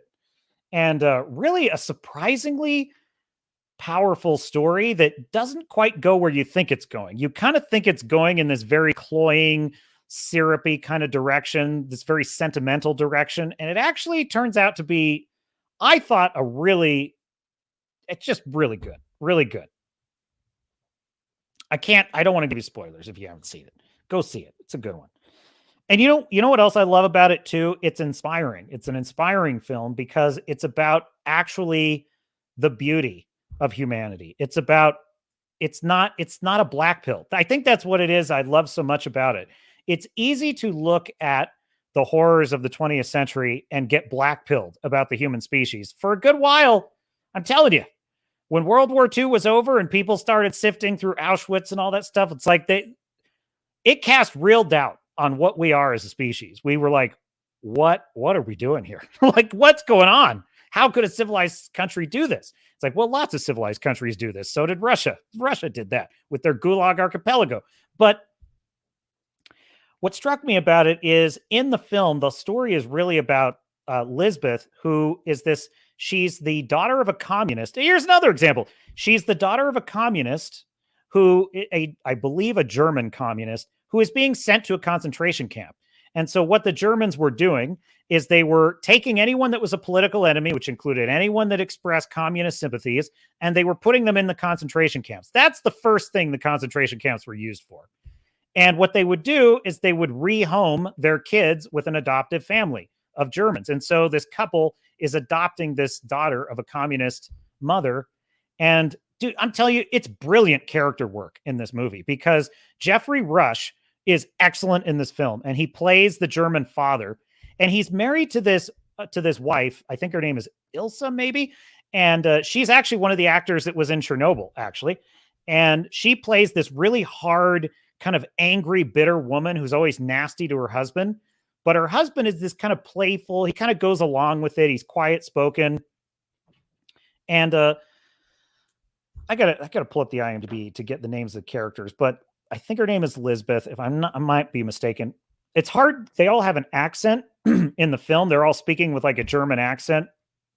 So I often was like, is it Lisbeth or Lisbel? I can't tell. But anyway, Lisbeth, she's kind of in the car. She's shy. These are not her parents, but they're adopting her. And she doesn't want to get out of the car. And Jeffrey Rush's character, like the mother's being kind of mean to her. She's like, don't get out of the car. What's taking you so long?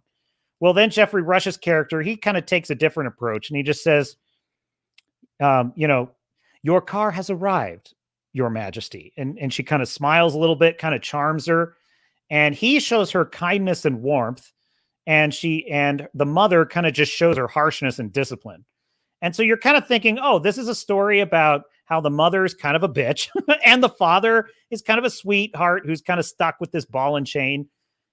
But no, it actually doesn't. It turns out there's a lot of humanity in every single character. And the way her relationship with these adoptive parents evolves, it's really amazing. The way that she kind of deals with both friends and bullies in this German town. It's like, it's really awesome. And by the end of the story, you realize this was a story about the fact that what truly makes us human is cannot be destroyed by evil. Evil can't touch that place because that place supersedes it and precedes it.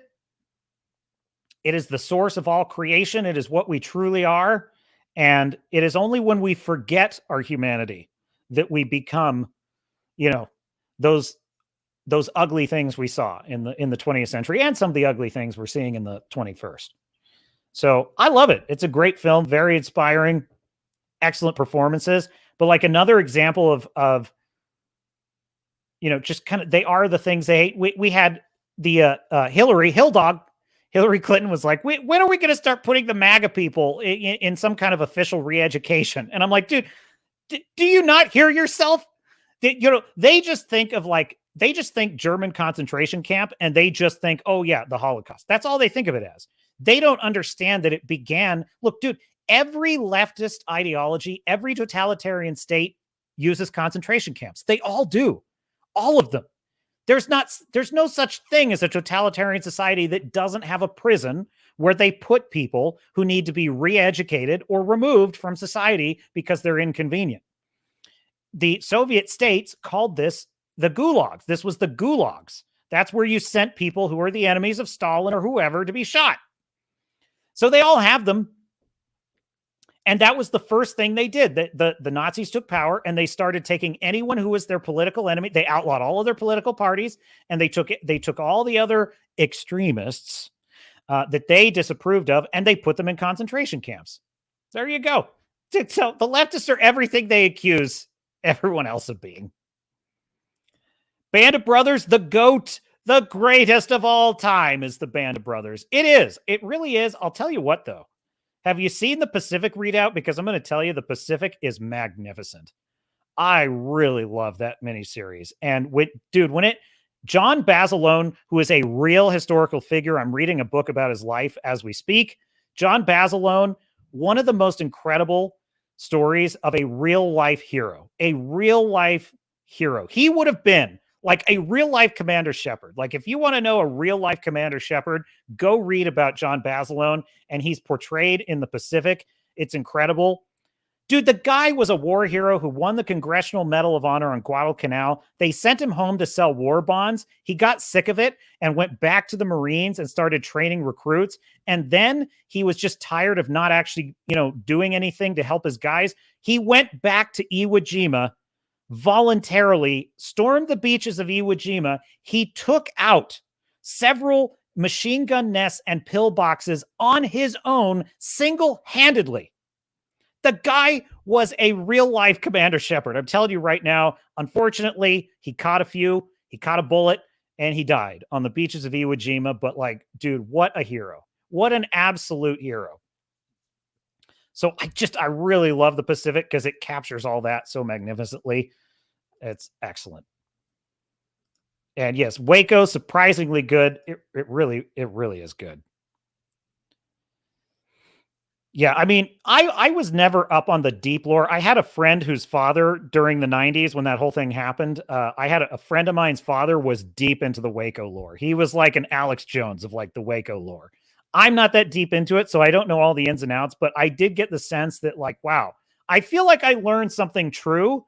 Look, I take every miniseries, I take every documentary with a grain of salt. I never fully trust anything I see as a portrayal. Even if even Chernobyl, I take it all with a grain of salt. But I got the feeling that there was a lot of accuracy in that Waco series. Yes, the fireman's clothes, still irradiated, still in the basement. Dude, brutal, man. Brutal. Jared Harris, his performance in that show is unreal. It's so good. Like there's a scene where he's trying to explain to that, going back to the leftist thing, if you want to see what wokeness does to, it's not just wokeness, okay? They correctly identify sometimes that is used as an oversimplification. But the reality is, any kind of groupthink where there is a line, a political line of ideology you must adhere to, and if you violate it, you're out of the group, you're out of the cult. Well, you know, the Soviets, they literally had to deny the truth of what was going on so as not to embarrass the Soviet state. So when the scientist gets there, who knows what's happening, the nuclear physicist, and they're like, oh yeah, the radiation's not bad, the fire's not bad, everything's under control. And he's like, no, it's bad. It's extremely bad. We have a serious catastrophe. This is what's going on. And then Stellan Skarsgård's character, who is magnificent in the show, kind of pushes back. And he said, well, why is it so bad? What is it really that bad?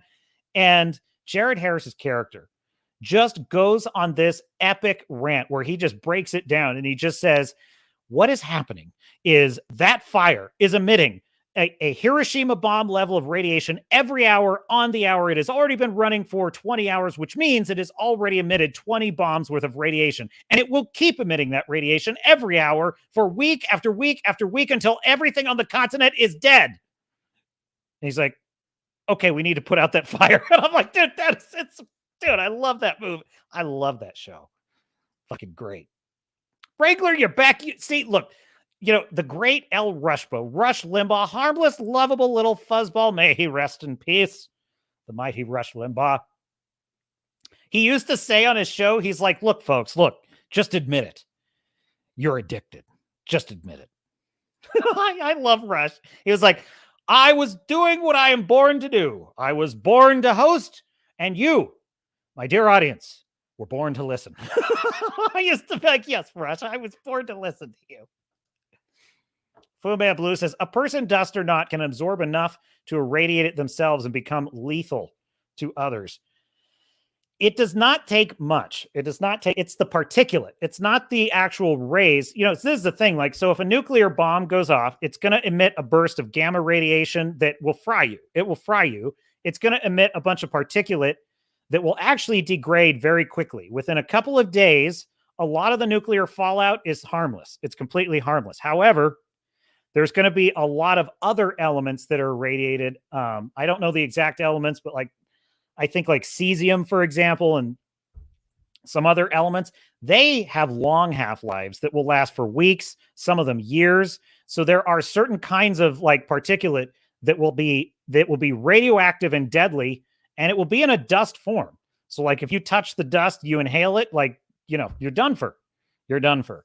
So that's actually why they do. So those masks, like when you see radiation gear, you see like the outfit, that's not to protect you from the rays. There, if you are close enough to a reactor that the rays are still penetrating, like there's nothing you can wear that's going to really protect you from that. Even astronauts in space wearing their protective suits, there's only so much of the sun's radiation they can safely absorb or be exposed to.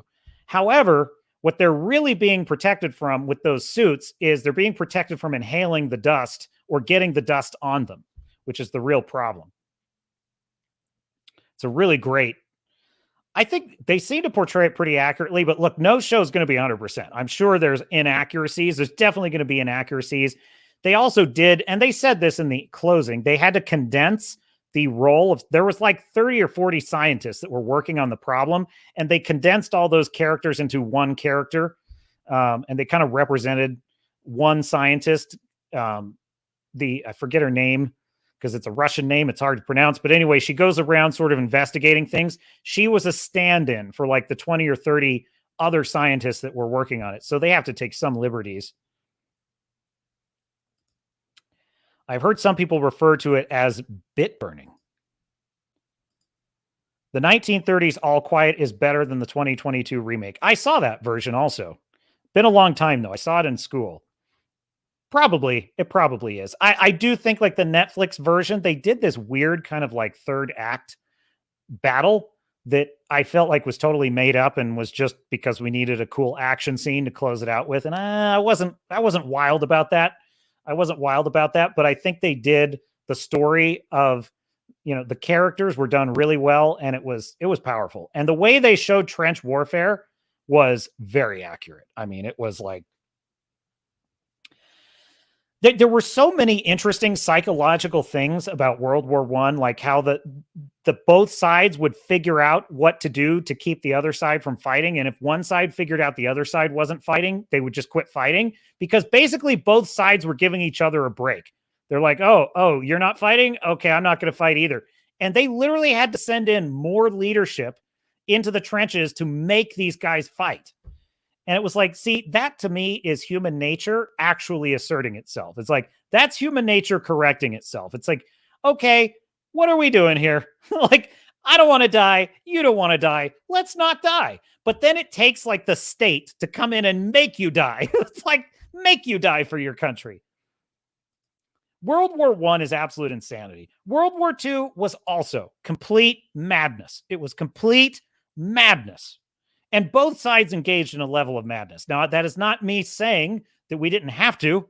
You have to get, you want to get nuts? Let's get nuts. Like, you have to get a little nuts if you want to beat the Nazis. However, you can also acknowledge it's insane. It's insane what we're doing. We're charging into machine gun nests. We are throwing people into a meat grinder for a worthless volcanic island. It's not worthless tactically, but in every other sense, worthless. It's a strip of land that means almost nothing. It's like, except that you can land planes on it, and we're dying by the thousands for it. Like, we dropped a nuclear weapon on people. That's madness. So yes, we can recognize that, was there another way out of it? I don't know. And I am not so morally sanctimonious as to pronounce judgment on my ancestors who had gone through a decade of hell and did not know what else to do to make it stop. Far be it for me to pronounce judgment on them. But I will say, necessary madness, perhaps, but madness nonetheless, which is why I quite liked Oppenheimer. I think it captured that pretty brilliantly. I like that Oppenheimer was not a total... It was a little too pro-communist for my taste, but I will say it did not turn the whole thing into a whiny... What am I trying to say? I don't think it character assassinated Oppenheimer is what I'm trying to get at. Because I felt like my fear with Oppenheimer was it was going to portray him as someone who totally disapproved of the use of what he created. And I wouldn't have felt that was accurate. Because I've seen interviews with him and it did weigh heavily on his conscience. No doubt about that. But I think he was a patriot who recognized we can't let the other guys get it. Because if they get it, God help us. Dude, do you know what's really interesting too? The Japanese could absolutely have built a nuclear weapon, and they had nuclear scientists who were every bit as good. Oppenheimer knew this. They were every bit as good as our scientists, the Japanese scientists. And they were working on it. They had theories. They just didn't have the resources to get very far. That was their problem. The United States, the Allies, really, because Britain also helped. You guys helped a lot, Star Fury. We'll let you have some credit. No, I'm just kidding. Anyway, the Allies, we just had enormous resources. The United States had so much in natural resources that there were two ways to build the bomb. You could try a plutonium weapon. You could try a uranium weapon. We weren't sure which would work. So you know what we did? We said, well, build both. Just build both. No other like Axis power could have done that, right? So that was one advantage that we had. However, if enough time and enough victories had passed, it's conceivable that Heisenberg on the German side could have figured it out, or that the Japanese scientists could have figured it out. So that possibility was real, because how do you think the Japanese verified so quickly what had happened? When the nukes were dropped, they sent their nuclear scientists to those sites to verify, is this what we think it is? And the nuclear scientists were like, yes, this is a nuclear bomb. They have it. So they could have built one if they had had the resources and the manpower. Well, they had the manpower, but the resources, in other words. I think their biggest obstacle was they did not have a good source, a reliable source of uranium. So that was their biggest problem, the Japanese. Oh, yes. There you go. That would be the full name of the WW2 bad guys. I know. Razor Fist has an excellent video explaining that the Nazis were socialists. They were card-carrying socialists. And what's really interesting, too, is their brand of socialism. This is Razor Fist video, so check it out. He does a really good breakdown of this. He cites their exact documents from the time. His citations are impeccable. And he points out that in the early days of the Nazi Party taking over, They basically said every single business must demonstrate that what they are doing is serving the state and the German people, and it is in their interests. And if we find out or determine that any business is not, their business and assets will be seized, confiscated. They will become state-owned. How long do you think it took for every business to start doing exactly what the party wanted? Exactly 0 minutes. Like, they basically, every business was like, oh, so you'll just take over the business if we do anything. What does that remind you of? Hello, cancel culture.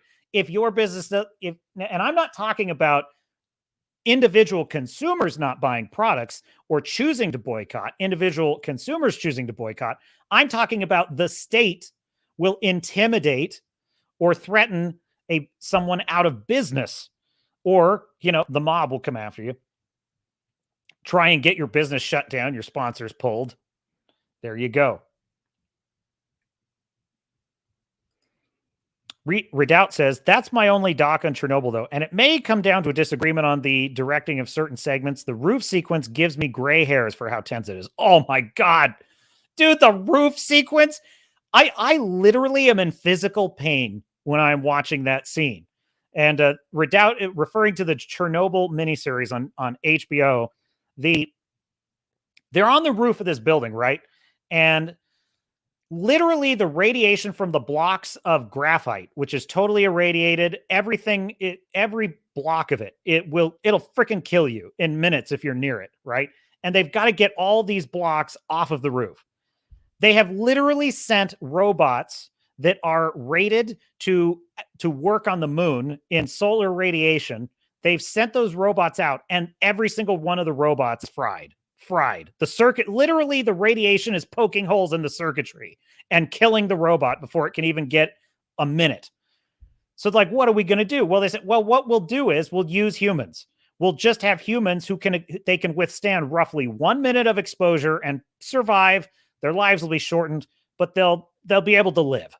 And we'll send them in teams, and they do 1 minute of work, and then we send in the next team. 1 minute of work, we send in the next team. And they just show one crew doing 1 minute of work, and it's some of the most riveting shit you've ever seen. I'm like, oh my, you know what? The other type of scene that does this to me is underwater scenes, like the Mission Impossible stunt where Ethan Hunt has to like hold his breath underwater in a cooling tank, and he's got to like reprogram the computer. I hold my breath when I'm watching those scenes. I'm like, I'm trying to hold my own breath. That's how I felt in that. Oh, dude, Chernobyl's rad, man. I might watch it again tonight. I love that show so much. Yeah, talking about Hill Dog, deprogramming, she said. Deprogram. What kind of people think they have a right to deprogram other people? Who thinks that way? But a statist, a totalitarian, a tyrant. Yeah. This is why I think Castlevania Nocturne is such a joke. Because they're like, we are the rebellion, and we're the rebels, and all these rich people have taxed us. They've taken too much from us. And it's like, no, they're not rich people. They're the state. They are the landed aristocracy who rule over you and have power over you. They are the state. That's what they're fighting in the French Revolution. But the wokies are idiots. Like they think those guys are on their side. They think that Mark Zuckerberg and Hill Dog, they think they're on their side. It's like, no, you don't understand. It's the state that the French revolutionaries were fighting. Fu Man Blue says, oh, I did see that Pacific. I forgot you said his name. Yes, Pacific is so good. Wrangler says the projection is the name of the game. Going down the Waco rabbit hole, says Redoubt. Redoubt says, I feel the biggest mistake people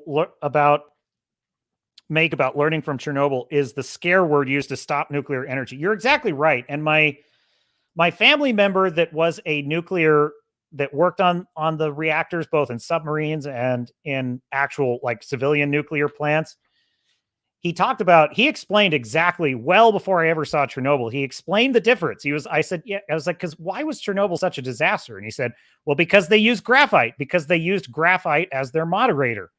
And we stopped doing that in the 50s. In the 50s, we realized what a disaster waiting to happen that was. And if you want to know why that's such a disaster, watch Chernobyl, dude. It breaks it down in the final episode perfectly. But the short of the long is, in modern Western reactors, we use water as the moderator, and water is a perfect moderator because did you know this about water? It is an extremely good shield for radiation. You could literally swim inside the water tank of a nuclear reactor, and you could get within like something like 6 meters of the radioactive core and be untouched by radiation. Don't quote me on that exact distance, but it's not a far distance because 6 meters of water is enough to absorb a massive amount of radiation.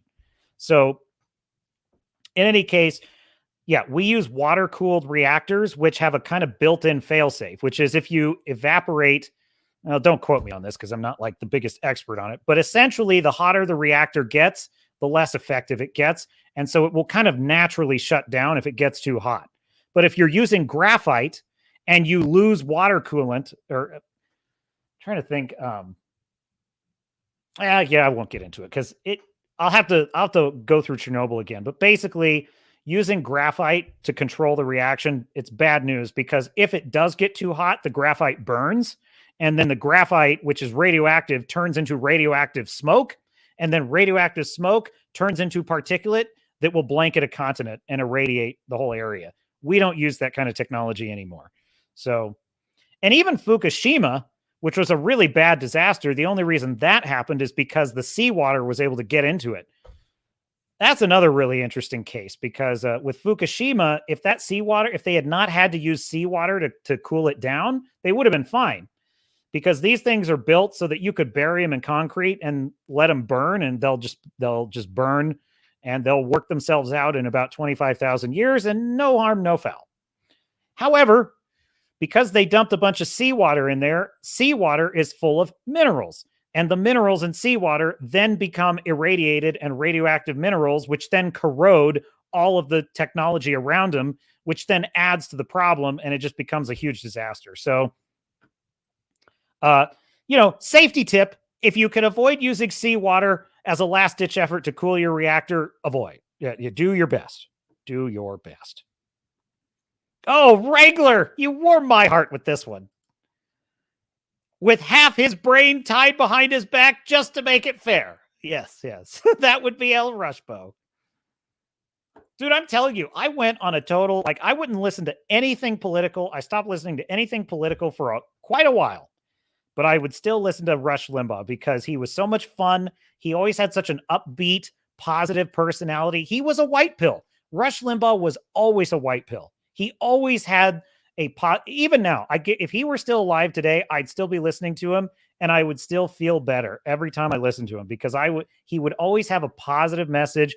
He would have people call him, and even people that were hostile to him. He was so kind to people while still eviscerating their arguments. Or, I used to remember he used to give away free iPhones at Christmas just for fun.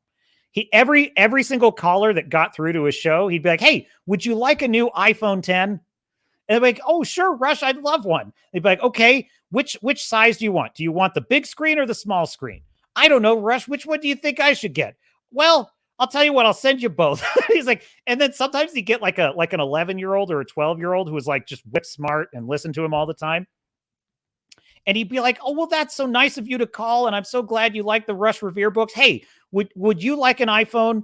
And they're like, "Yeah, I'd love it." Well, would your parents be okay with that? Is your mom there? Okay.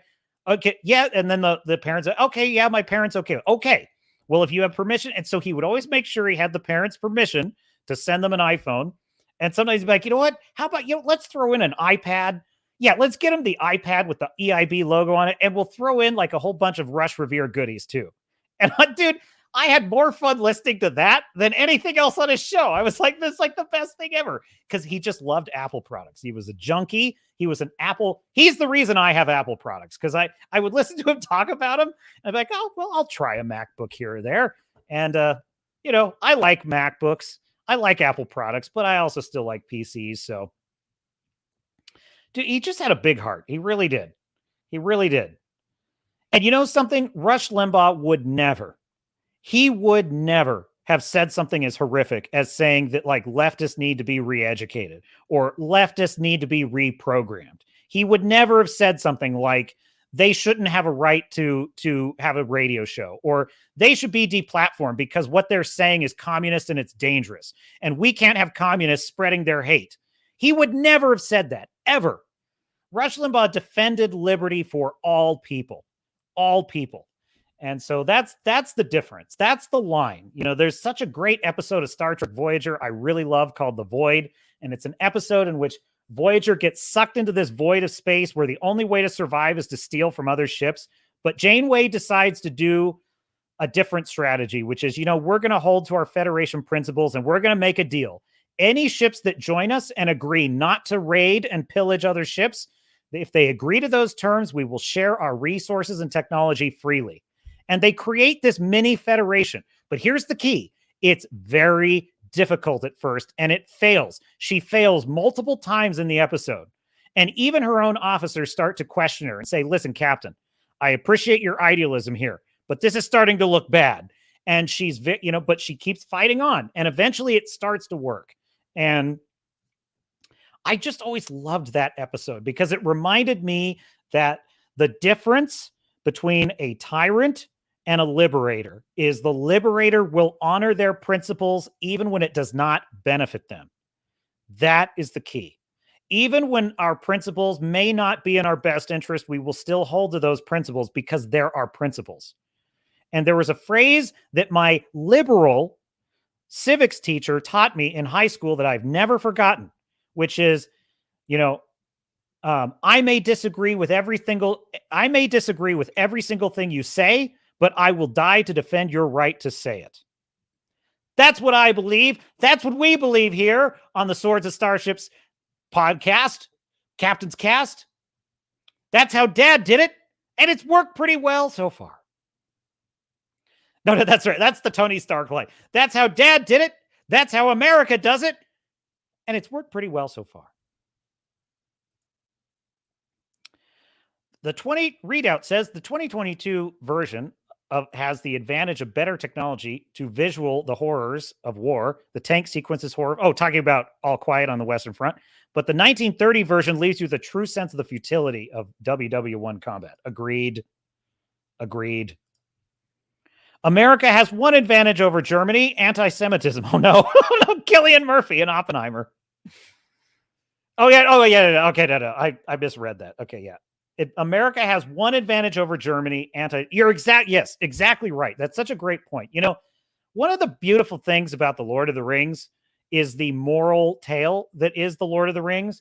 And I actually think one of the mistakes Peter Jackson made in the trilogy, which I love, but one of the mistakes he made was changing it a little bit so that Gollum has to wrestle with Frodo before he falls off into the lava. In the original tale, Gollum gets the ring, and he's so happy that he frolics his way off of the cliff and he falls into the lava. And there was a kind of moral lesson in that, which is the whole tragic tale of Gollum, you know, the whole story of Sauron and the Nazgul. The whole point of it was that evil has ways of winning, but it also has a way of undoing itself.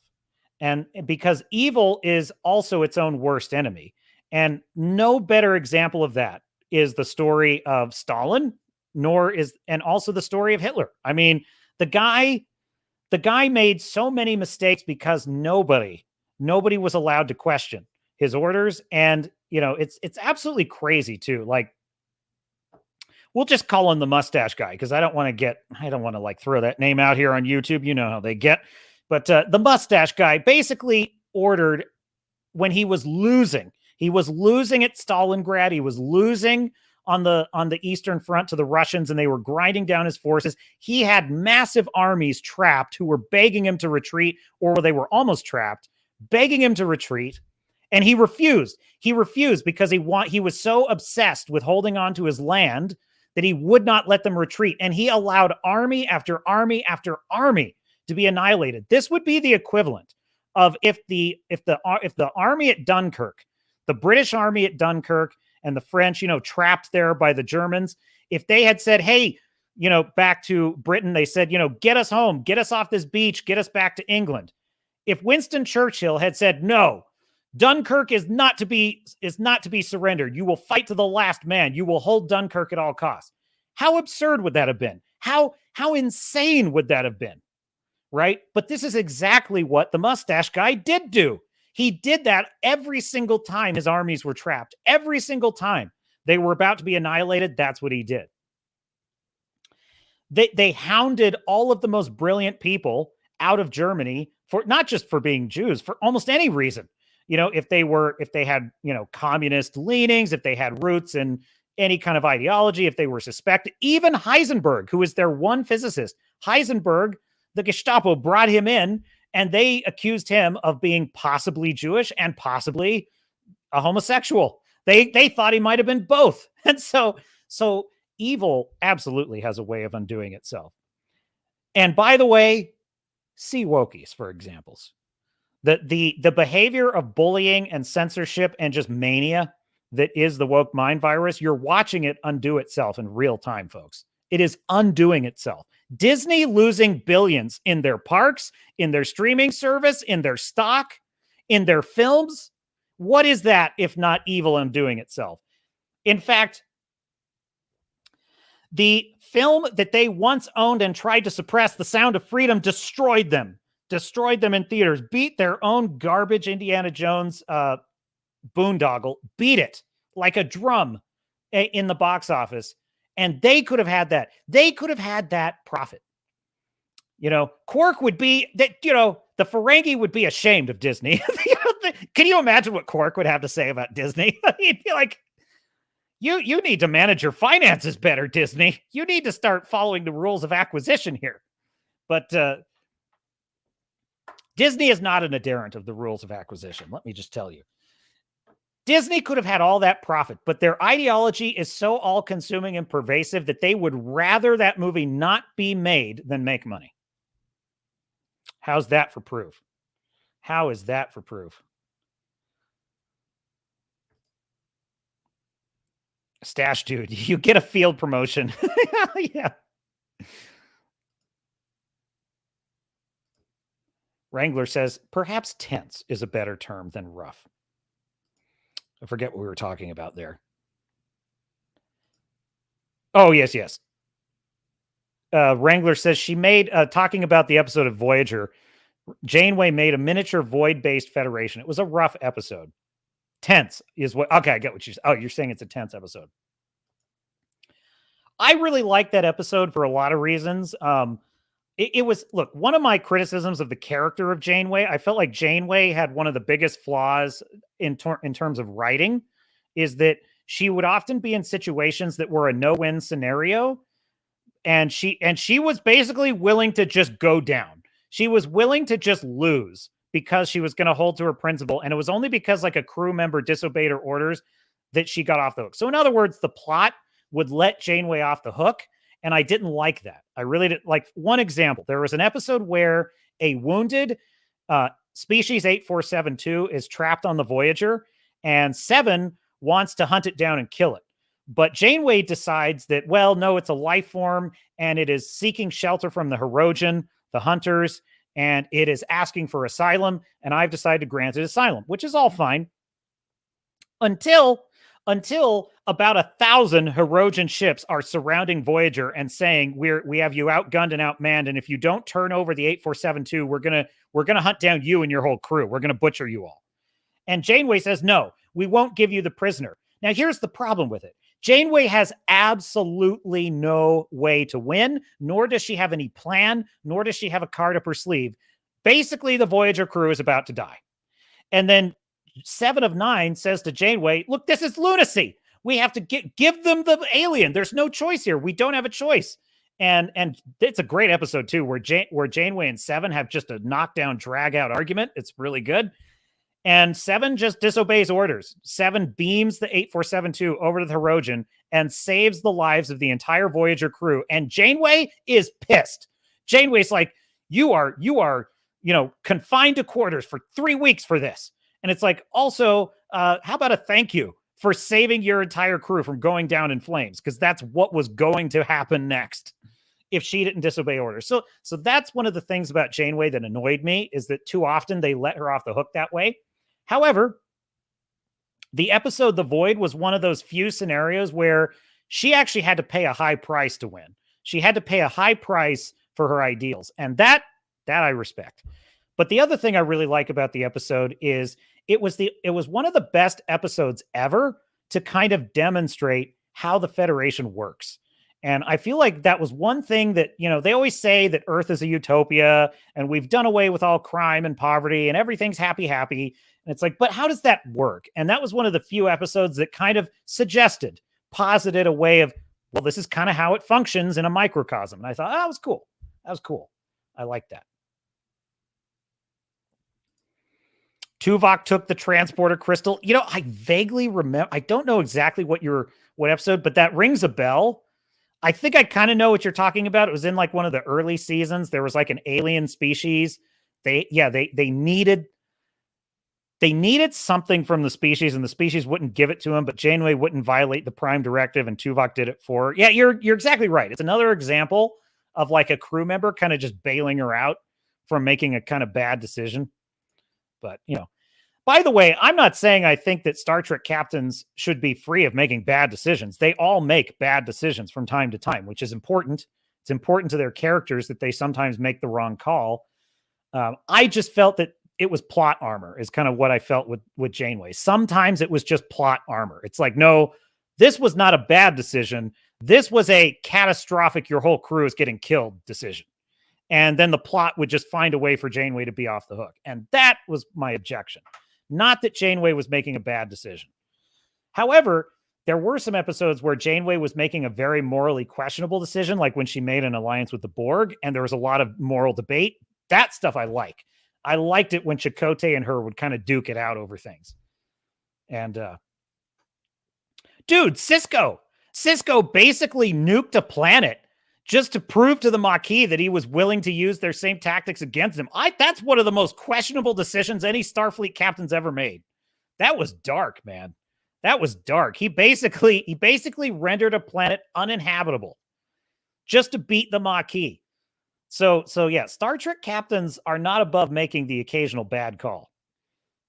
Trying to think of I don't know, did Archer had such a great, he had some really good ones in the Xindi season where he one of my favorite all-time episodes of any Star Trek series ever was the episode of Star Trek Enterprise Damage, in which the Enterprise is totally beaten to shit by the Xindi, and it's limping, and there's no way to repair it, and they literally cannot save the human species if they don't get a warp coil, and there's this kind of hapless civilian transport they come upon that has what they need, but they won't trade it to them.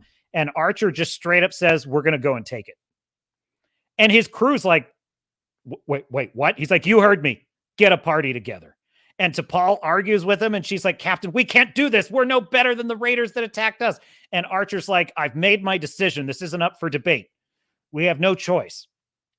Fucking great episode, man. I love that episode because it's like, it forced a Starfleet captain to actually come face to face with, can I hold to my ideals in an extreme situation? I loved it. So every Star Trek captain once in a while has a moment where they just go off the rails, and I kind of like that. Oh, don't remind me. No, Wrangler. No.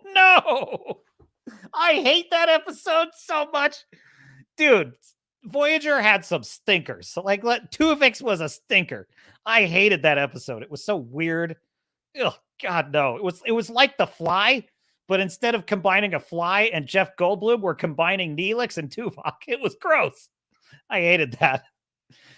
Dude, the transporters are kind of a weird technology on a good day. What's a Tuvix? Well, go watch the episode of Star Trek Voyager entitled Tuvix, and you'll find out. No, don't watch it. There was a transporter accident, don't you know? And they combined two characters into one weird hybrid of both. It was a very weird episode. Voyager was good at having really weird episodes that were kind of a fever dream that you want to forget. such as the episode where Janeway de-evolves into a lizard and mates with Tom Paris as a lizard and hatches eggs. I'm not shitting you. That's so... Oh my God, that was one of the worst. That may be one of the worst things in all of Star Trek until Kurtzman Trek, but that might have been one of the worst things in all of Trek. Janeway evolving into a lizard with Tom Paris mating, having babies, and then being de-evolved back into a human or whatever. Oh no. And she's like looking at Tom Paris like, let's not talk about what happened. Oh, what the fuck, man? That was so weird. Every Star Trek has a few duds in it. Let's just face it, folks. Yes. A hotly, well, maybe you, hey, look, if you like, one man's trash is another man's treasure, right? I like the episode Year of Hell. I know you hate it, Wrangler. So yeah, there you go. Have I gone through every, look, I'm almost 5 hours in, folks. I'm not even tired, frankly. I'm not. I could do this all day. But, you know, there is such a thing as propriety. There is such a thing as knowing, quitting when you're ahead. Dude, can we just, how about one more time for the road? One more time for the road. This is one of the best things I've ever seen. It fixes it all. It fixes it, folks. You want to see Star Wars being saved here? Ahsoka Tano, mystical Jedi warrior, trained to be a child soldier by the master of evil. She must learn to walk her own path while maintaining order in the galaxy.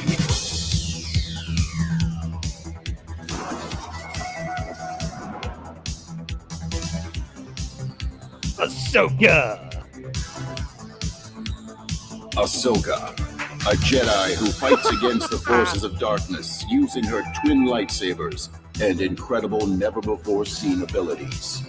Water breathing, whale song, and quick change. I love quick change. Joined by a ragtag band of friends, they journey into the unknown. The music is so good.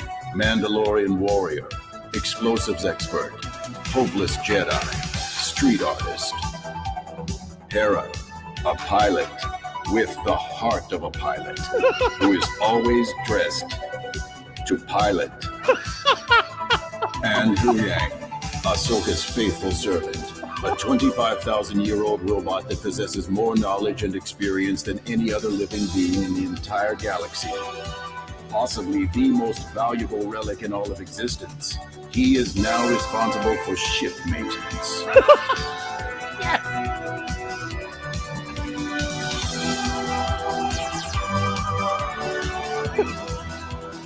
Oh.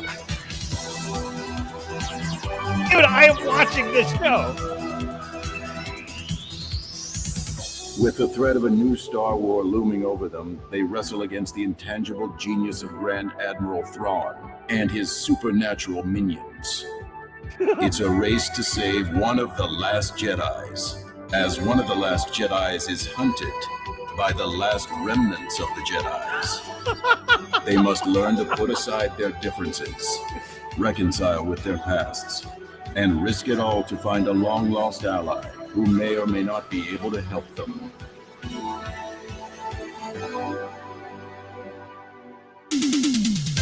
But hope always remains in Ahsoka.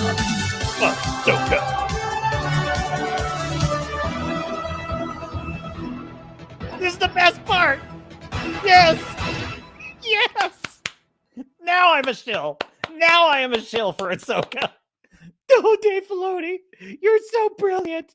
You're such a gift to humanity. You are. I'm telling you right now, if that show's on TV, I'm watching it. I am watching that show. Hu Yang, a 25,000-year-old robot with the knowledge of thousands of generations, the most valuable artifact in all of the galaxy, is now assigned to ship maintenance. Dude. Hera, the pilot with the heart of a pilot who is always dressed to pilot. I could watch that all day long. It's so good. You know what, though? Quite seriously. Do you want to know one of the things about it that is actually so delightful? Is that even though the characters are kind of dumb, they actually seem like characters. Do you notice that like when he says she's a pilot with the heart of a pilot, it kind of implies she's a one-dimensional character, but somehow that also kind of implies something interesting about her character, which is that, yeah, she kind of has all these other responsibilities, but she's such a pilot, she doesn't care, which actually would have been kind of interesting if it's like, oh, I kind of hate being a general. I'm just a pilot. I like piloting. That actually, would have been pretty cool. And then you've got like Sabine. She's like Mandalorian and demolitions expert and hopeless Jedi. And I thought, something? That's not bad as a character story, because it's like, yeah, she's got all these technical skills. She wishes she could be a Force user, but she just can't. And that's just kind of part of her sad story. I'm like, dude, that's pretty good character work. It's like, leave it to the internet. Leave it to the internet to turn Ahsoka into a kind of a dumb 80s TV show. And it's like, that actually kind of works. That's weird. That's weird. Weird. You know what's also interesting is it would be a show that has a better awareness of what it actually is. That's what it would be. Dave Filoni thinks that he wrote The Sopranos of Star Wars. Okay. Dave Filoni thinks he's Vince Gilligan in the Star Wars universe. Dave Filoni thinks that, he just wrote the Peter Jackson Lord of the Rings Star Wars tale. And what is so sad is that it is painfully obvious he wrote nothing of the kind. He wrote nothing. He wrote something not even as good as that 80s commercial we just saw.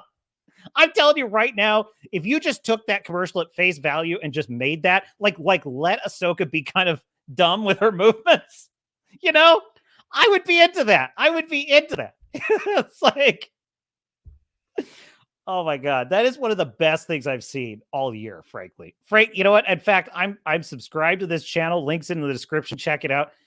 I'm gonna see what else they got, because if they can do this with like I want to see the Secret Invasion one. Does he have the Secret Invasion one? Oh my God.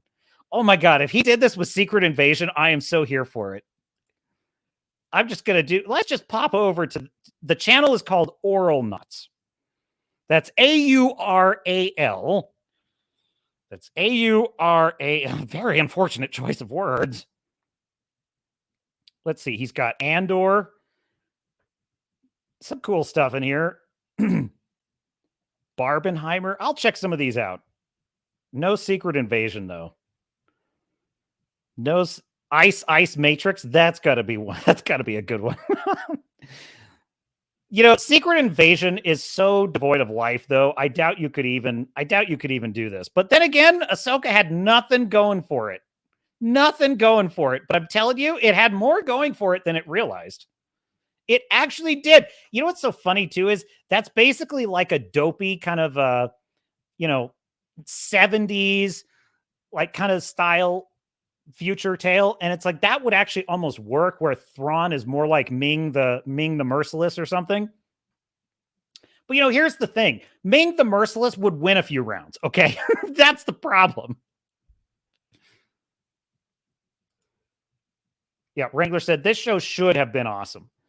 Yeah, I mean, I think one of the problems with it is hubris, because I think I heard Ryan Kinnell, the angriest man on the internet, made this point, which is that Ahsoka is just she's not a leading character. Like, they want her to be the face of Star Wars.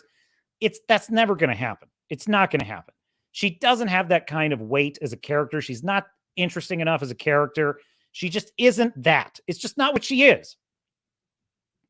Doesn't mean that you can't have someone become a leading character for the Star Wars franchise, but it ain't her, okay? It ain't.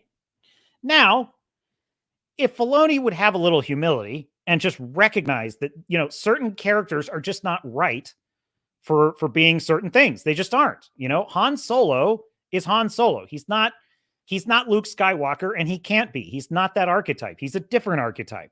So if Filoni would just have a little humility and recognize that you can't be all things to all people with your characters, you have to let your characters live in their corner of the world where they live. He could have made a story in which, Ahsoka is not the new Luke Skywalker of the franchise, but she could still have been a really powerful and interesting character in her own right. And that's the mistake. That's the mistake that Filoni made, is he elevated her way beyond her station. There is a great line in John Wick Chapter 4 in which the Marquis is being warned by Clancy Brown's character. He's like, be careful that your ambition does not exceed your worth. That is a great warning for Dave Filoni. His ambition exceeded his worth.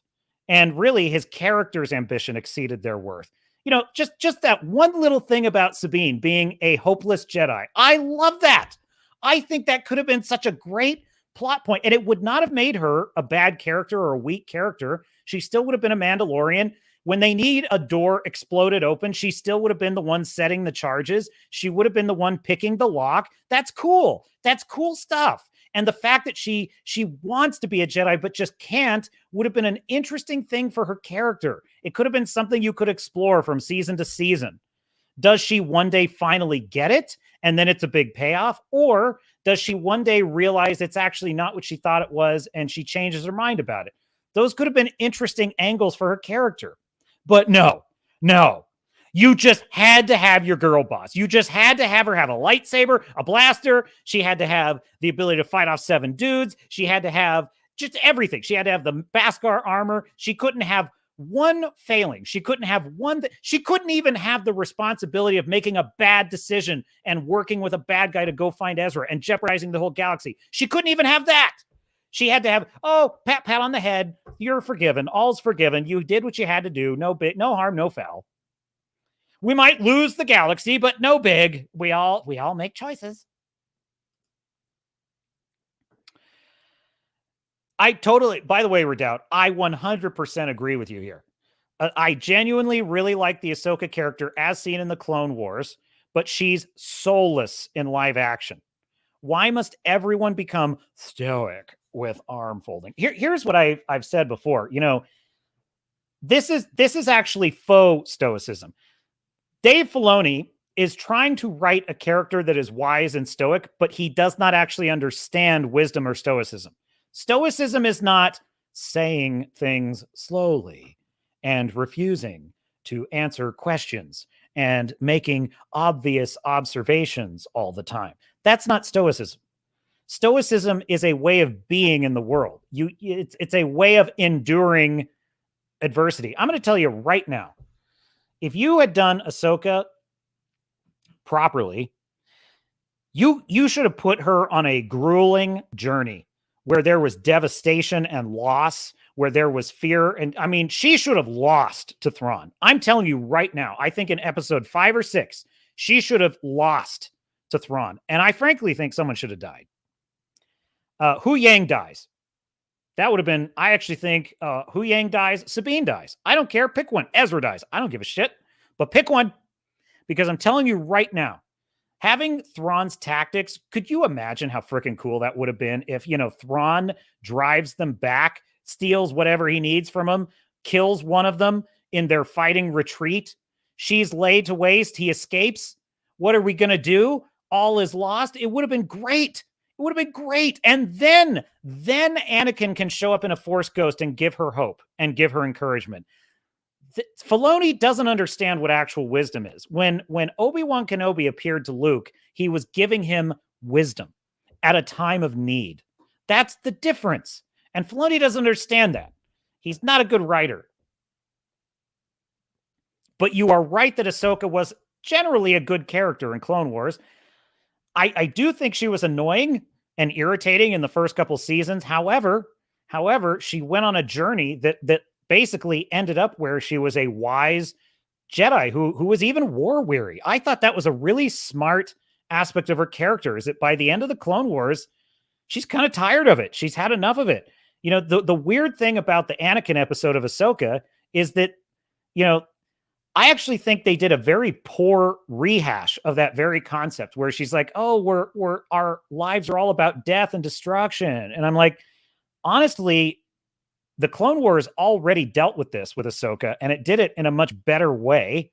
And I think that if you were going to do that, you should have given that whole episode much more time. Mahler has a great video called Star Wars Will Not Grow Up. Watch it if you haven't.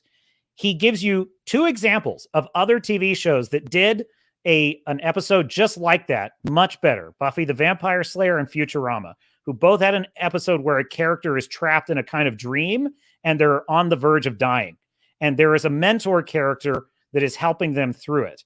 And he shows you the difference between what Filoni did, which was nothing, and what those other 2 shows did, which was brilliant.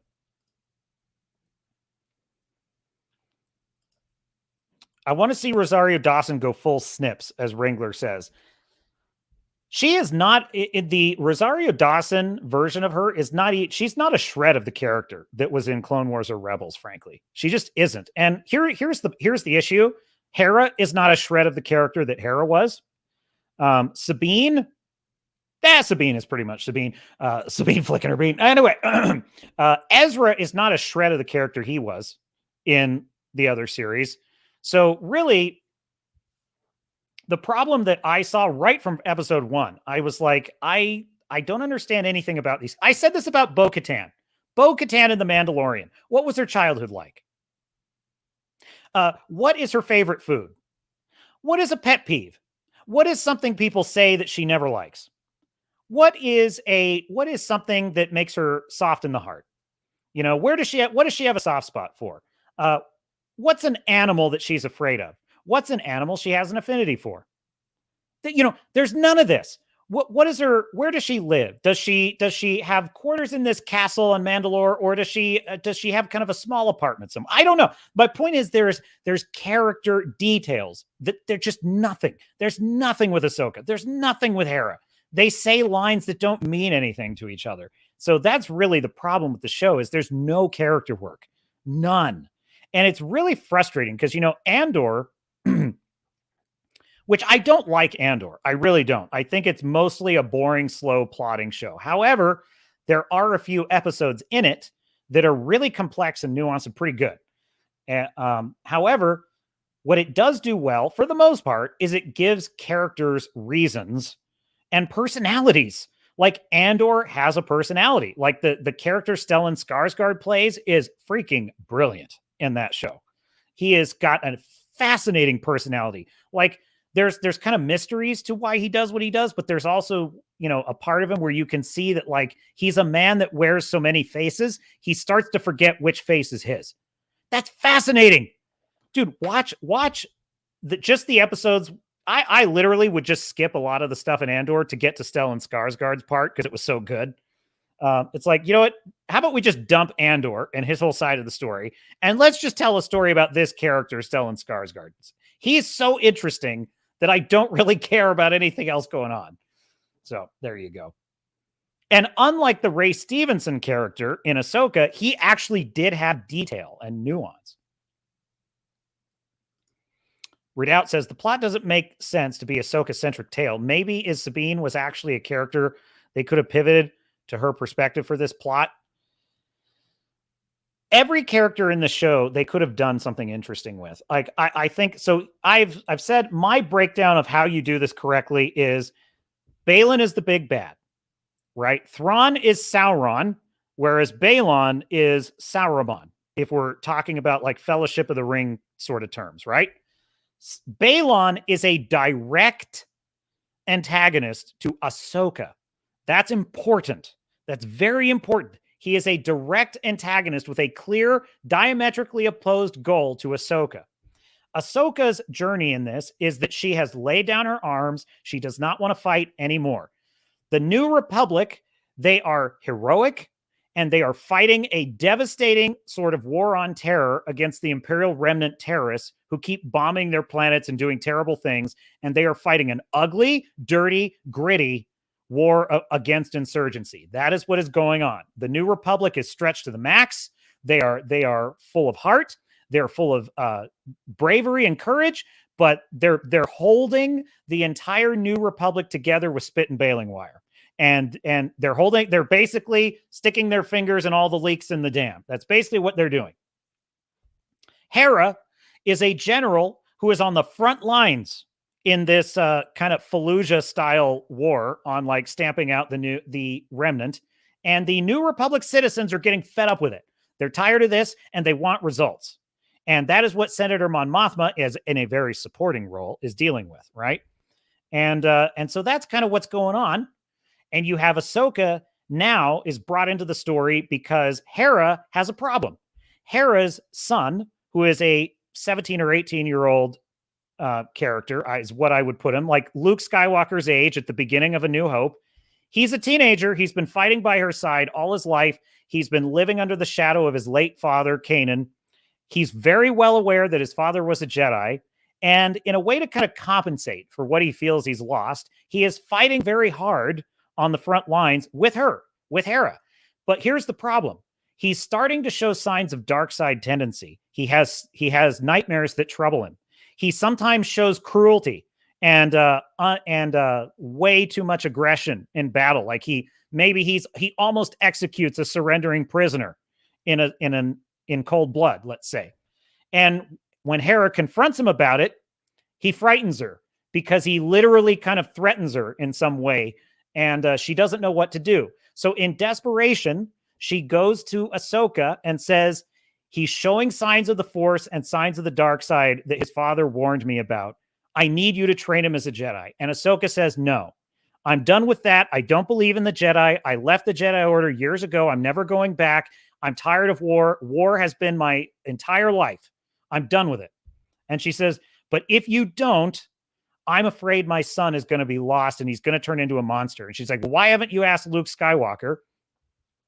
And we would need a reason to explain that, but I would say probably something along the lines of Luke is elsewhere doing something more important, and he can't be spared for this. You know, you're the only person, and plus I know you. We fought together in the rebellion. I trust you. And Ahsoka says, you know, she twists her arm, and by the end of the episode, Ahsoka's on board, and she's like, okay, I will train him. But after that, this is over. Then by the end of episode 1, Balin comes into it, causes a whole bunch of a shitstorm, and Ahsoka winds up getting pulled into a fight with him. And now Ahsoka says, well, we have to finish this. We have to stop him because, you know, people don't understand the threat. I'm kind of shortening this up a little bit to wrap things up. And basically, this is all in episode 1, by the way. I have not gotten beyond episode 1 yet. And this establishes that Ahsoka's on this mission. She has this new Padawan. He's showing some dark side tendencies, but he's got a heart of gold, kind of like Jack Crusher in episode season 3 of Picard. I actually think that's kind of the way I would have played it with Jason Sedula, similar to that, where he's got kind of a heart of gold, but there's something dark and scary about him. And then this sets up the issue of Ahsoka's guilt about the war, her desire not to be part of it, and the fact that she's worried that not only does she have a master that fell to the dark side, she's about to train a Jedi who's going to fall to the dark side as an apprentice. And that is why she wants to die when she gets stuck in the world between worlds. And Anakin is there. It's really him. It's him after the fact. They have a conversation about Luke because they need to. And then she confronts him. She confronts him about the fact that he fell to the dark side and expresses how much he has nothing to teach her. He is a stain on her memory. She hates him. By the way Hank Schrader reacted to Walter White when he found out he was a meth dealer, that's how Ahsoka should have reacted to Anakin. You have nothing to teach me. You're scum. You led a genocidal war against innocent planets. And I am ashamed. I am ashamed that I was ever your apprentice. I am ashamed that I ever followed you into war. It is the greatest stain on my life. And Anakin says, I understand how you feel that way. And, you know, and maybe we even deal a little bit with the issue of like, Luke brought me back from the dark side. And she says, I don't believe you. Once a dark side, always a dark side. Now we're getting somewhere, folks. And over the course of that episode, he takes her through her memories. He takes her through her life. And slowly but surely, she begins to change her mind a little bit. And he says, what you're really afraid of is the dark side in you. What you're really afraid of is you want to be off the hook.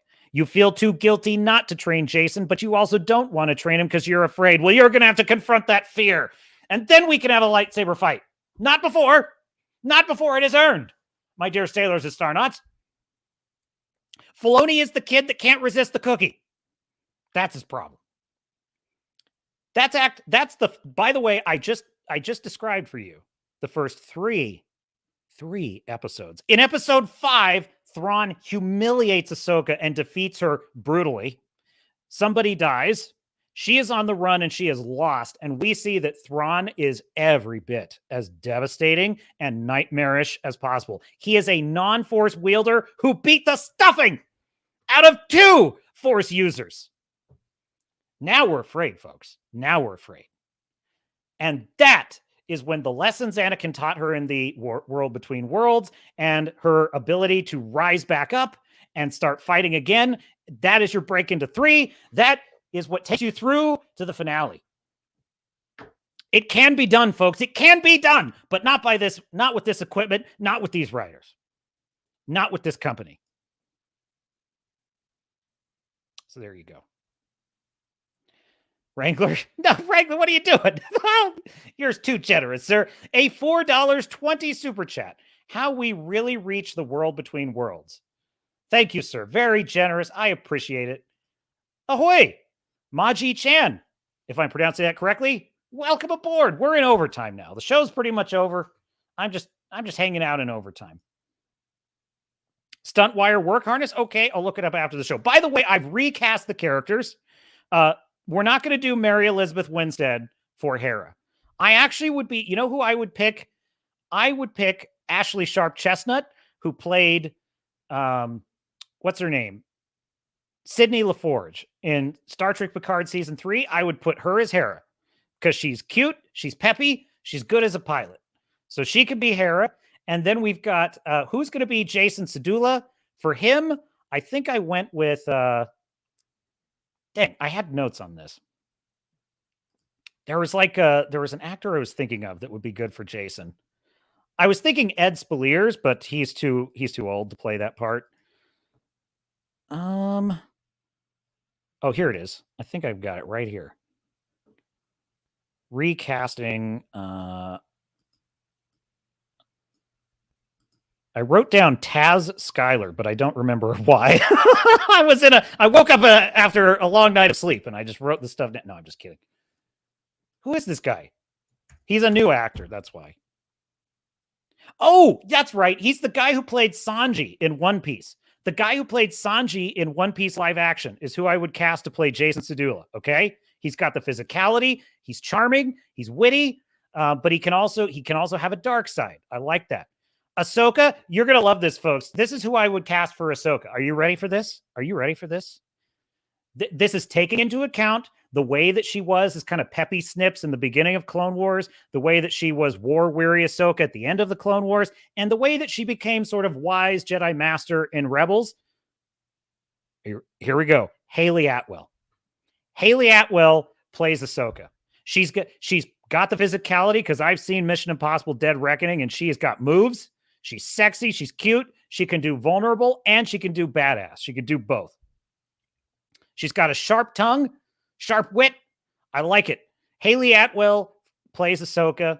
We got Ashley Sharp Chestnut for Hera. I don't care who plays Sabine because she's lame. Whatever. Just whoever can play her. I just don't care.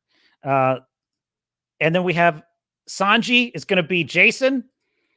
Balon, of course, remains Ray Stevenson. Would I recast Thrawn? I honestly, no, I would not necessarily recast Thrawn. However, I would be open to recasting him. How about who could be a good Thrawn? Let's just workshop this, shall we? How about Jared Harris? How about Jared Harris plays Thrawn? How badass would that be? Oh man, that would be cool. Or honestly, why not just Mads Mikkelsen? Why can't he just play him? He's pretty good. Oh, I feel your pain, Maji Chan. Ahsoka lost all hope in Star Wars. Look, don't lose all hope in storytelling, okay? Look, it's always darkest before the dawn. It's always darkest before the dawn. One Piece is a sign to me that the classic structure of an adventure tale still works. You know, good character work will still make audiences very happy. You know, One Piece is really what Star Wars should be. One Piece is actually a proper kind of Star Wars story. It really is. And I love all the characters in it are so well done. Every single one of them has a wonderful like story that has warmth and joy and tragedy and loss wrapped up in it. It's fucking brilliant. And so look, Star Wars may be in the hands of corporate raiders, and there's nothing we can do about that. But we are turning the tide, and we have made ourselves heard. We have been heard. They can't ignore us anymore. I mean, they can pretend to, but trust me, they know. They know, folks. Look, Disney has lost. They have lost on every single front, folks. They lost $1 billion on their movies, on their last 10 movies. Their last 10 movies have been failures. They're apart. Their Star Wars, what the hell was it called? Destiny something. What the hell was that stupid thing? That stupid Star Wars hotel closed, shuttered. They spent billions on it. Dude, it's not even just that they lost money on it. It's humiliating, folks. They packed that stupid hotel full of all their dumb, like, sequel trilogy actors with weird songs that didn't fit the world at all. And you know what they were doing? They were doing that SJW smile. Well, we're doing something new. We're not doing the original series. And you know what? We humiliated them because nobody cared. Nobody wanted to see it. And then their shares have plummeted to less than $80 a share. They are at over a decade low in stock prices. They are being fled by they are a junk stock. Okay. They're turning into a penny stock. Then we have their streaming services. They have multiple lawsuits suing them for their lies to their shareholders, to their customers, to their employees about the profits that they are not making. And then we have their streaming service, which is a boondoggle. It is a boondoggle that is a road to nowhere. Just like it is perfectly represented in the first episode of Ahsoka with that road that goes on Lothal that just goes to nowhere and there's no one on it. That's exactly what their streaming service is. Nobody watches their shows. Nobody cares. Little Mermaid's ratings on Disney Plus are a catastrophe. So listen, they are losing in every way that they possibly can lose. They are paying dearly. They are paying the dearest cost for ruining Star Wars. So what I mean to say, Maji-chan, is I hope that's a bit of a white pill for you. If they have destroyed Star Wars and if they have taken that from us, know that it has cost them everything. It's cost them everything. So I hope it was worth it, Bob and Bob. I hope it was worth it. All you activists with no talent and no ability and no professionalism. I hope it was worth it because you bought it. In the words of the Joker, you bought it. This Disney was not the Disney I used to work for. If Walt Disney was still alive, he would start a new company. He would. Dude, he absolutely would. In fact, if Walt Disney had been alive, how much you want to bet they would have forced him out? They would have totally done the same thing that Apple did to Steve Jobs. They would have forced him out because they would have been like, no, we can't have all these. Walt Disney would never have allowed them to do what they're doing with these live action updates. He would never have allowed that. And you're right also that like the Disney, it's so weird too, this weird argument that the activists make all the time where they say, why do you care so much? It's just Snow White. It's just an animated movie. Why do you care so much? And yet they're remaking it. Well, why do you care? Why do you care enough to remake it then? Like, that's so bizarre to me that they make that argument. It's like, well, obviously it means a great deal to you. And also, if it's just a dumb animated tale from the 1930s, why do you care what it was about? Why change it? Why does that matter to you? So it's always a false, disingenuous argument. They're literally projecting exactly how they think onto you when they say, why do you care so much? It's like, well, I care so much because nothing was broken until you came along and decided it needed to be fixed. That's why I care. I was fine. I was fine with my Disney Vault. I was fine with my Star Wars prequels and my Star Wars original trilogy. I was fine with all of that. I was fine with my Warhammer and my Dungeons and Dragons and my Lord of the Rings and my Wheel of Time books and my Doctor Who. I was fine with all of that until you people came along and said there was something wrong with it. So yeah, I love this argument. Why do you care so much? It's like some bratty kid from next door coming into your room and like throwing all your toys around and just messing with all your stuff and being like, well, why do you care? It's just stuff. It's like, because you're doing it and it's my stuff. That's why I care. Like, what's wrong with these people? Well, what's wrong with them is they're bitter, they're resentful, they don't have talent, and they're afraid. Hollywood is a dog-eat-dog meat grinder. And there's an angle now, and there's a grift. The grift is if you cry ism, you get to move up. You get to move up. There's only one group that's not allowed to cry ism, unless they switch teams, if you get what I mean. And they are not allowed to cry ism, but all the other groups can cry ism. And look, when you give a narcissist a button they can push that will help them compensate for their lack of talent, as opposed to hard work and years studying under mentors, taking rejection letters and failing, getting laughed out of agents' offices over and over and over. Would they pick that, or would they pick racism?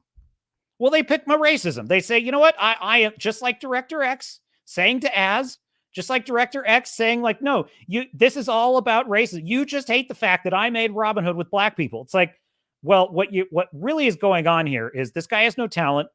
He has not earned this job that he has. He's making something that everyone's laughing at, and he doesn't want to admit it. And instead of be a professional understands that failure does not define you. A professional understands that a lot of failure goes into success. A lot of failure goes into success.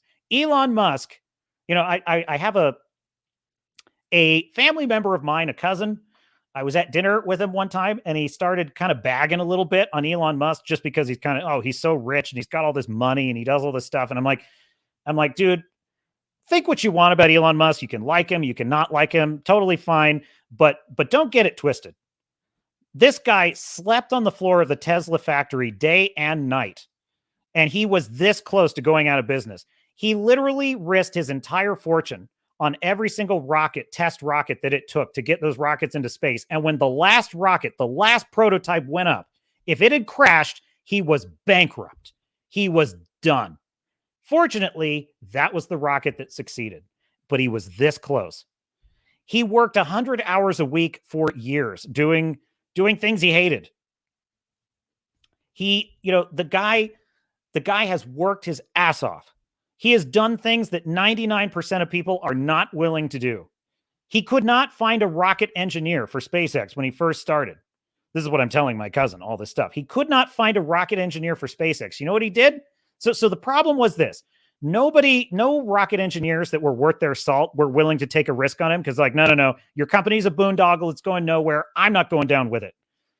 But then the people that would take the job, they were too green. They didn't know enough. They weren't skilled enough. They couldn't take it on. So he literally could not hire anyone to run his rocket program. Well, it turns out he had some background in engineering. So what he did is he started reading. He taught himself to be a rocket engineer and became his own head rocket engineer for the first year. Who does that? That's incredible. Listen, so I said, so you can not like Elon Musk. That's totally fine. He cannot be your cup of tea. I get it. But don't you dare claim he's lazy and that he doesn't deserve his billions. He earned them. He earned them. And my cousin was like, no, you're right. I was like, so there you go. So why did I get on that tangent? I don't remember.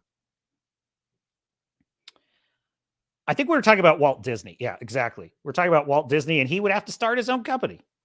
So listen, here's the deal. Super Mario Brothers and films like it, I think, are proving that, like Disney, they're on the way out. We don't need them. They have nothing that we want. And not to put too fine a point on it, but... Because we're boring! We're so fucking boring! There, get him, Az! Get him! Az, what a guy. What a proper British don't tell him that, but he's a proper British gentleman. All right, Fu Man Blue, I got to go to... the captain's got to run. We are in the dog watches now. So anyhow, this has been the Captain's Cast. I hope you enjoyed it. We had a good time. We even rewrote Ahsoka again. Why not? And, Thanks to all the new people in the chat. Love seeing you. We are, again, on YouTube, Rumble, X, formerly Twitter. Check us out there. The Rumble chat is no holds barred, by the way. Have fun in that chat. And we have a Discord. The link is in there. And finally, I put my money where my mouth is. I don't just criticize all the bad storytelling. I'm doing my part to write good stories as well. And you can check out, I have 2 books already live. They are adventure tales, historical, tall ship, high seas adventures against the Barbary Pirates, called Blood and Oak. 2 books in the series. They tell, I think, a pretty complete and awesome tale. And there's going to be more adventures. So the link is in the description, www.bloodandOak.com. That is my website. And if you join my Reader Circle email list, you'll get a free digital art book. So check that out. And so we march on. We of the Iron Age, we will not be intimidated. You may take our franchises, you may take our characters, but you'll never take our freedom. So, in the words of Q, in the final episode of Star Trek Picard, Season 7, the finale of Star Trek... I'm sorry. I messed that up. Producer, theoretical producer. Edit that part out. Okay. 2, 1. All right, and live. Is this my frame? This is my frame. Okay, cool. All right, good. In the words of Q, in the final episode of Star Trek The Next Generation, I will see you out there.